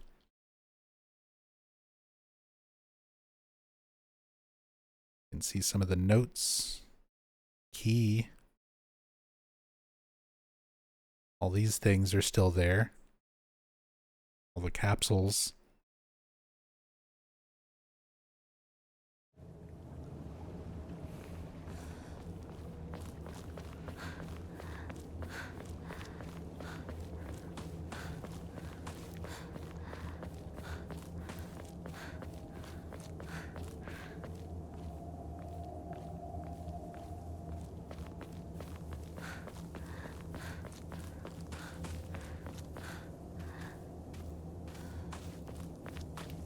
ここに繋がってたんだ。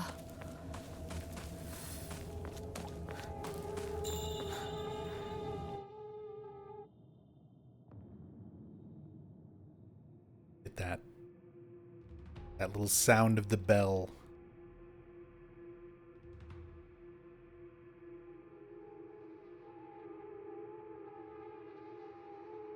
of implying Junko's presence.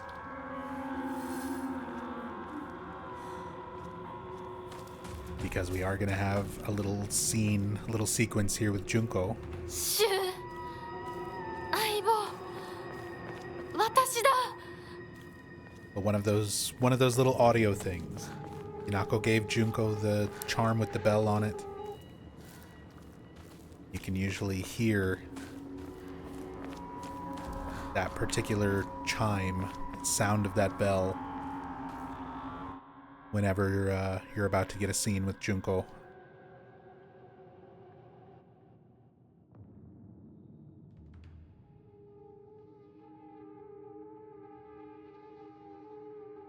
Now we have the Higambana growing all over. And up on the roof in places where you wouldn't normally be able to see. And it looks like it's kind of mixed with White Claudia. How they mix the different flower types.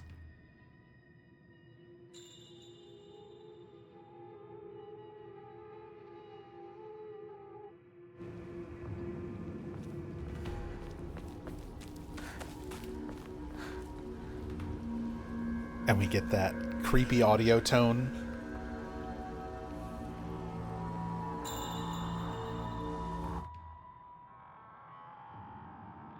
Once you actually approach the lake, get near all the White Claudia flowers.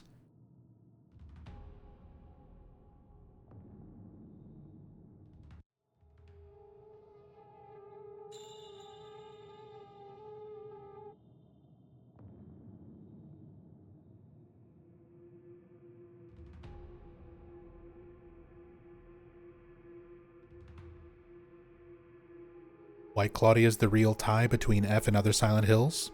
I mean, nobody's denying that. The White Claudia and the Aglophilus are basically the only real ties between Silent Hill F and pre-established Silent Hill game lore.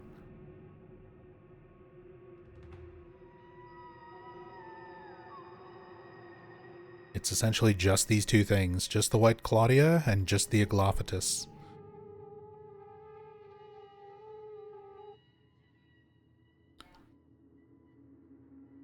What does Junko's mask depict? A yokai?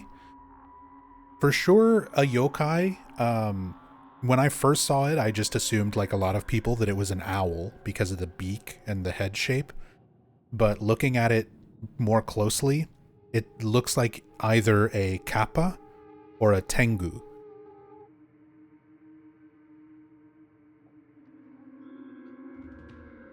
Depending on the actual art that you're comparing it to, like traditional Japanese artwork, it can be somewhat similar to either.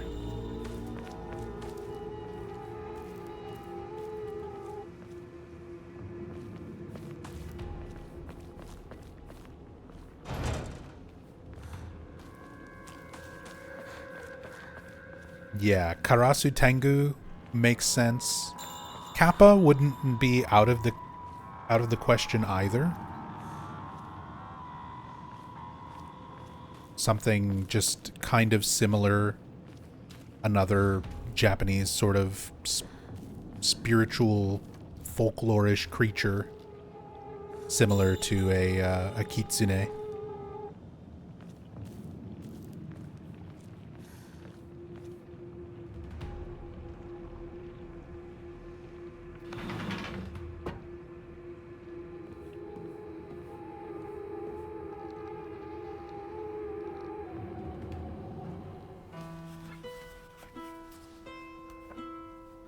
I love this music track. This is one of my favorite tracks in the game.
けで頑張るよ。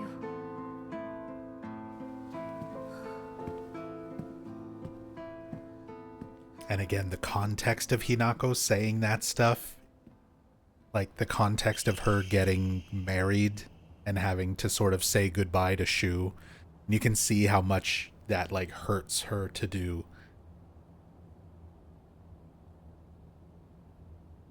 And of course the UFO keychain on the keys to Shu's house. Key to Shu's house, stained with dirt from Shu's long days of growing herbs.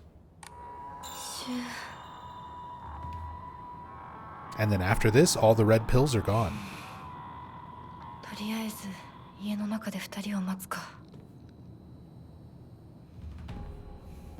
Having to say goodbye to your lifelong best friend to be someone else's wife. Yeah, that is very painful.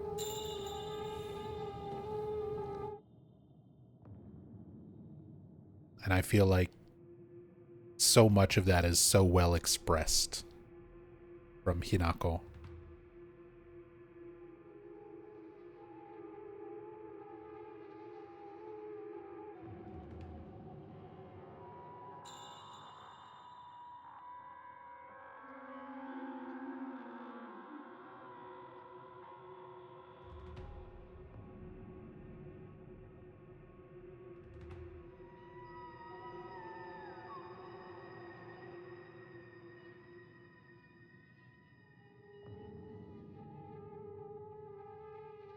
To Hinako?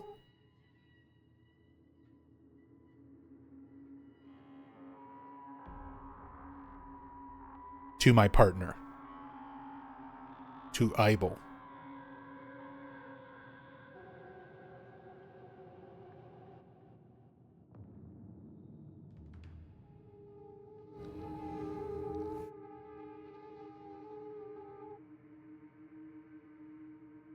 That's the little note attached to the pills.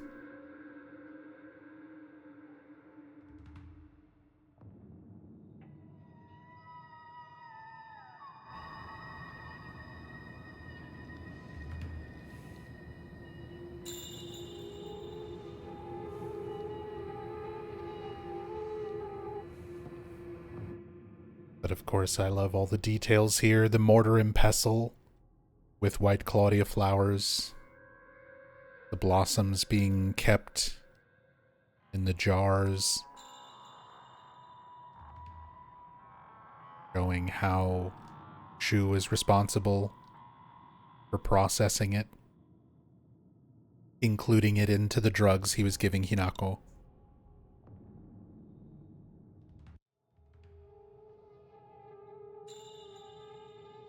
We see the same drawers with herbs and labels that we saw in the Dark Shrine version, where Hinako was metaphorically letting go of Shu, letting go of her friends.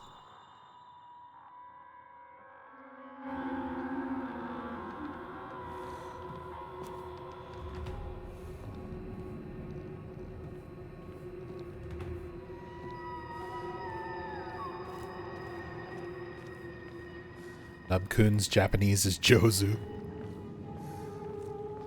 Urusei.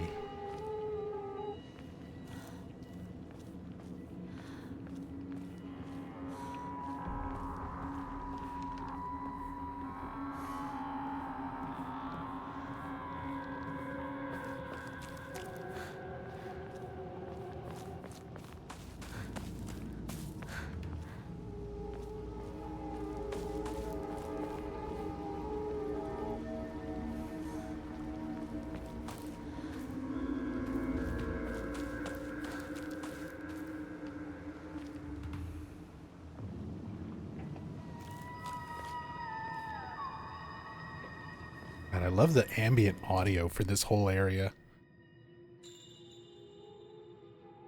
And again, there's Junko's chime going off. There's like all these weird vocalizations going on in the background, where it's like kind of a cross between animal sounds and human noises, like wailing sounds.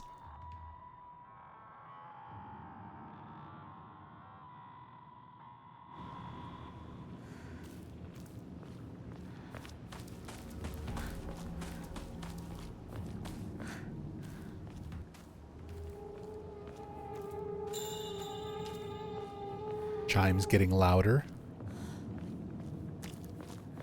Junko's getting closer.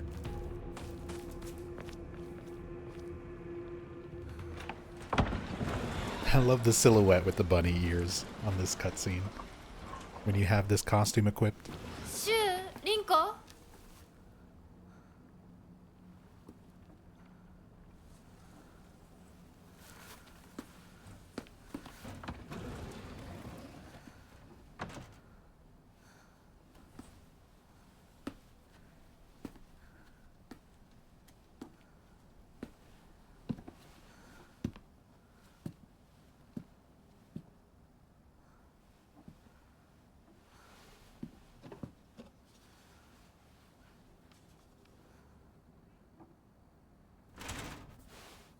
シュウ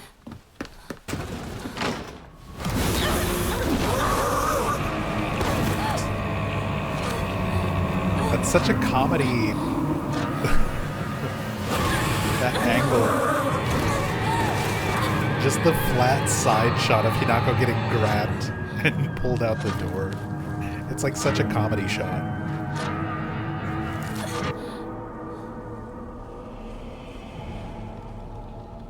Oh, that's right. The Junko scene is not until after this.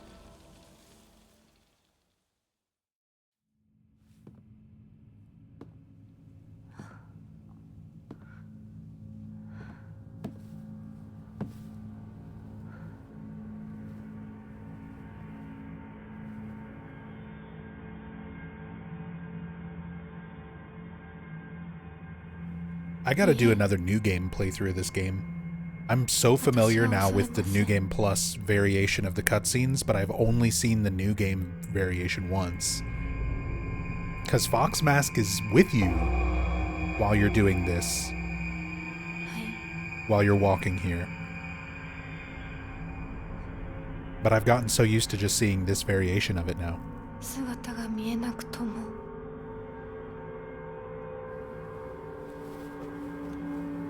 一緒にいるのを感じます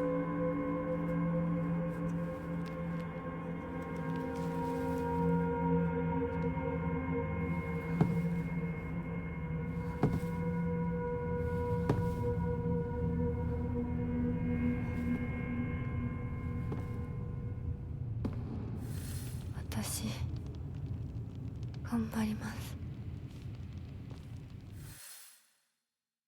Do what I must to be the perfect person for you. Gotta give up who you are so that you can be ideal to somebody else.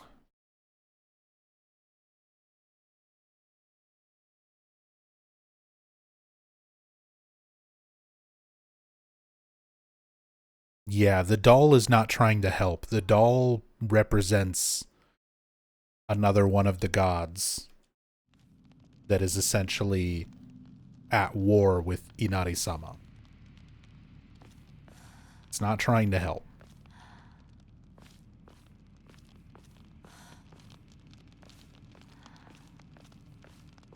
It's just trying to go against what Inari-sama is planning. Which involves not going through with the wedding.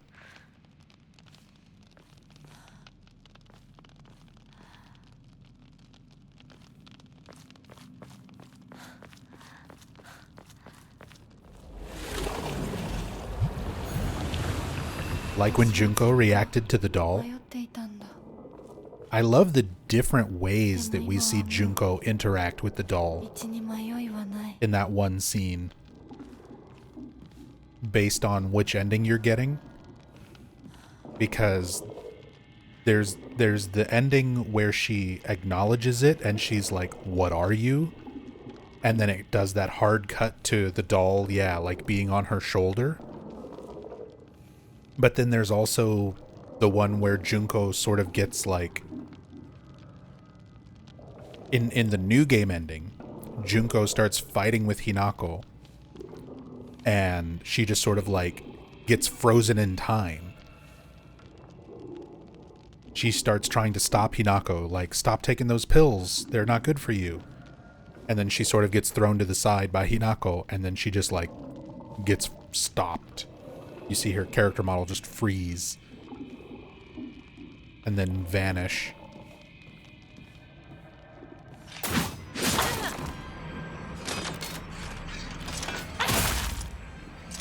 Yeah, true ending, I think Junko just sort of steps aside. But doesn't she still acknowledge the presence of the doll? I'm gonna have to, even after all these playthroughs, I'm gonna have to keep playing this game. I don't have all those details perfectly memorized yet.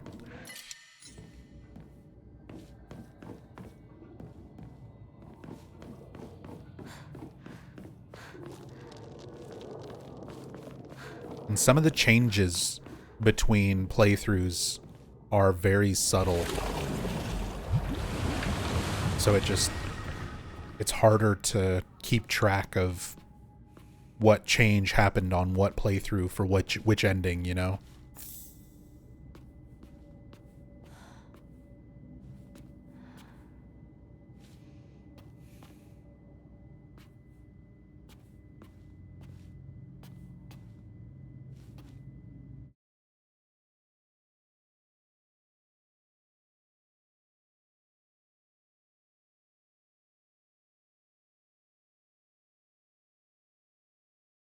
Want Doll versus Inari fan art posters? I want this. I want some of these.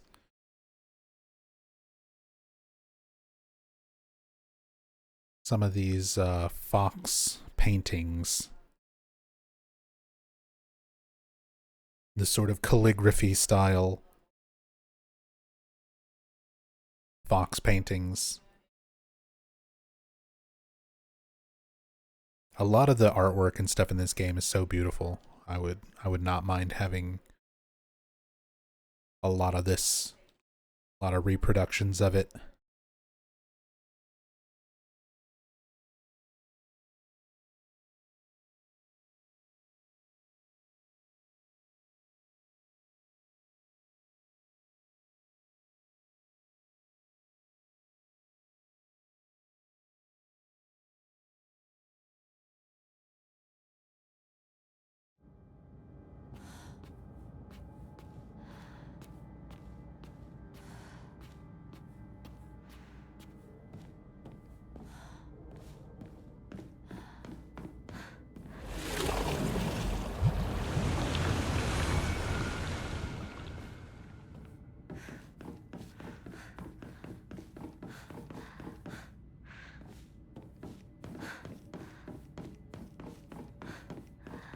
Wish the New Game Plus stuff did more of a Nier Automata vibe.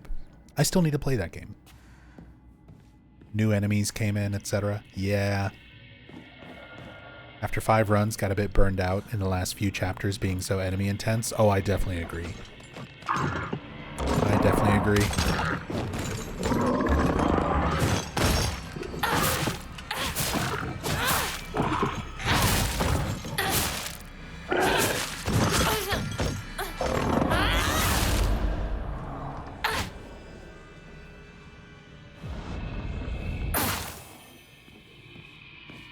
Yeah, a little bit more enemy variety, especially for New Game Plus, would have been nice.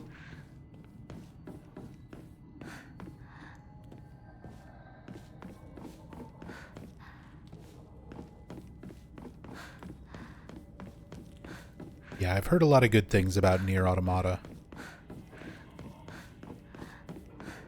But I've just never gotten around to playing it. I find it really difficult to commit to games that are sort of big like that. It's a long story, it's a big world. it's really hard for me to justify committing that much time to a game that I'm not really going to stream, or that I know if I stream it, people won't really want to watch it. Because, again, that's one of the sort of sad realizations. Sad, I guess, if you want to look at it that way. But I have to dedicate a lot of time to playing games and streaming stuff, and I kind of have to justify that of how many people are going to watch and support and care that I'm playing something. And even stuff that I think is related to Silent Hill closely enough, because people really only watch me for Silent Hill. If I play anything that's not Silent Hill, it's an instant, like, 80% viewer decrease. People don't watch those videos, people don't watch those streams. We had, you know, very, very small crowd watching when I played, like, Death Stranding 2. You know, people aren't super interested. Even Resident Evil.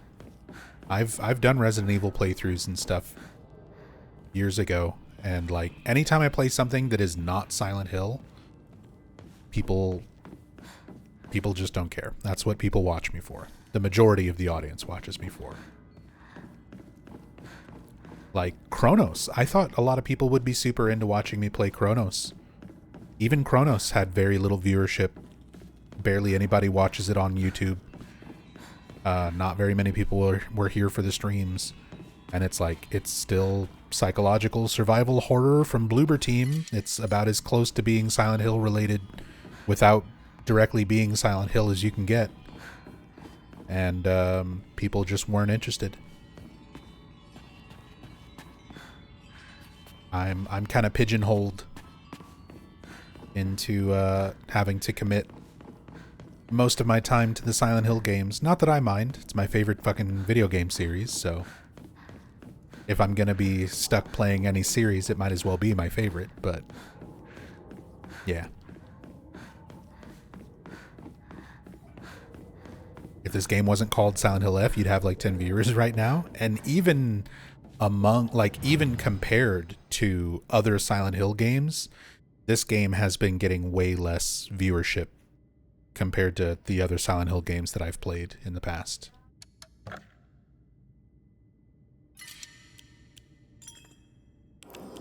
Sometimes it is people just avoiding spoilers, but there's already a lot of people who don't like this game. There's a lot of the Silent Hill community that's very divided on this game and just doesn't care for it.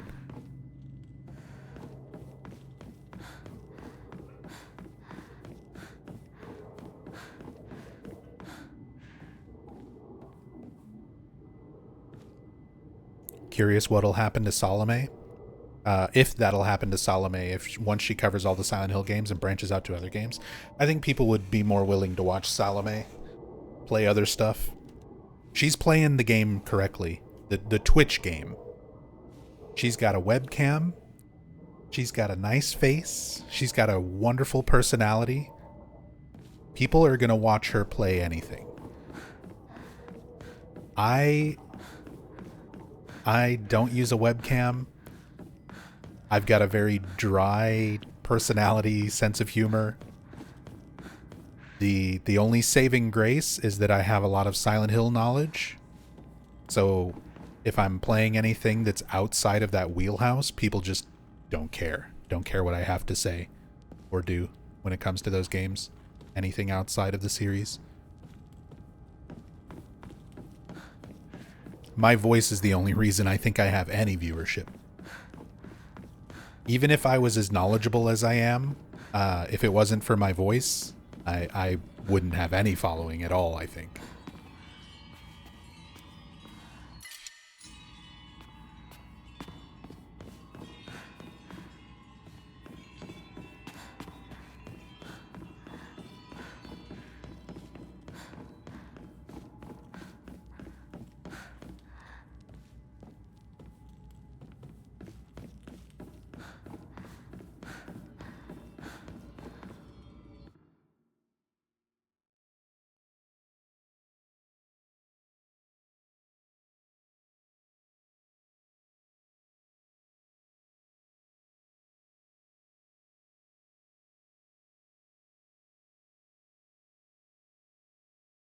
Message Salome and bring her through a lore deep dive of one of the games? I mean, maybe. The first time I've ever interacted with her was like 2 hours ago, so I'm not going to start bugging her for collaborations immediately. That just seems kind of rude.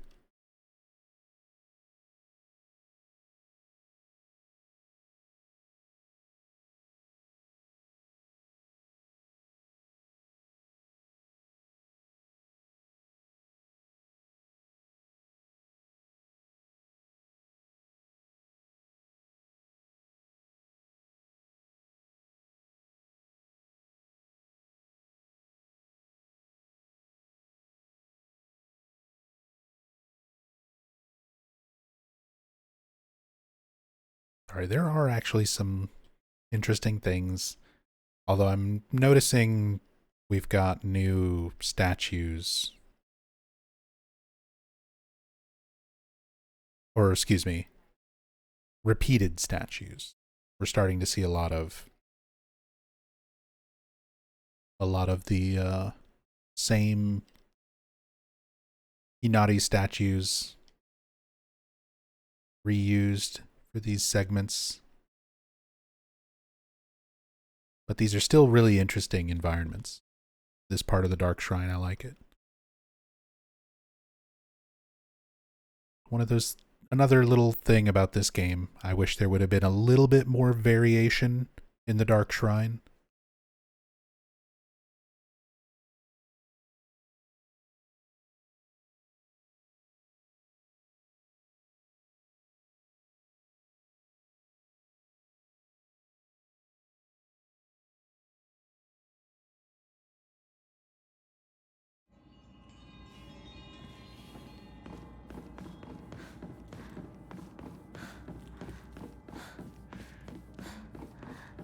This game was too pretty for Silent Hill? Hey, considering they were going for the entire theme of finding the beauty in terror, I think they managed that very well. I think the visuals complement that idea very, very well.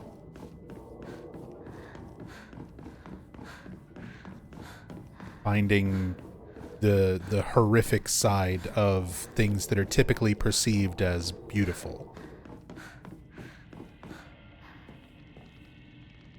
And vice versa.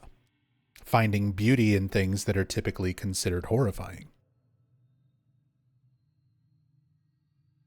Like this nice geisha getting her face ripped off by a fox demon.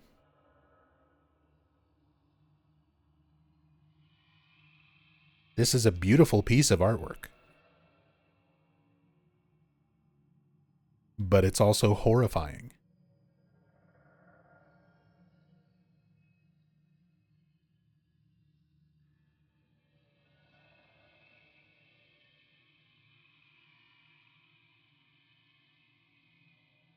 Getting the arm removed. The arm bitten off and the face being removed. Literally just referencing the ritual that Hinako is going through. Having her face removed, having her arm replaced. Like the entire story of what happened to Hinako.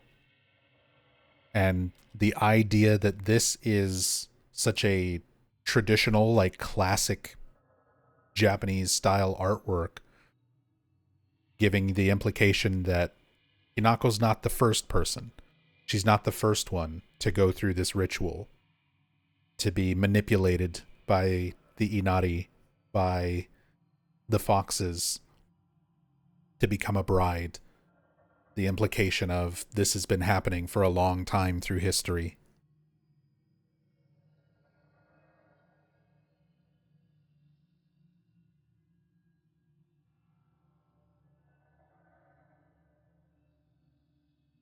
Even the depiction of them. We have the Shichibi, the seven-tail fox demons, which is the boss from the third ending, where you fight the corrupted Shichibi.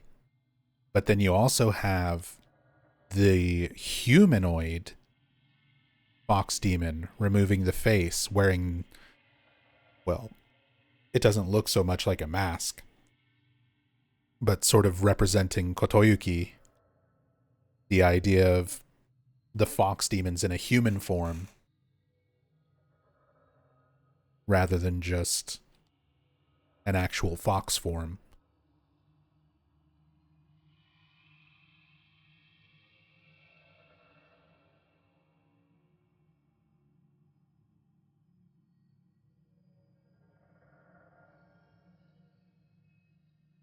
The lightning, the effect of the lightning coming down being something also tied to the foxes, the same lightning that struck the 1,000-year-old tree. The, again, giving context to the 1,000-year-old tree being the older belief structure that the people in the town sort of worshipped and followed, and then that being replaced with the Inari-sama, fox worshippers after the tree that represented that old faith was struck by lightning and burned. So much of this game's story all being depicted in this one image.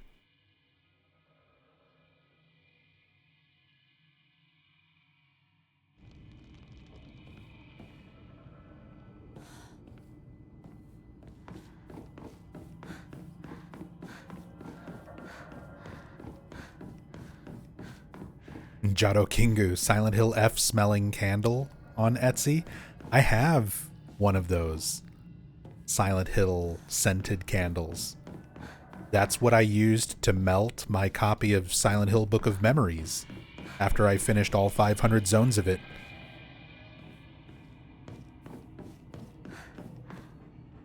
There's not a lot of games out there that are bad enough and frustrated me enough.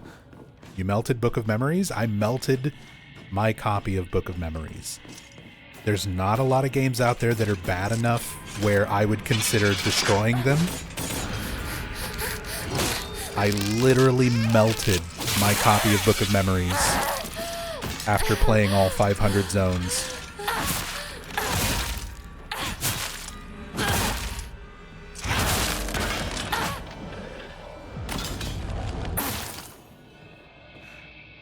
That experience was so fucking bad. That is one of the worst things I've ever committed myself to doing as a Silent Hill fan, is completing everything in Book of Memories.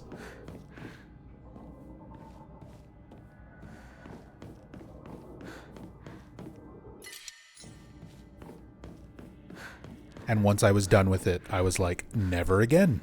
And I melted my cartridge, and I melted it in a Silent Hill candle.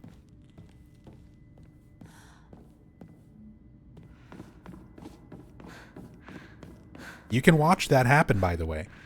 My VODs, you can watch my entire playthrough of Book of Memories, from Zone 1 all the way to Zone 500. You can see my entire experience for yourself. And then, at the end of it, in the finale, you can watch me set my cartridge, take it out of my Vita, and set it on fire and melt it.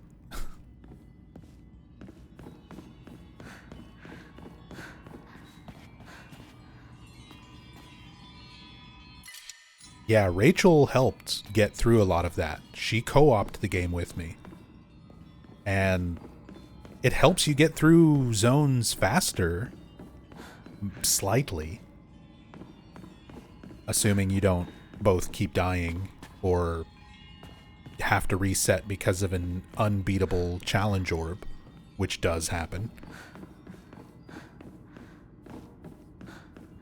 So it helped the process go along a little bit faster than if I was just soloing the whole thing.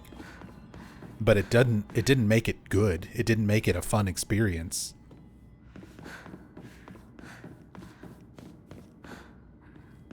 Like, there's a lot of bad games out there that I could play with Rachel, and we would still have fun with it.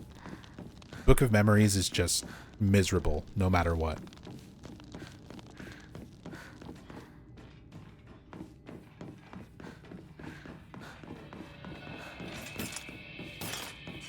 Whoa, my game started lagging like crazy.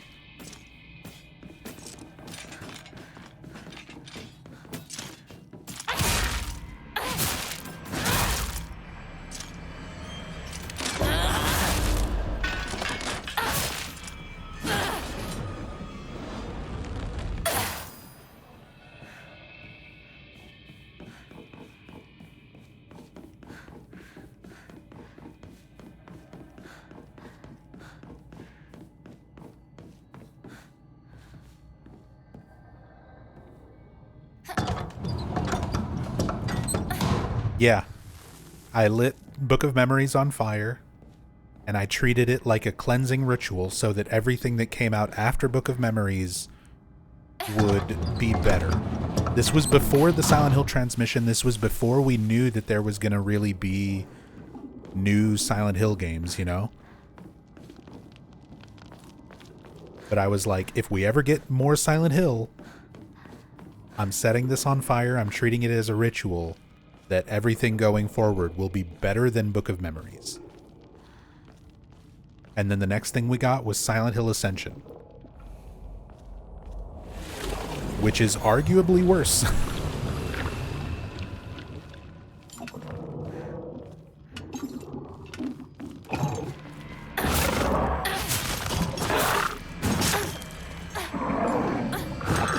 Although Ascension, you can get through all of Ascension in only, like, you can watch all of it in like 11 hours. It takes a lot longer than that to go through Book of Memories, especially all 500 zones.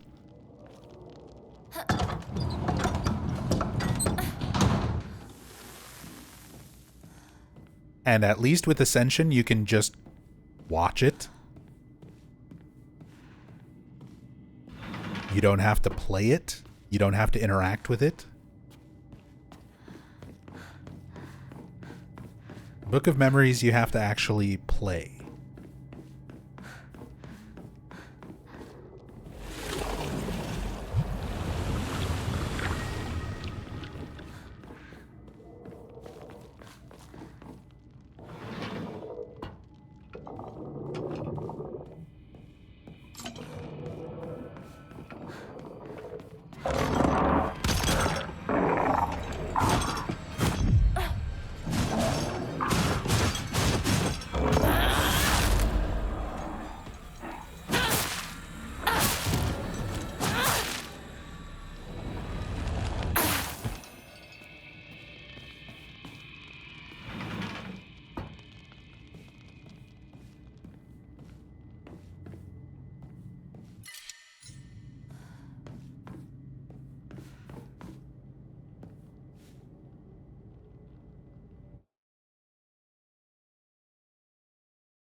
More of the Fox Maiden, the Shrine Maiden outfits.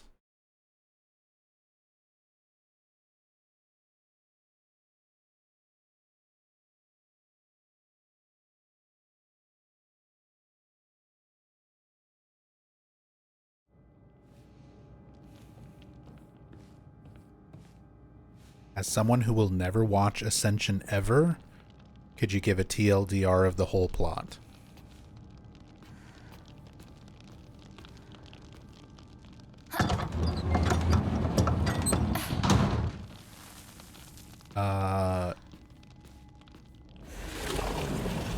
Not really. Because a lot of it is so nonsensical.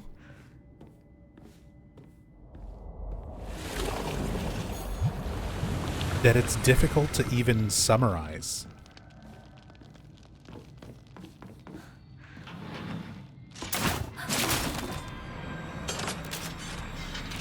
Basically, there's a family in Pennsylvania and a family in Norway. And both of them start experiencing Otherworld. It's never explained why or how.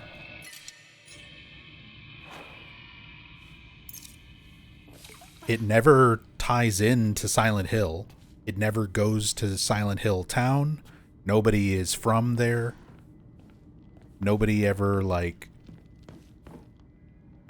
references it. They never say the words Silent Hill in all of Ascension.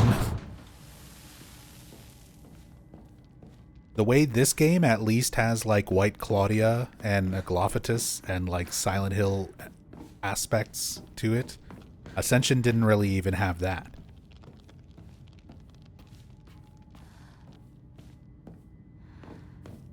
Yeah, it was a withering. What's a withering? What exactly is a withering? Was it just Rachel's failed ritual that caused that? Why would that affect people in Norway? None of these questions are answered in all of Ascension.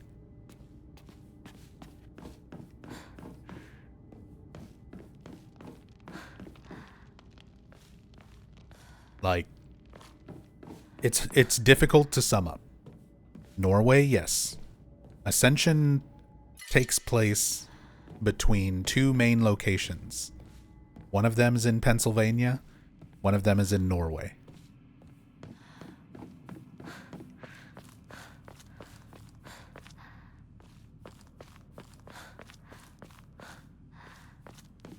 Remember, this is just where the series is going.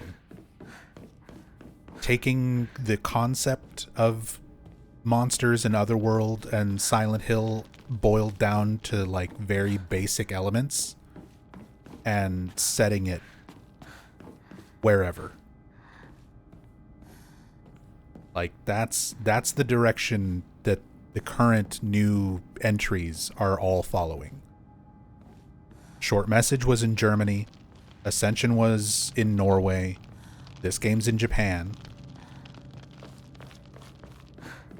It's just sort of boiled down Silent Hill into trauma monsters in different locations.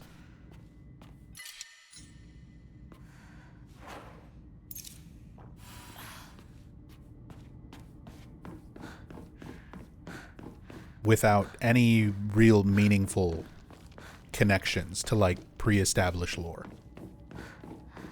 Which is kind of sad. Because, like, this game is an example of still making a pretty good game and a pretty interesting story. As opposed to Ascension, where it was, like, terrible. Nonsensical. This game doesn't have very strong connections to the rest of the series, but it at least is something interesting on its own. Ascension wasn't even that.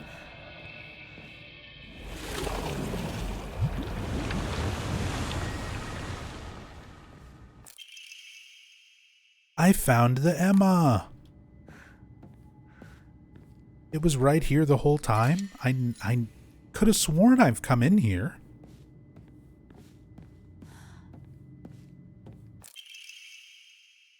Oh, and this is the last physician's log note that I needed. February 16th. It's a miracle. How could this be? The two daughters' symptoms have improved dramatically. February 18th. Both patients have made a full recovery. I do not understand it one bit. Could this be a phenomenon that cannot be explained through scientific means? A Silent Hill phenomenon? Just like Silent Hill: The Short Message tried to explain? There exists no record in any literature of a disease or toxin that could lead to such a cruel illness. Such a dramatic recovery as the two daughters experienced has likewise never been documented. Now the housemaids are whispering about a supposed curse, yet I can no longer chide them and insist science can prove all.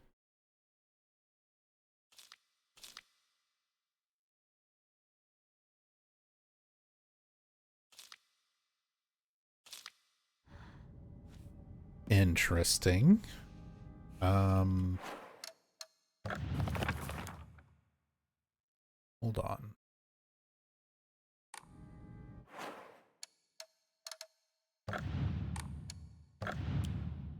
No. The housemaids of the Tsuneki clan, Terry. Not the women in Ebisugaoka that you hear gossiping about Hinako when she squeezes past.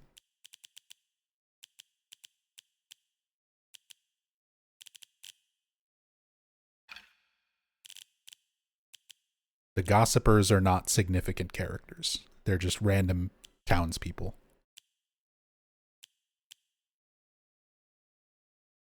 So here's the full line of the family physician log that I just found the last note for. February 1st. Symptoms at onset are as follows: headache, fever, vertigo, chills, vomiting, diarrhea. At first I believe signs pointed to a seasonal cold. However, after prescribing medicine, symptoms did not improve. In fact, they worsened. February 8th. The patient's conditions are declining suddenly and rapidly. Symptoms are as follows: labored breathing, cognitive impairment, quadriplegia, involuntary movements. In addition to these, an even stranger symptom has arisen. The patient's facial features appear to be deforming. The patient's faces remain stuck in expressions of constant strain, their teeth barred, their eyes narrowed into a menacing glare. February 10th. I've received reports that the patients will sometimes make strange sounds, then try to get on all fours and crawl around. Housemaids, who served the family for many years, whisper among themselves, speaking of so-called fox possession. I've scolded them for spreading such unscientific, superstitious rumors. Today I was ordered to keep silent about this matter by the head of the house. The family has denied my request to transport them to a hospital. I wonder if it is out of fear that that talk of the supernatural will tarnish the family's reputation. So the only family with any reputation in this game is the Tsuneki family, Kotoyuki's family. However, I do not expect the patient's conditions to improve with in-home treatment alone. February 13th, dawn. Mr. Hidetoshi and his wife have passed away, one after the other. This would be Kotoyuki's parents.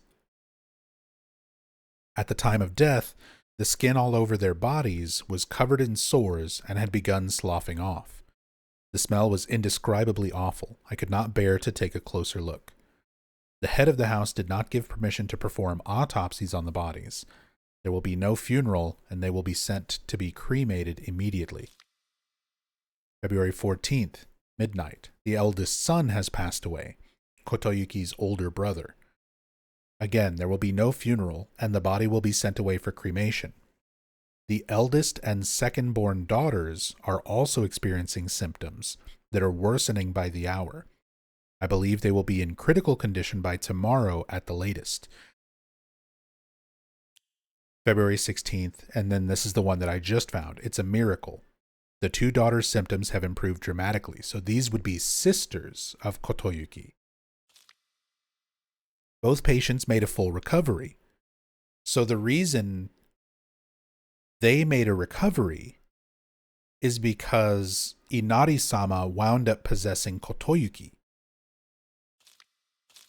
So the fox possession failed or killed the other people in the family line until Kotoyuki became the head of the household, the head of the family.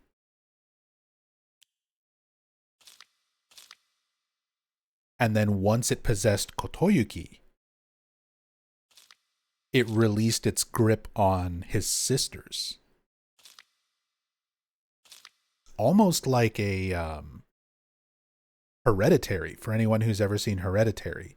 The idea of Paimon needing a host body and possessing the little girl, Charlie, at first, but preferring a male body, which is why it eventually possesses her older brother after Charlie dies.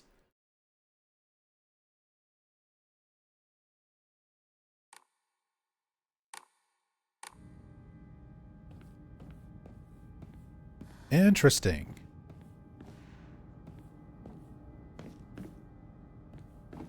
Well, I'm glad I got that note. I could have sworn I've come into this room. I could have sworn I opened up all of the Fox mask rooms. But apparently I missed this one. It had that note in that last Emma. I also finally have something to spend faith on. Oh, there's...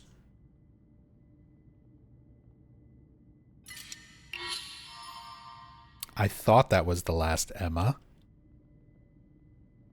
Apparently there's one more somewhere.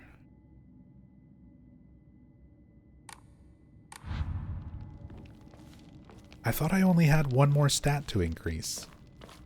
Not two.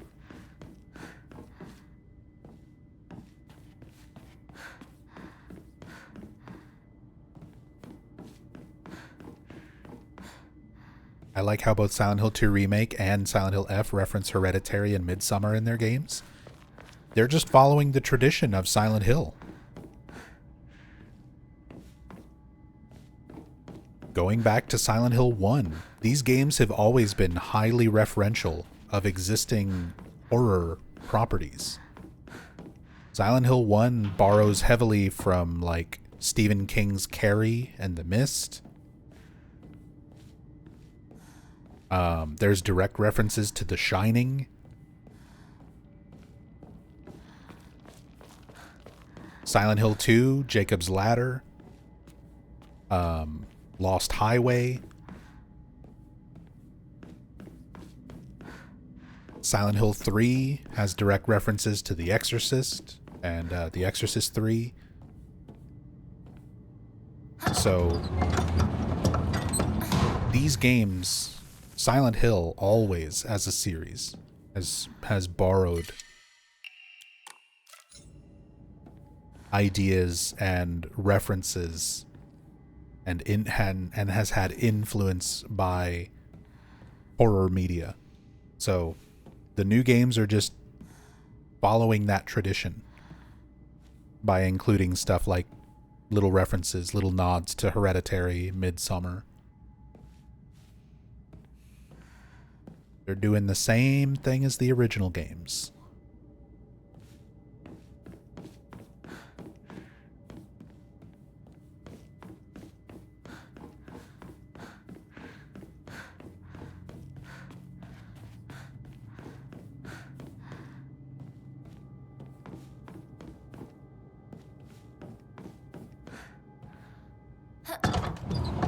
No references to House of a Thousand Corpses, travesty. Also, what's up, Hicks? I hope you're doing well, man. I miss you.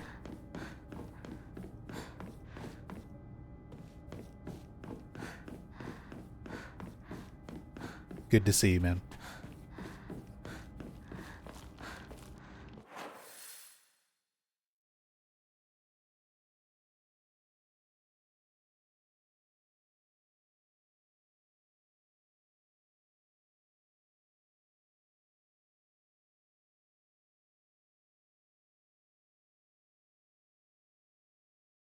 Just trying to make sure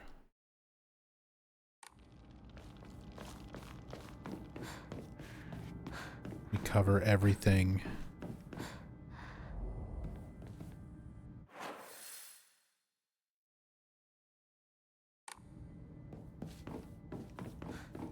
That's okay. I don't need an explanation.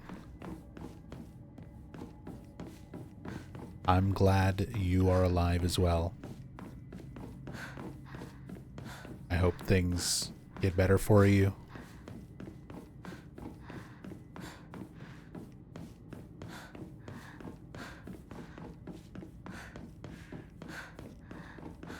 Seems a lot of us have been going through some difficult times. But I'm grateful for you to still be here.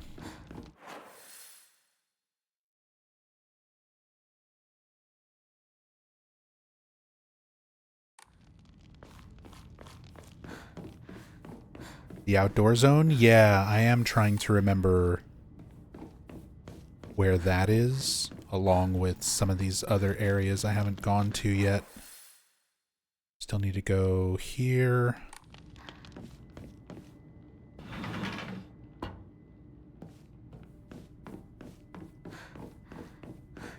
because it's easy to miss out on a lot of stuff in this area.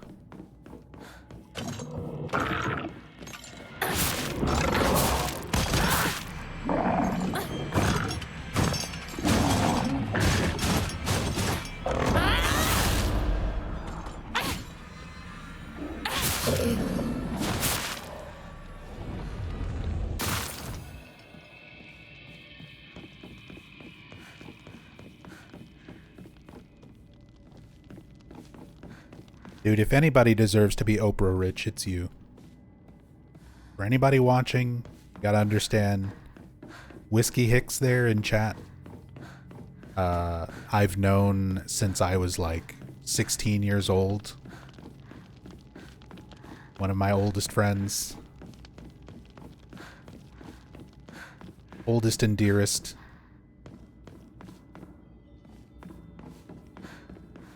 And when I tell you, I've never met somebody more kind and selfless,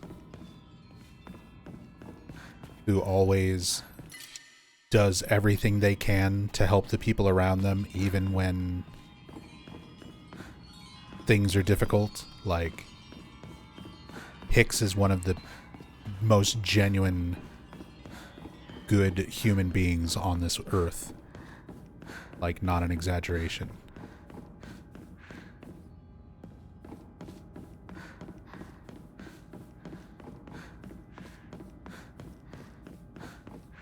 I'm very glad you're still here.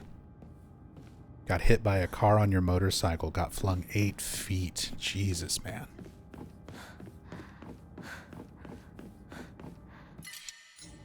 Yeah, I'm glad you're still with us.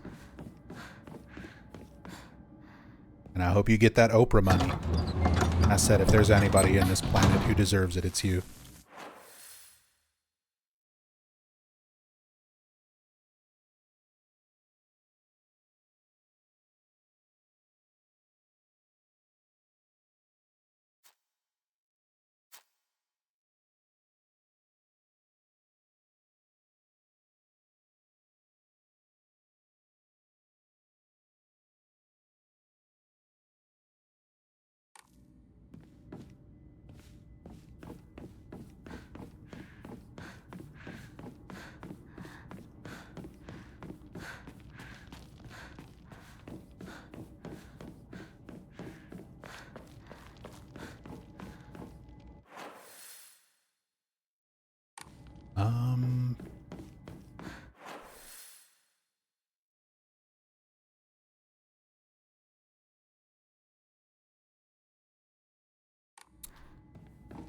Why am I having such a hard time remembering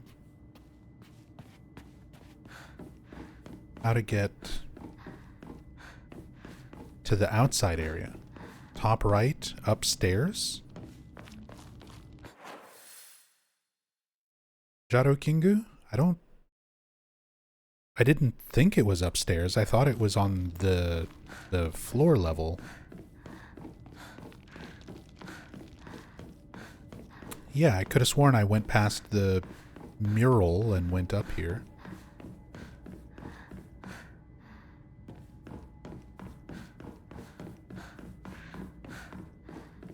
Because there's like enemies that drop down on you. I've already killed them.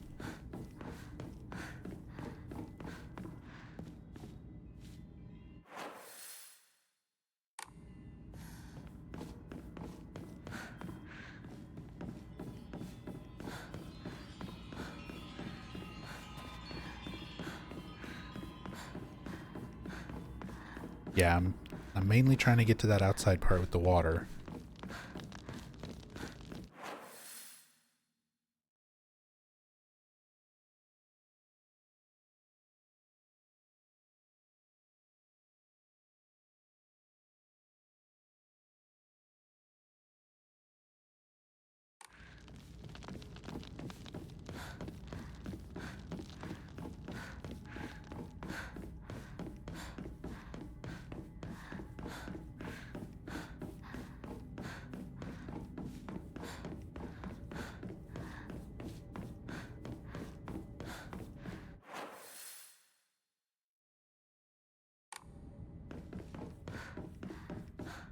Actually, why am I running around on foot?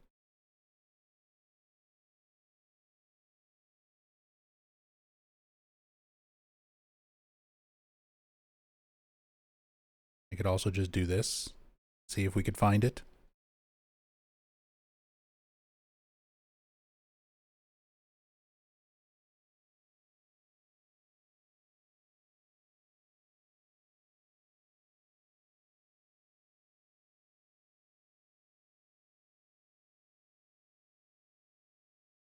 Past the main mural, there's other stairs there. Am I crazy? Have I not just done that? Oh, shit.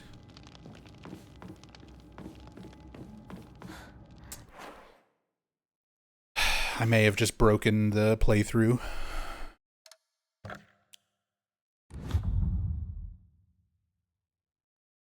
Just by teleporting from upstairs to downstairs, I may have broken the game loading in the rest of the map.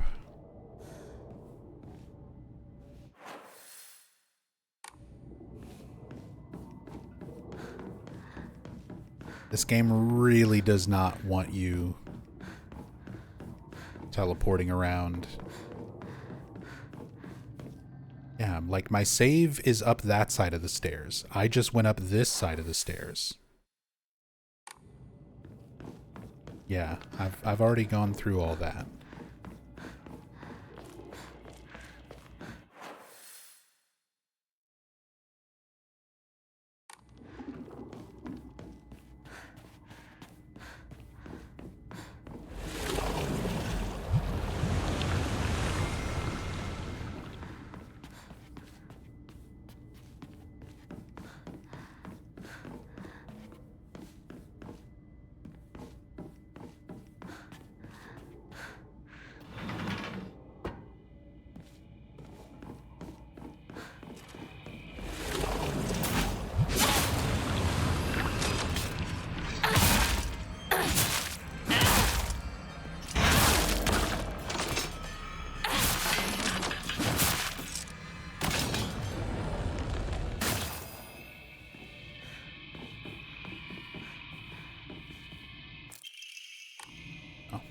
Recollect these things.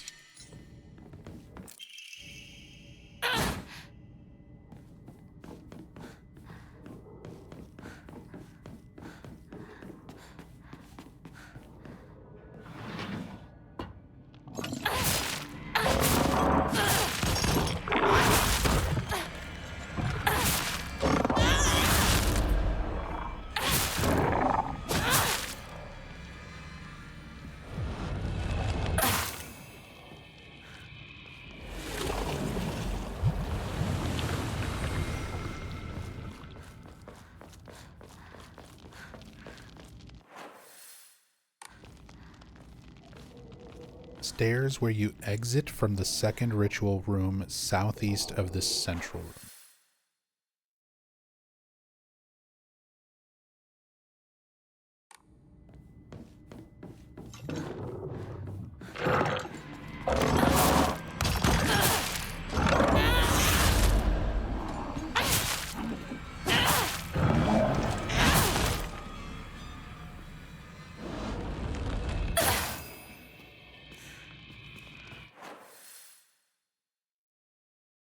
Like this area down here?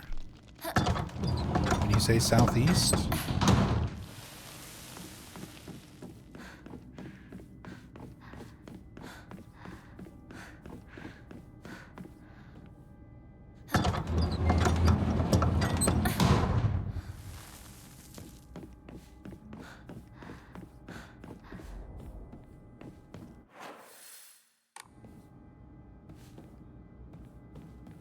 So hard to guide. Yeah, I know. This area is very labyrinthian.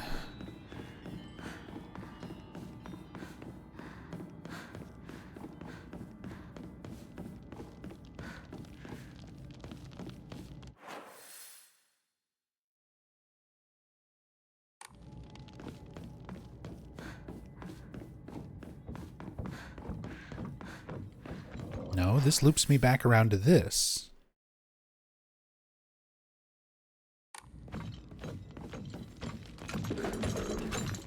Because I came through here last time before reloading.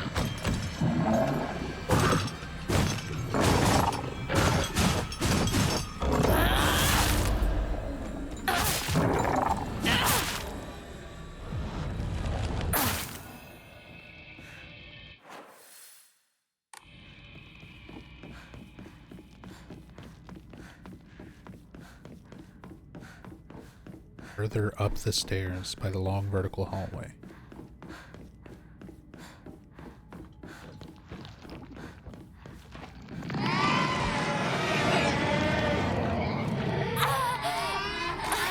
Oh, this is it. And then it's that room.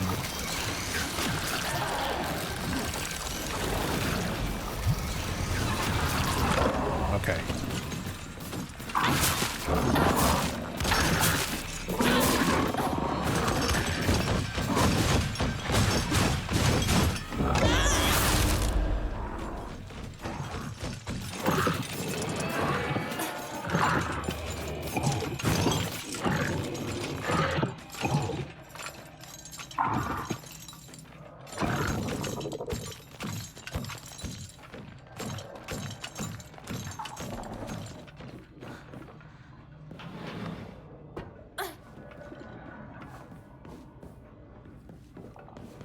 Somehow they lost me while I was right next to them mid-combat. That's fine. I'll take it. I'll take it. I'm where I wanted to be. I just wanted to cam hack and look around this area because it's one of the nicer looking places in the game.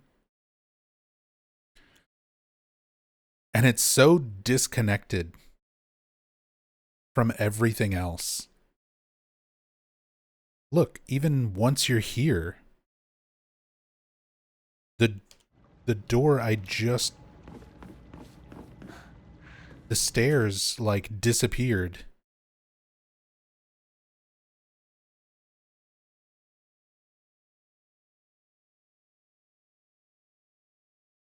Because it's like loading in an entire other area.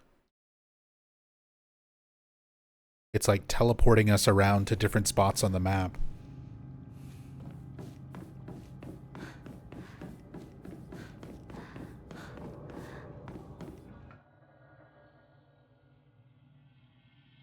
That's still there.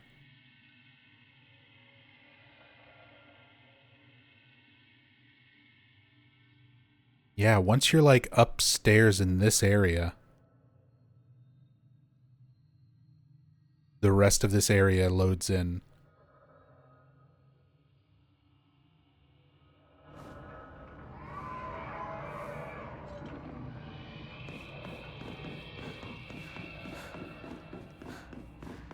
And then once you're actually out here, even the stairs are gone. Like, because this building has to be here.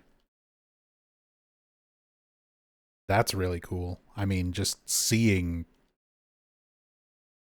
how the game has to load in and deload all these areas like while you're walking through them to make this effect work.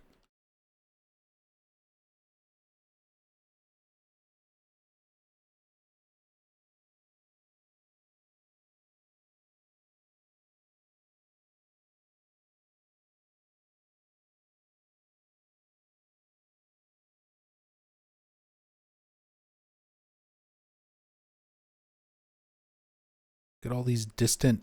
Oh, okay. All right. Game doesn't want me going that way. Doesn't want me zooming the camera that far out. Look at all these distant mountains, though. It breaks the lighting if I try to go too far.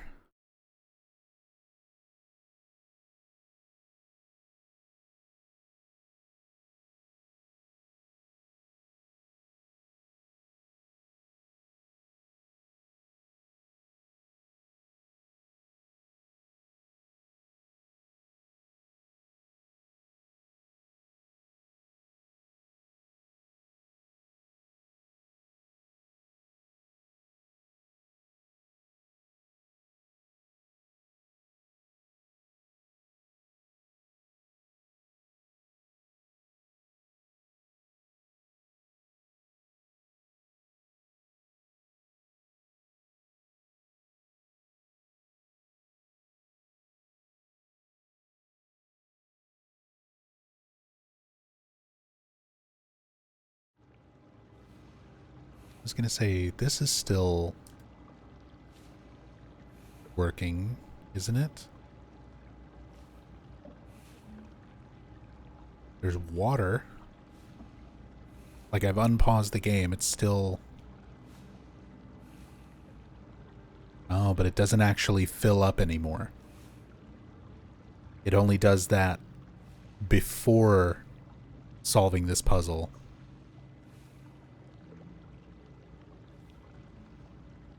But this is something else. There's so many things in this game that are going to require me to start completely over from like a fresh new game playthrough in order to see it again. Like, we won't be able to see this area until we do a new game playthrough and then a follow-up New Game Plus playthrough before getting the Agra no Hote-sama.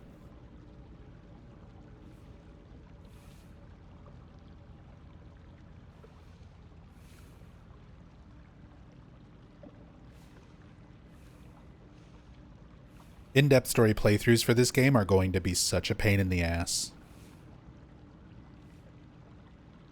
Like, I legitimately don't even know how I'm going to approach it. Because there's so many things that you can only see in New Game. And that I'll have to, like, reset my save files or something to be able to see certain elements again. And then so many things that you only get on follow-up New Game Plus playthroughs that are critical to the story.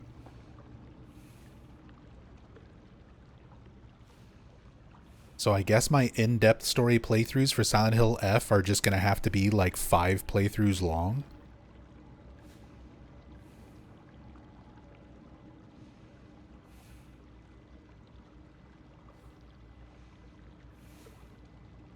Have 4 different save. That's the thing. I don't think even necessarily splitting it up that way would work. Not to mention that really breaks up the flow of doing a in-depth story playthrough. Usually I just like to play the game through normally and talk about stuff sort of as it comes up. For this game, I would be like playing up to one save point and then loading something else and then showing something from New Game Plus, and then going back to my New Game playthrough until I show something else, and then showing a different New Game Plus playthrough. It's going to be so disjointed trying to, like, do an in-depth playthrough for this game.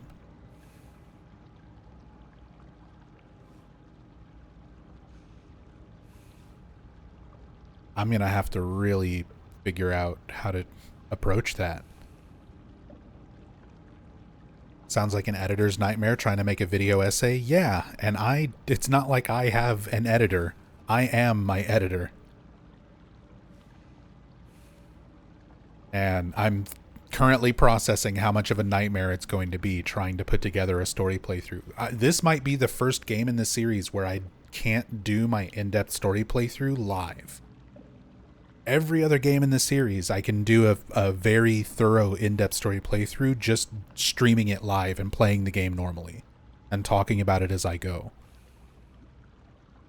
This game, I'm literally going to have to do it like strictly for YouTube, where I take multiple playthroughs and edit everything together.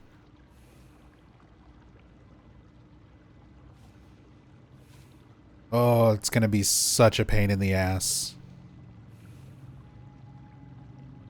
That's going to be such a pain in the ass. That's going to be so much work to cover everything the way I typically do for an in-depth. Oh boy. Try not to think about it too much right now and just enjoy the cam hack. But oh my god, that's going to be so much work.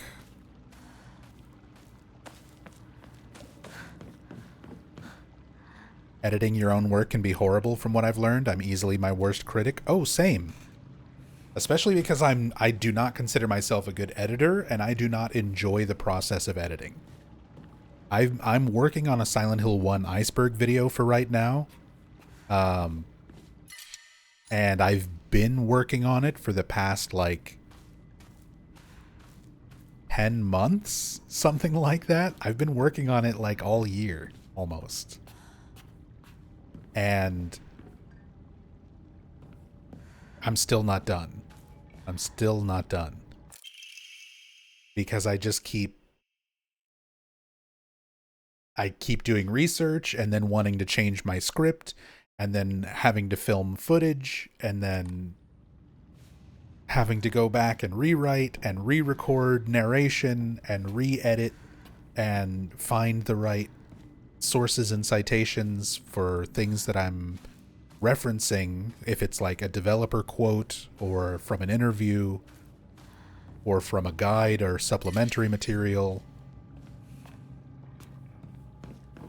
And then in the process of changing one thing, I'll discover something new or a better way to phrase something or some better footage to represent something, which will require me to go back and change stuff again. That's basically been my process working on this iceberg. And I'm not even halfway done. I'm like still so far from finishing it. I feel like I'm never going to finish it.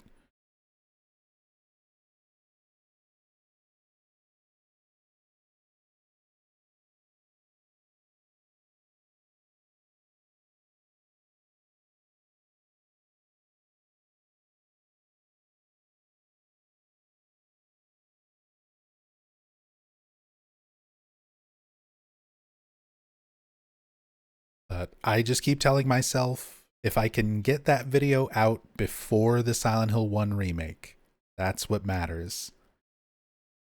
Give people a nice refresher course on any questions they could possibly have about anything related to Silent Hill 1 before the remake. And hopefully the algorithm picks it up as well as the Silent Hill 2 iceberg. Because that is still by far my most viewed video. It's over 600,000 views now.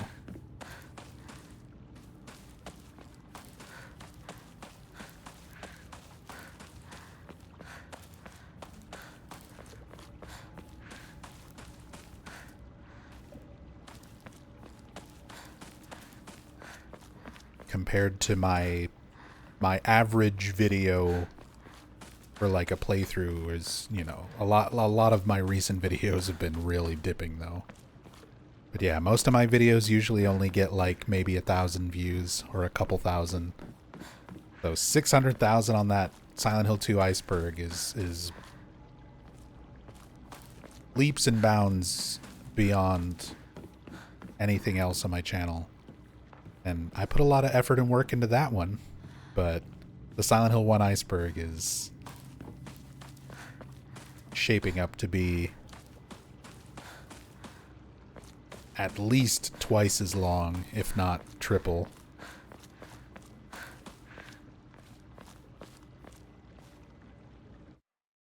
And there's just so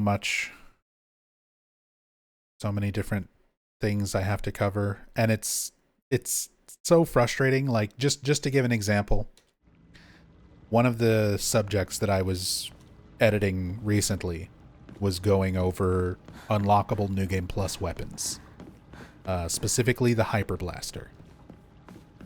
So I'm trying to avoid using footage from other YouTubers and stuff as much as I can, but it's unavoidable in some situations. For example, I don't own a Hyper Blaster. The Hyper Blaster weapon in Silent Hill 1 is based off of an actual Konami light gun that they sold for the PlayStation 1. And I don't own that. So I had to find footage of other people who do to be able to use for the video.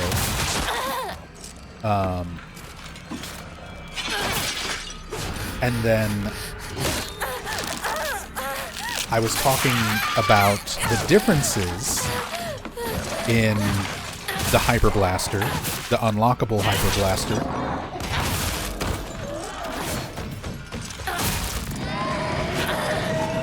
because there's multiple different strengths of it.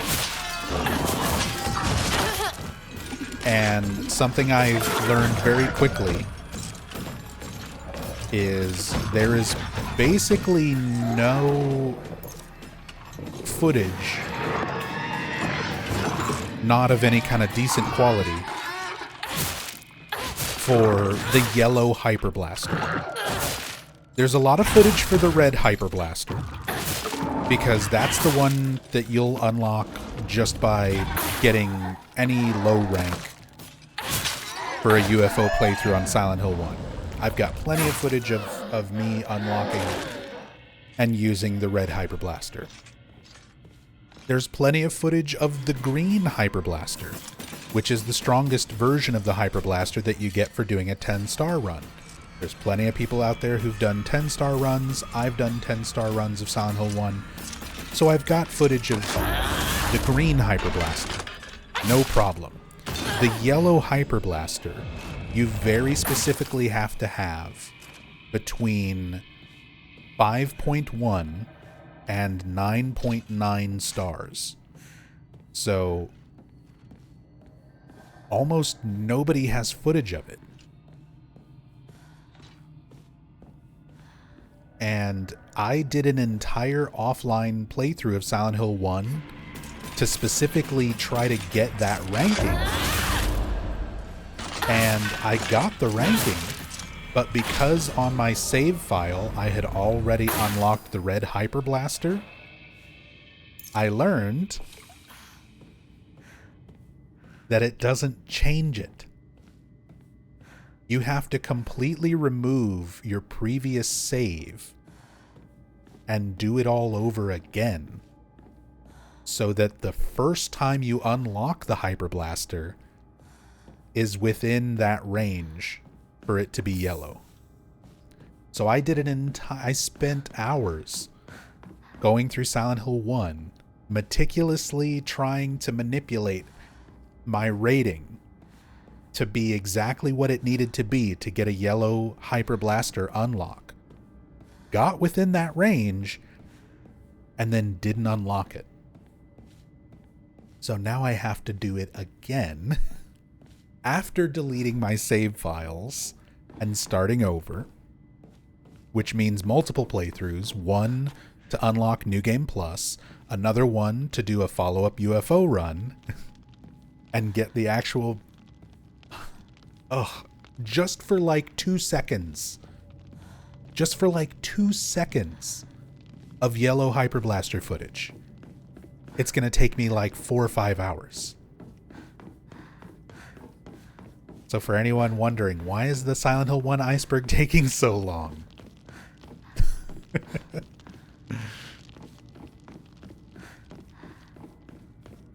That's the amount of effort that I'm putting in to get like a second or two of worth of footage.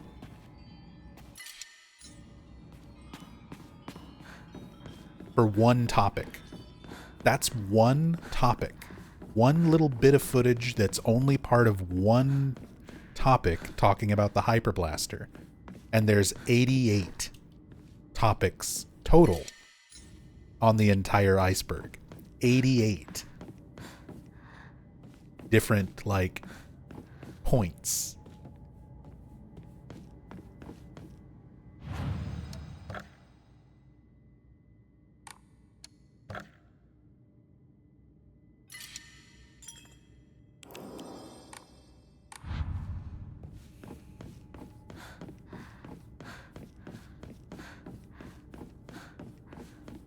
So yeah, hopefully I can get that iceberg done before Silent Hill 1 Remake. I'm trying my best. I don't need to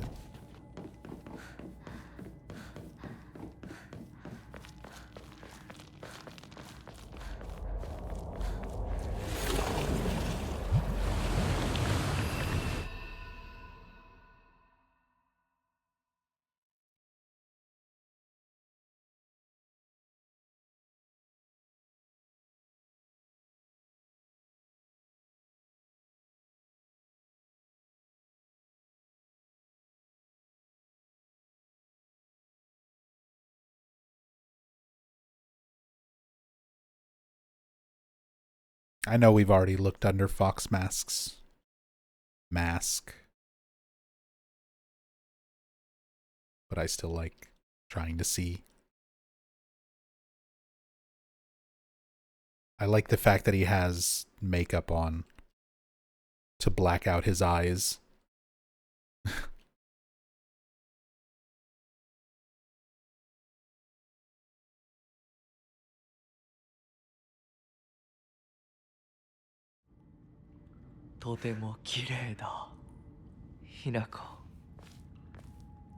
Like Batman. Exactly like Batman. I made the same comparison the first time we looked under the mask.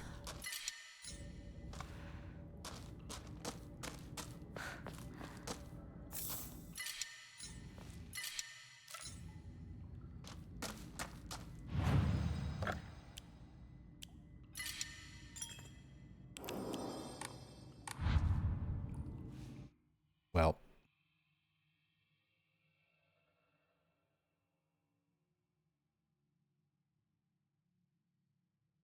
up here. Oh, hey. Untextured. Haven't actually seen too much of this. Even when clipping Out of Bounds. Haven't seen a whole lot of the, like, checkerboard untextured layers.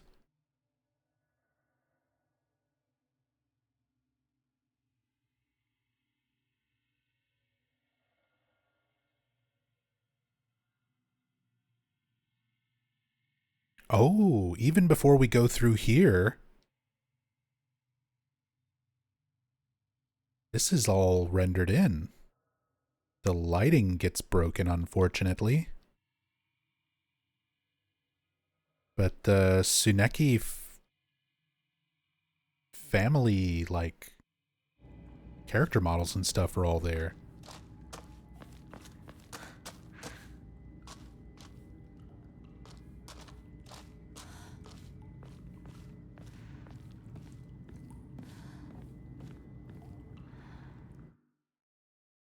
See if I can... I was hoping if I move Hinako closer...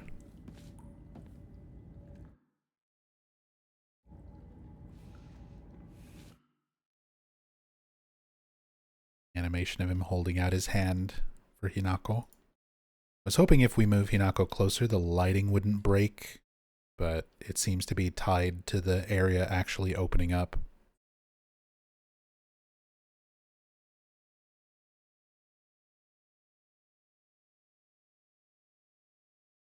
Although, if I remember correctly, this is not a cutscene. The game sort of takes control of you, and you walk down this area with Kotoyuki. Like, it moves for you. So I might still be able to control the camera while that's happening. Yeah, I just lost control of Hinako. 行こうか。はい、ご一緒に。 Oh, well, that's kind of a nice shot, actually.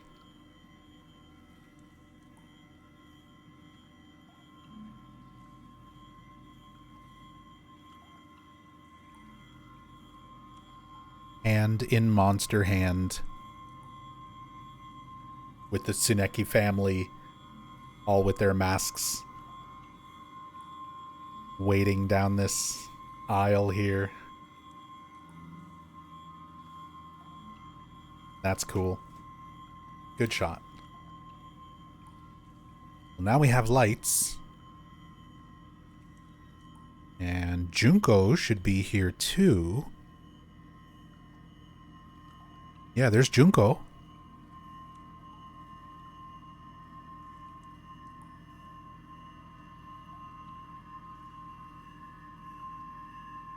The lighting is still weird in there.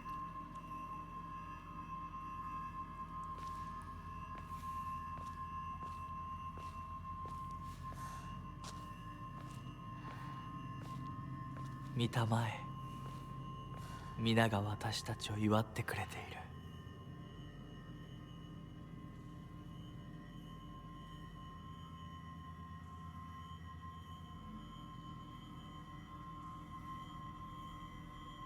Get to see the little different designs, different fox mask designs for the other Tsuneki family members.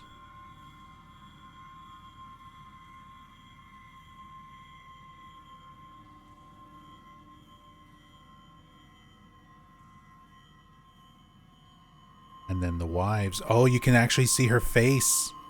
I managed to clip in just right. You can see her nose and mouth there beneath the mask. Her eyes as well. They have fully rendered faces underneath the masks.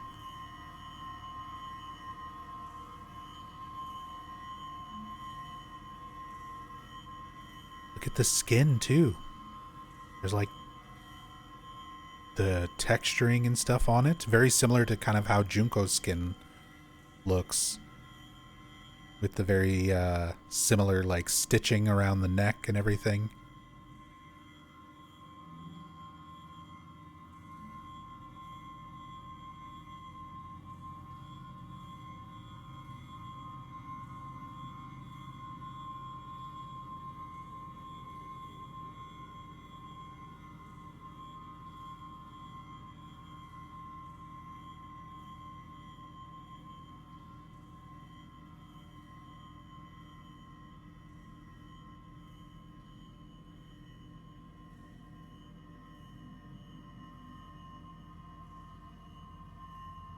Yeah, the masks are unique. They're not the same as each other's. Kotoyuki's is a different design. Even like this guy has a different one compared to this one.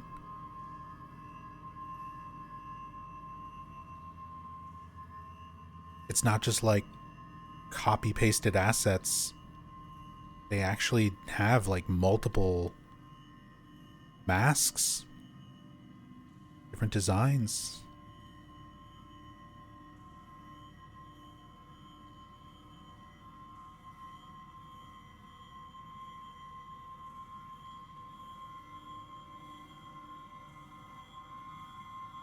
Same thing for the brides.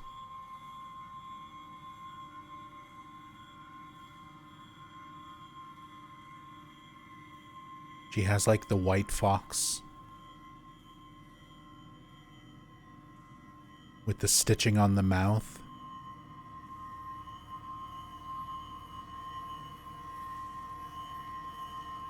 He has more of a brown and red fox with no stitching.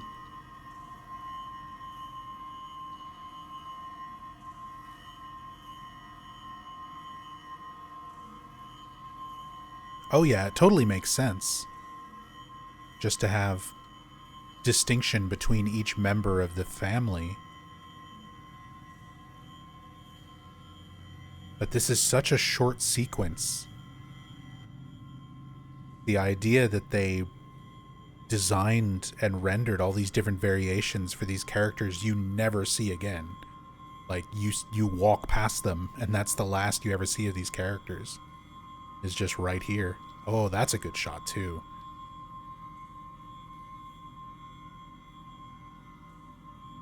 The bunny silhouette.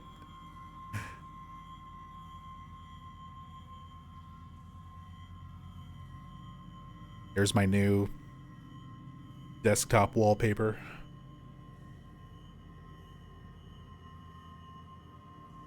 Potentially my YouTube thumbnail for this video.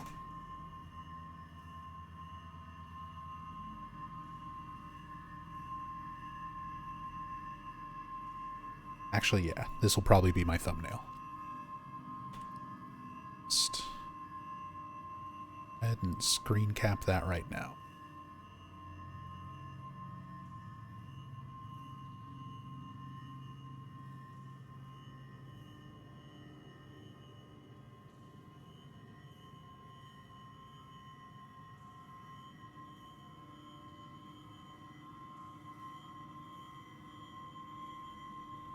Little slight variations in each of the masks.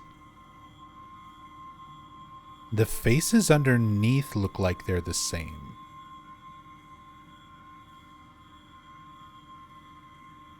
At least for the wives. I'm just looking at the texture around like the lips and the nose shape.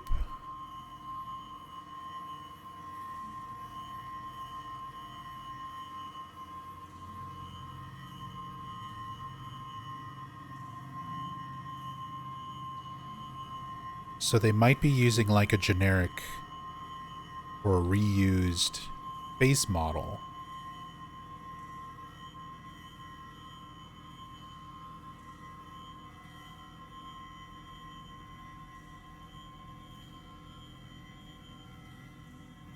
The obi are different designs as well.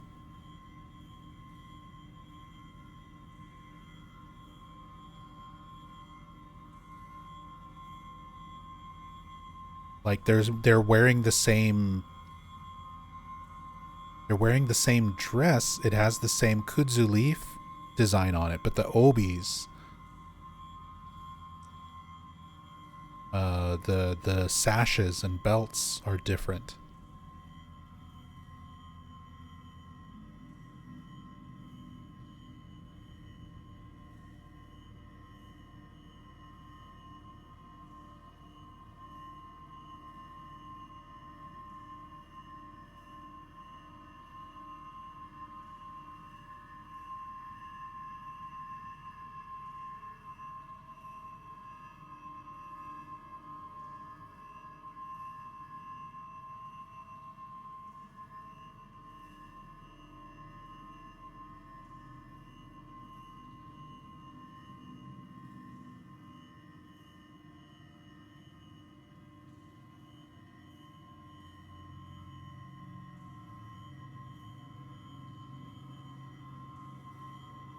Cool details.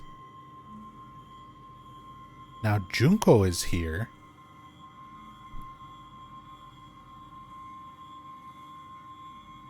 Junko is not part of the Tsuneki clan.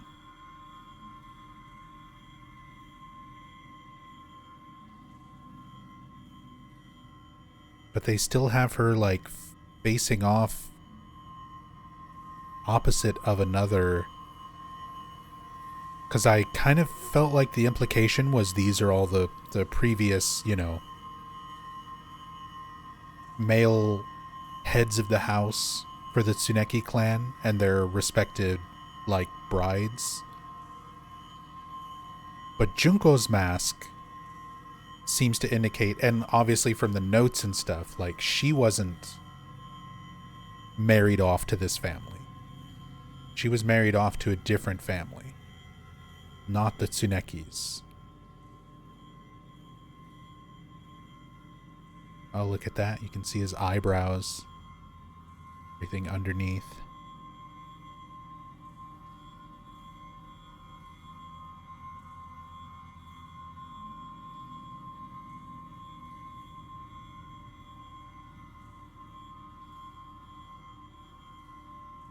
See a bit under Junko's mask. It's kind of dark. Oh, you can see her eyes are more rendered than the other brides.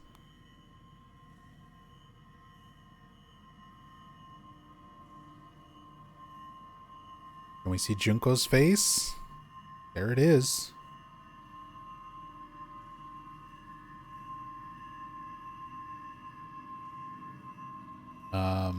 I might be able to brighten this up for you. Hold on.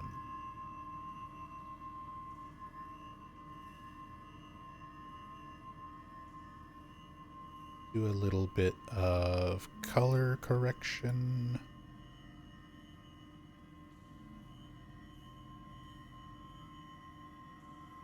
Boost the gamma.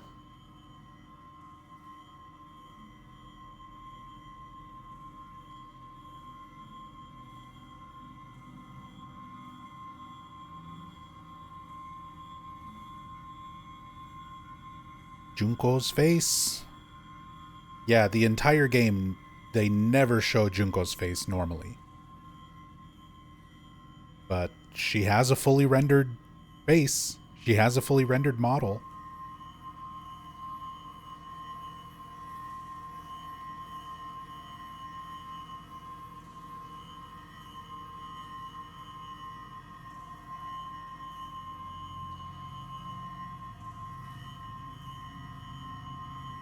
Also, yeah, since we were talking a bit about Junko's mask earlier,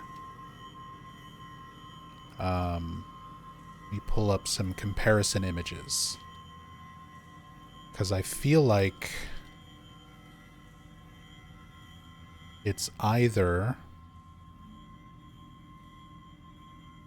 a kappa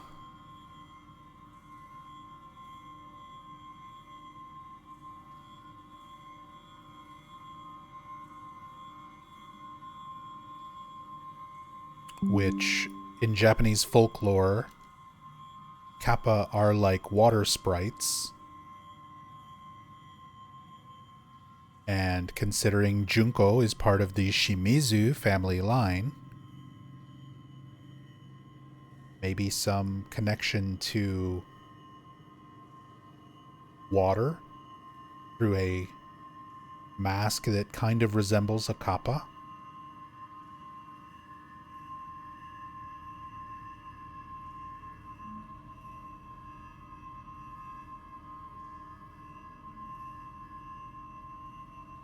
Could also potentially be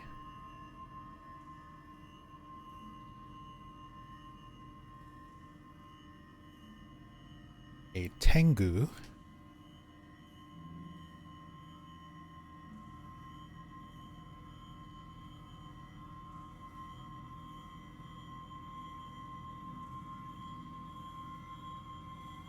Now, a lot of people are more familiar with the long nose tengu, but there are different types of tengu in Japanese folklore.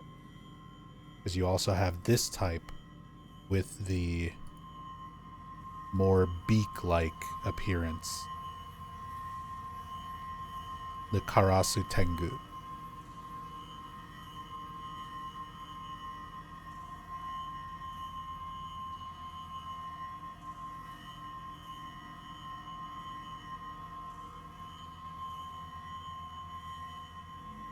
Your money's on Karasu tengu?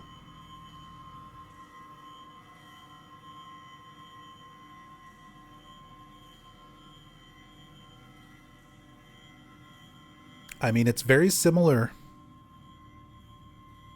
Very similar to both. The way the eye shape is, the design of it. The only thing is the little horns on top. If it was a kappa, I feel like there would be more emphasis on the top of its head being incorporated into the mask in some way. And if it was strictly Karasu tengu, it wouldn't have like the little horns. I mean, there are variations of the tengu that do have the horns.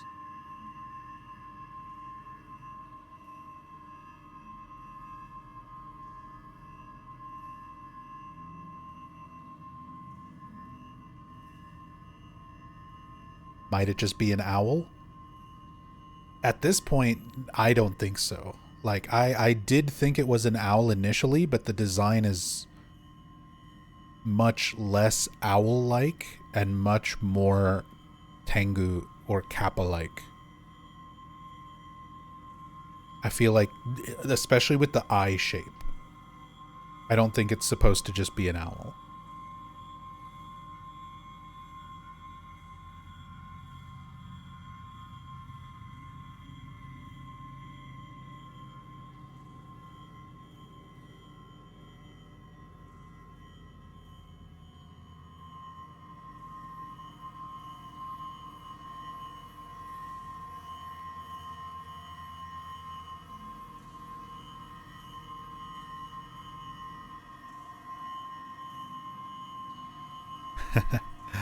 What's up, Sock Ninja?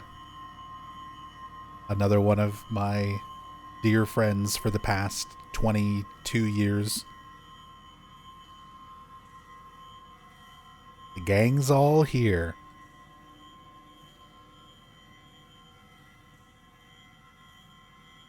The whole reason that I know any Japanese or anything about Japanese culture, a lot of that stemmed from going to conventions with Sock Ninja and Whiskey Hicks in chat, along with my friend Hirimi, who was here earlier. Hirimi was here earlier. I don't know if he's still lurking. But yeah, these are my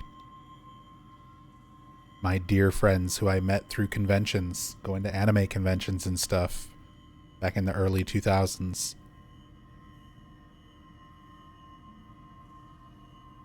I've literally known them since I was like 15, 16. And I'm almost 38 now. Miss you guys. But yeah. Very interesting seeing Junko's face, some more comparisons with the mask. I hadn't even noticed the difference in all of the men's masks either. I thought they were all wearing the same type.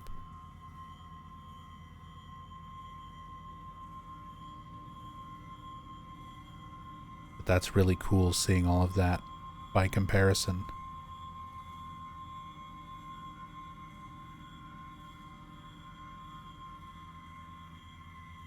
Well, the convention culture is what exposed me to Japanese culture,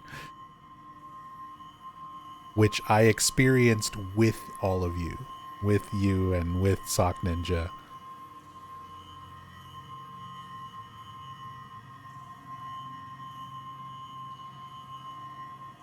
That was definitely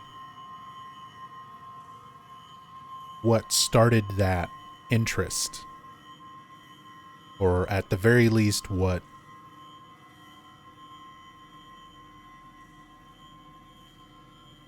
amplified that interest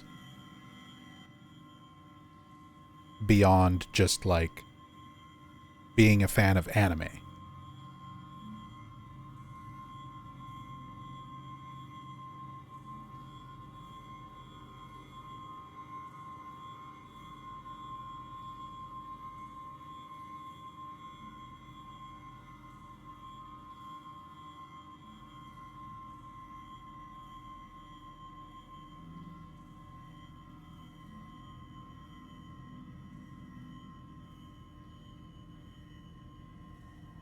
Okay.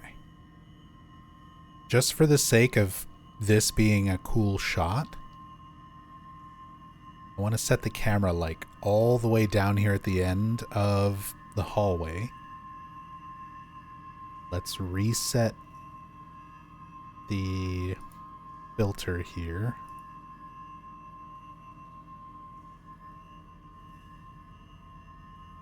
And then let this play out.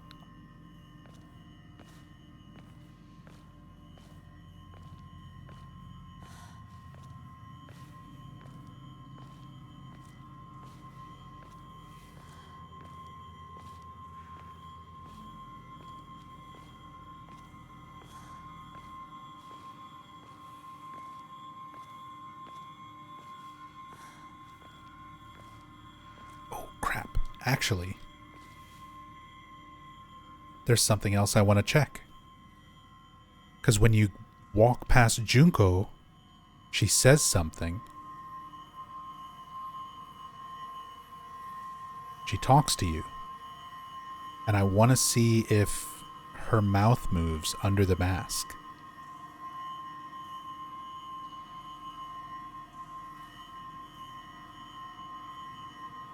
Actually put that filter back on. Brighten things up a little bit.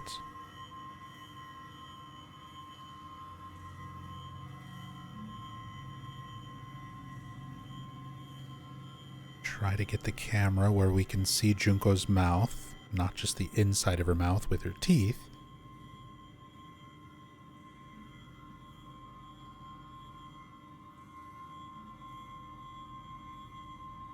That's the only issue with these camera hacks. They can be kind of finicky to control.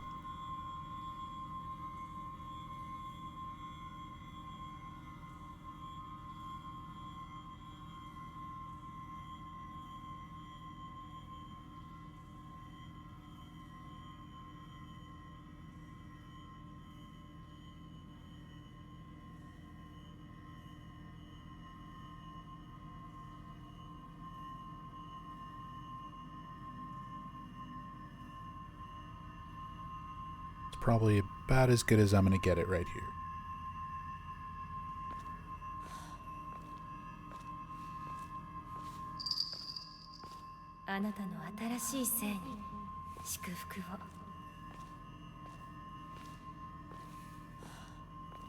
Okay. Her face does not animate under the mask. Now I know. Now I know. But I still want this shot of Kotoyuki and Hinako walking towards the camera.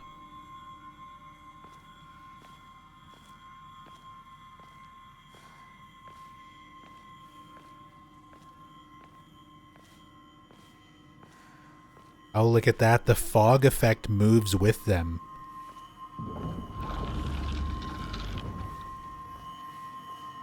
Oh, it goes to a cutscene before they even get all the way there.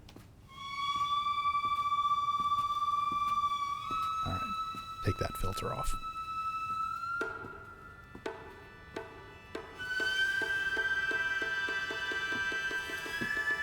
I thought the cutscene didn't start until they got into this room.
And now we can get a nice cam hack view of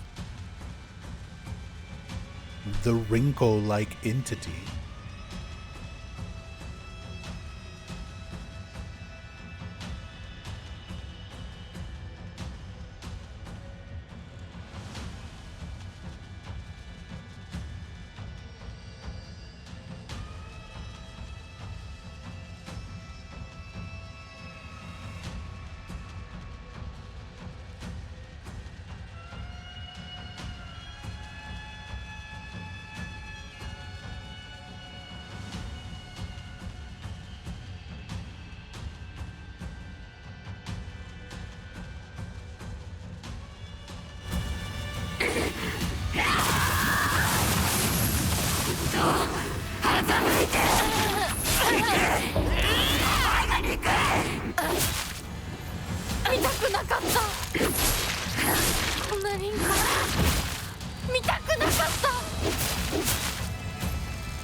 Oh, there we go.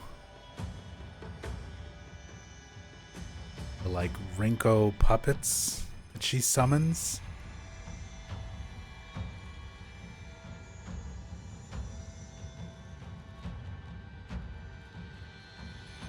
Cool design. Just the repeated eyes down the face.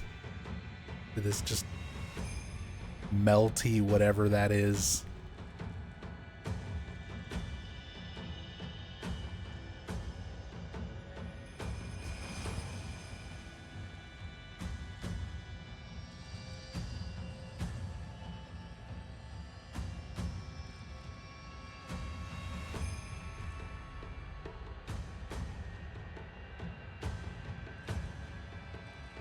Of course, the big, like, grinning fox masks and stuff up here in the arena.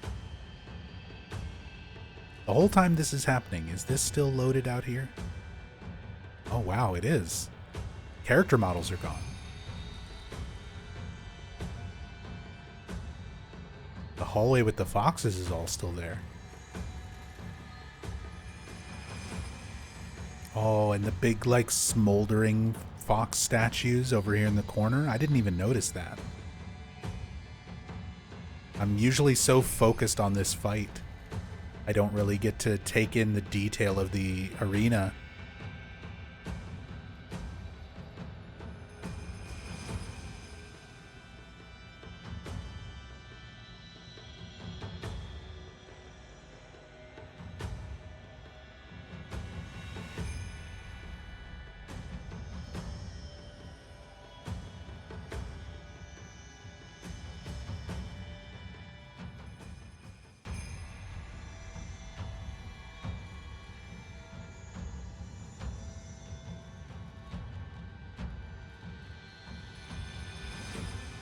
Of course, we have the table, all the offerings, part of that same first puzzle, Dark Shrine puzzle.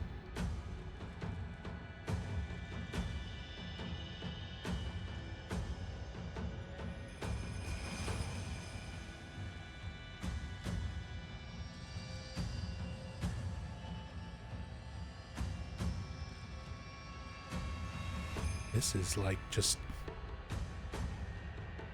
gross flesh pillar thing.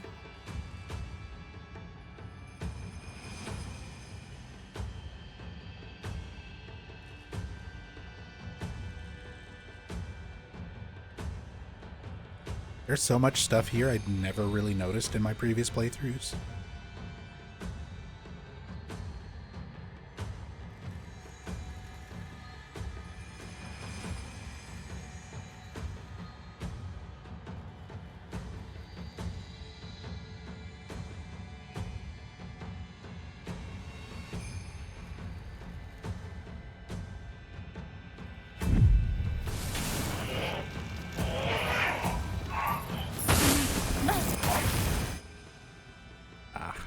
Too late.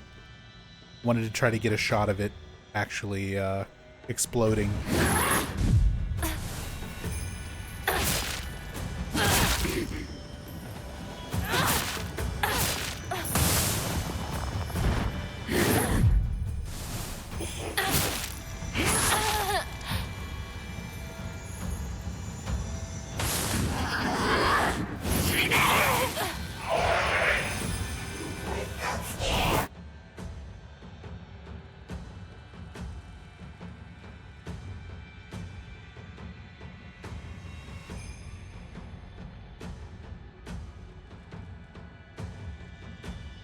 Oh, look at the face part, like, reaching forward towards Hinako during this attack.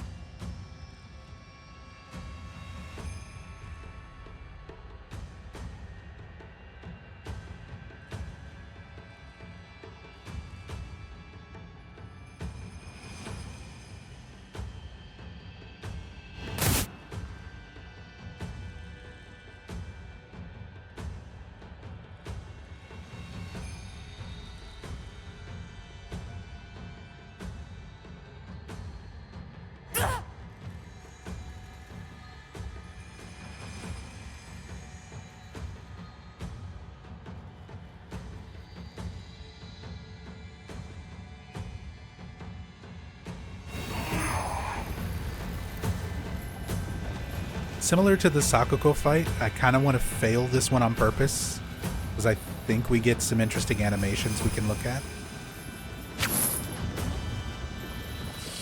Some interesting death animations.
That's kind of a cool shot too.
この世界から清水ひな子は消えたね。お幸せに、凛子。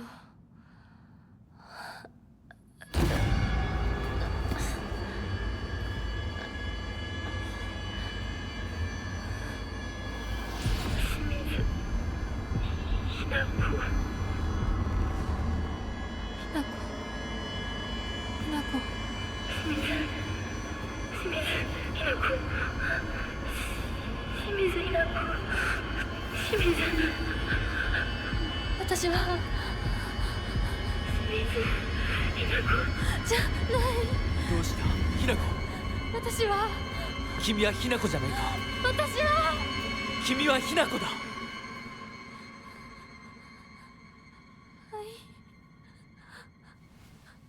私は清水ひな子じゃない。私はひな子。そうだよ。君は私のひなこだ。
Moshi Moshi.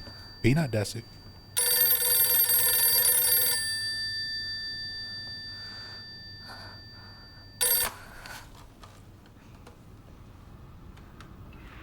ひなこかい？お母さん？そろそろ帰っといて。お夕飯ができたからね。おい、リンコを離せ！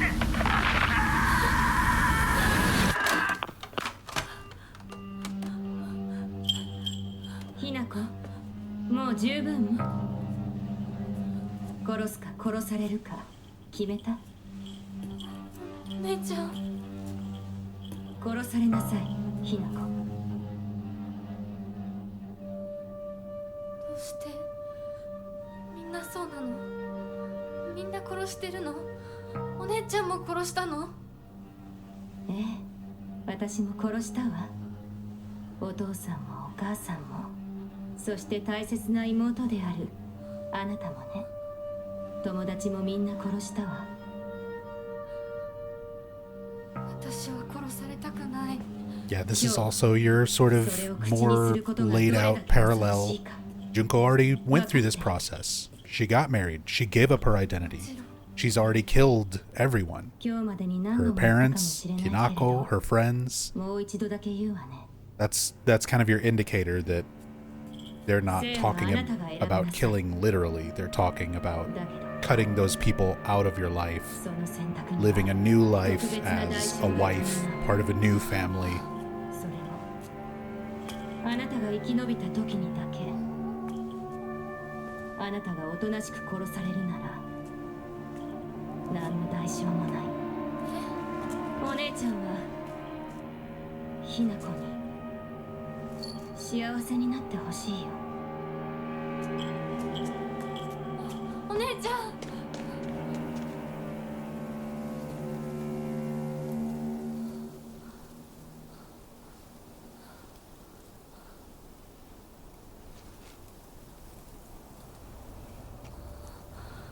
シュリンコ。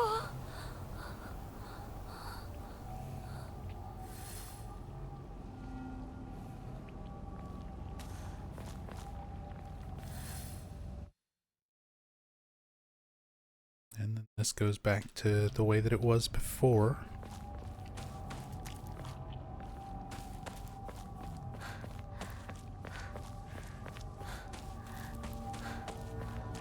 I don't know why my computer's kind of lagging, kind of struggling here.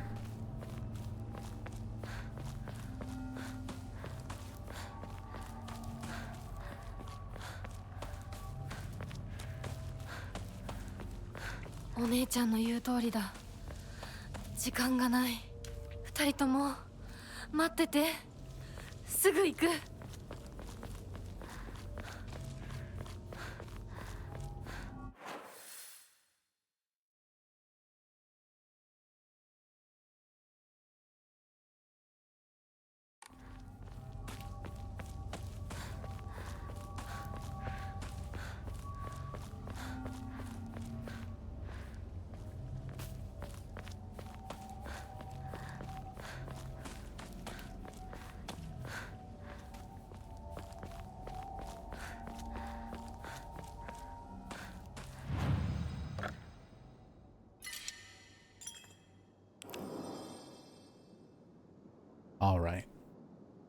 And that is where I'm going to have to end it for tonight.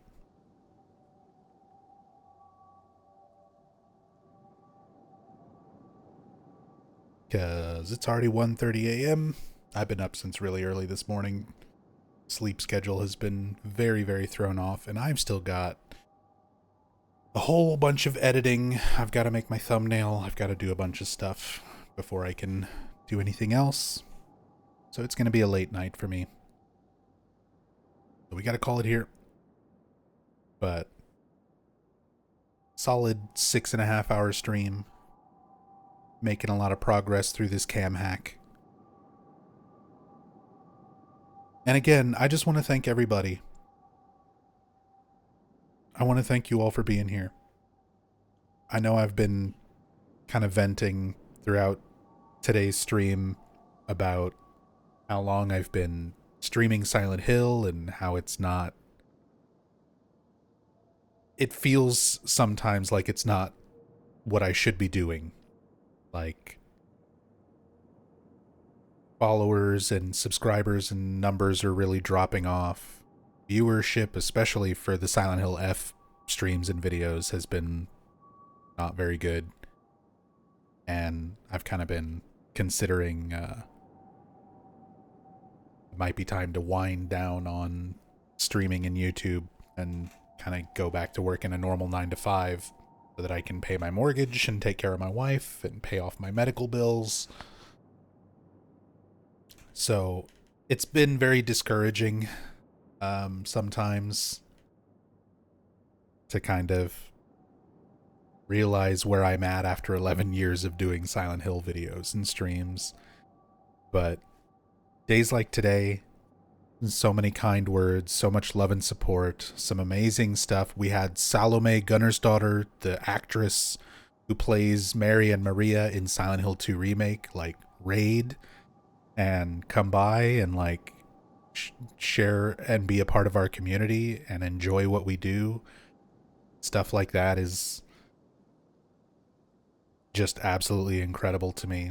And again, all of you being here who do enjoy watching this and who do enjoy being a part of this community and enjoy what I do, like, you're my motivation to keep doing this. Like, it's a struggle. It's always difficult to kind of struggle with wanting to do what you're passionate about and having to do what you need to do to be responsible as an adult. I'm struggling like Hinako.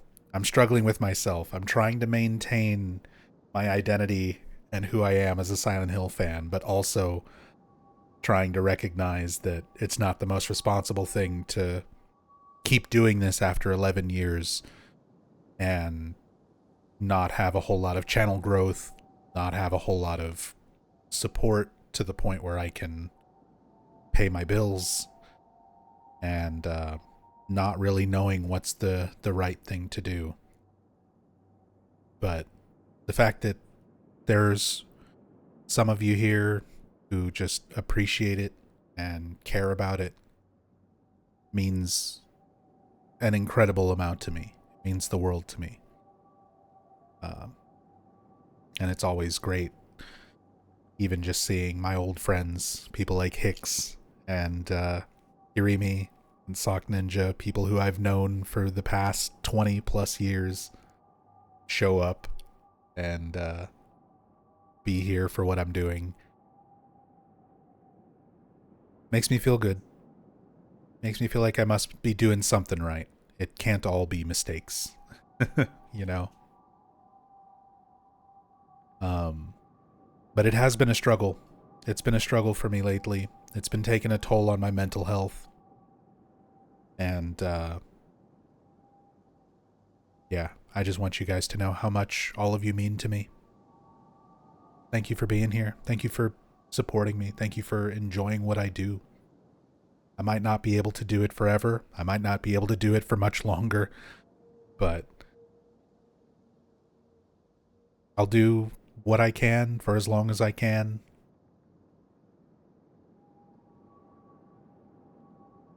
And, yeah, I just hope all of you get something from it, something of value. Learn something new. Be inspired to think about things in ways you might not have before. Look into information that you might not have before. Try to learn some Japanese. Learn something about the culture. Learn more about your favorite video games.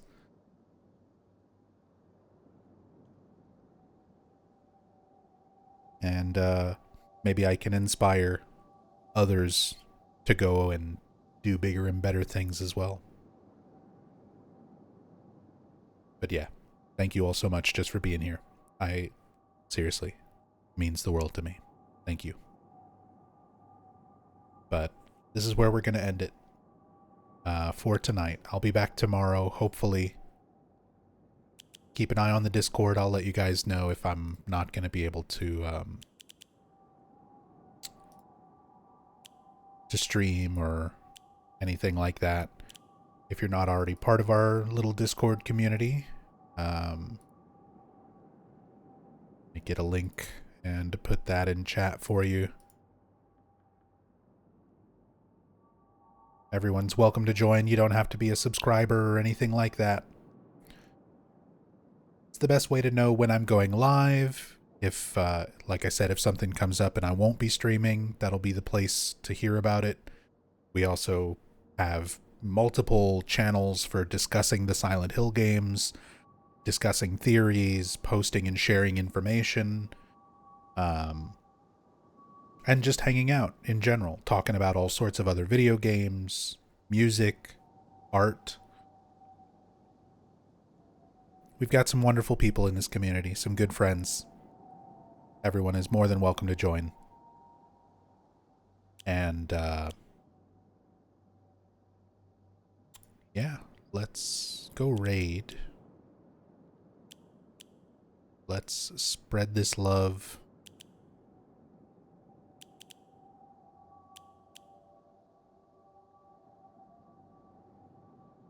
See who's on at this hour.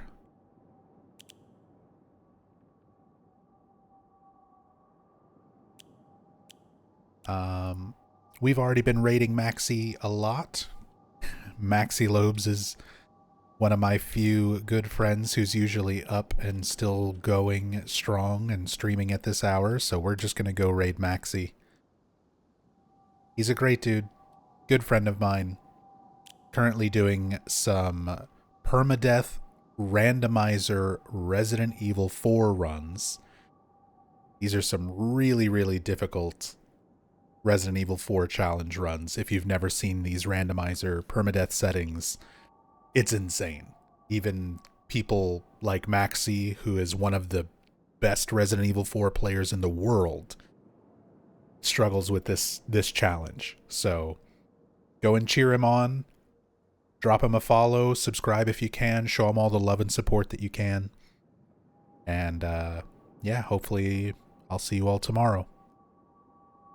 So, till then, be good to yourselves, be good to each other.